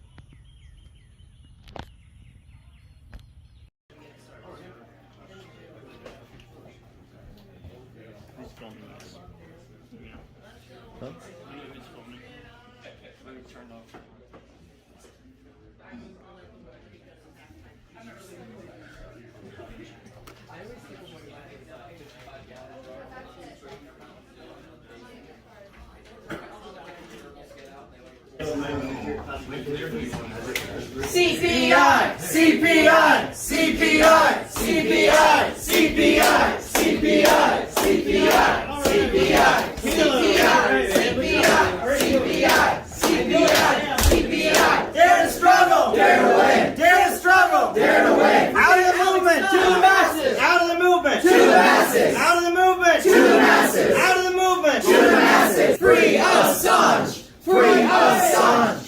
Free Assange! Free Assange! Let's go, Brandon! Let's go, Brandon! Let's go, Brandon! Let's go, Brandon! Slava Donbasu! Slava Donbasu! Slava Donbasu! Slava Donbasu! Slava Donbasu! Slava Donbasu! Slava Donbasu! Slava Donbasu! Slava Donbasu! Slava Donbasu! Slava Donbasu! Dare to struggle! Dare to win! Dare to struggle! Dare to win! Dare to struggle! Dare to win! Dare to struggle! Dare to win! Come, all of you good workers, good news to you. I'll tell of how the good old good has come in here to dwell. Which side are you on? Which side are you on? Which side are you on? Which side are you on? My daddy was a miner, and I'm a miner's son, and I'll stick with the Union till every battle's won. Which side are you on? Which side are you on? Which side are you on? Which side are you on? I hear in Harlan County there are no neutrals there. You'll either be a Union man or a thug for J.H. Clare. Which side are you on? Which side are you on? Which side are you on? Which side are you on? So workers, can you stand it? Oh, tell me if you can. Will you be allowed to scare? Will you be man? Which side are you on? Which side are you on? Which side are you on? Which side are you on? Which side are you on? Which side are you on? Which side are you on? Which side are you on? Woo! So now everyone should have a packet like this, right? So we're gonna do something very, very, very important right now. Very, very important. So in this packet, you should have, probably on this side, an envelope like this. Folks have an envelope like this. All right. So what you're gonna do now is you're going to take your phone. Right? You're going to take out your phone, you're going to turn it off, right? Or put it on silent or airplane mode or whatever, and you're going to put it in The joy isn't only in accomplishment, right? You know, there is that joy, that moment where you've achieved your goal, right? We set out to get this banner to the Trump rally, and we got it to the Trump rally, and mission was accomplished. We got it to the Trump rally. But there's also that moment when you're in the heat of it, when you haven't fully achieved your goal, but things are going well, when the train is moving ahead, right? You haven't reached your destination yet, but the train is going at full speed. And that is a very satisfying feeling as well, right? And I would say that's almost the height of satisfaction. When you have achieved your goal, that is almost, that's the post, that's, you know, we can rest. Yes, the goal has been achieved. But really, the climax is not when you've achieved your goal. It's when you're speeding toward the finish line, right? I think about, there's the old song about John Henry, right? It's about the steel driver, John Henry. And there's a line in the song. There's one of the verses to the song, which I really like because it kind of captures the essence of speeding towards your goal. Captain said to John Henry, "What is that storm I hear?" John Henry, he said, "That ain't no storm, Captain. That's just my hammer in the air," right? When the hammer is coming down at full speed, right? And you are rushing towards your goal and it's pounding and the storm. I mean, that is the moment, right? And that can be the most satisfying moment is not when you've reached your goal. It's when you are rushing toward the finish line. I used to run cross country when I was in junior high school, believe it or not. We had a 2-mile race and I was a cross-country runner. I was not a very fast runner, I'll be honest, right? I wasn't the fastest kid on the team. But one thing that I noticed was for me, right, you're running a 2-mile race, right? You can't be sprinting the whole time. You got to pace yourself. And so I would pace myself running the 2-mile race, but I always, when I could see the finish line, right, which sometimes was pretty far ahead, right? We'd be running out in the field and you'd have to run around, you know, the finish line would be pretty far ahead. But once I could see the finish line, I would think, I am going to give it all I've got. I am going to give it everything I've got, and I am going to reach that finish line, right? Even if I don't have anything left when I come to it. And I would usually pass 5 or 6 people on my way to the finish line because at that point, I could see the finish line, right? The finish line was ahead of me, and I thought, all right, the finish line is within view. And if I can just speed forward, if I can just endure, if I can just give it everything I've got until I reach the finish line, then I'm done. And so I could see the finish line and I would run. And I would feel all the moisture in my body come up into my chest. And it was like, it would be intense, but I would give it everything I had. And sometimes I would vomit after I crossed the finish line. And I would cross that finish line and I would vomit. I would puke because I had given it everything I got. But that is an important thing because some people don't know how to give it everything they've got, right? And I had coaches who would get frustrated with me. They'd say, why are you able to, as soon as you see the finish line, you go so much faster. You need to pick up the pace throughout the race. Well, that's just not how my mind works, right? I mean, I could make myself run and pace myself, but once I saw the finish line, I knew I only had so much further to go. And so I could then give it everything. I could just throw all the coal onto the fire and go full speed ahead. And that's just how I operate. It's not how everyone operates. Some people, it doesn't work that way, right? Other people, but when I could see that finish line, then suddenly I was able to increase my level of physical endurance because I could see the finish line, right? You know, and that's an important thing as well. And that moment, you know, that's the best part of the race. Once it's over, right? Then I'm at the end of the race, I'm puking, I'm catching my breath. That's not as fun.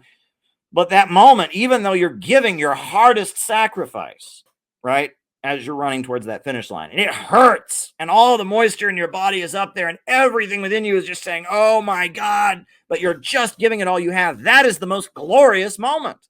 It's not when you cross the finish line. It's when you're on the verge of crossing the finish line. It is the home stretch that is the most satisfying, right? That is the most satisfying part of the race. The captain said to John Henry, what is that storm I hear? He said, John Henry said, that ain't no storm, Captain. That is just my hammer in the air. That is the most satisfying part of the race. When you are on the verge of ending the race and you are throwing everything you have into it and you are just going full speed ahead with everything you've got, that is the best part of the race. It really is. And if you look at your life, the best moments in your life are not when you've achieved, it's when you're struggling, when you're on the brink of achieving, when you're pushing yourself to achieve that goal that you think you can achieve, but it's going to take a lot out of you. It's not satisfying to win easily, right? If you play a soccer game and you beat the other team 15-0, is that satisfying? No.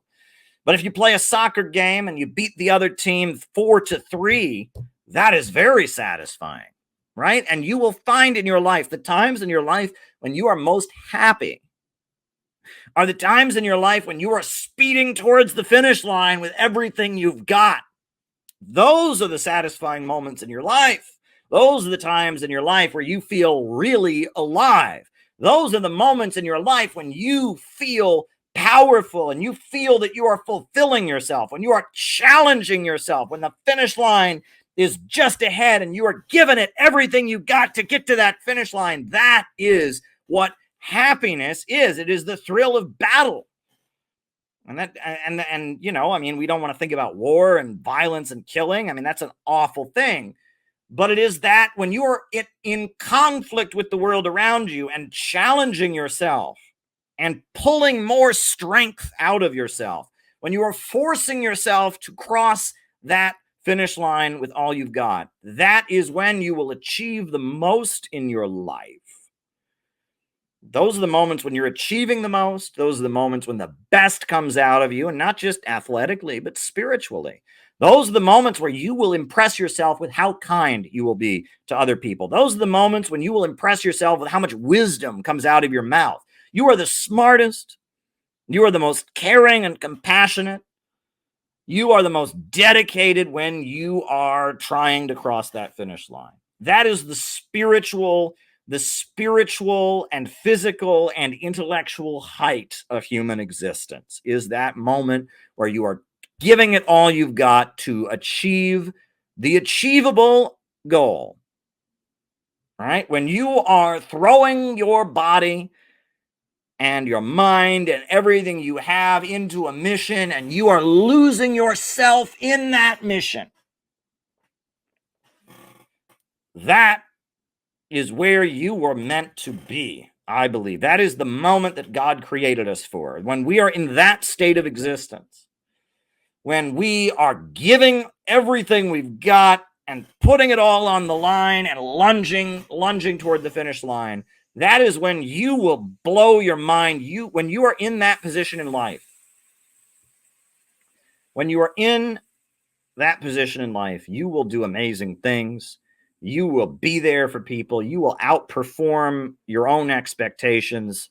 You will do amazing things in that state of being.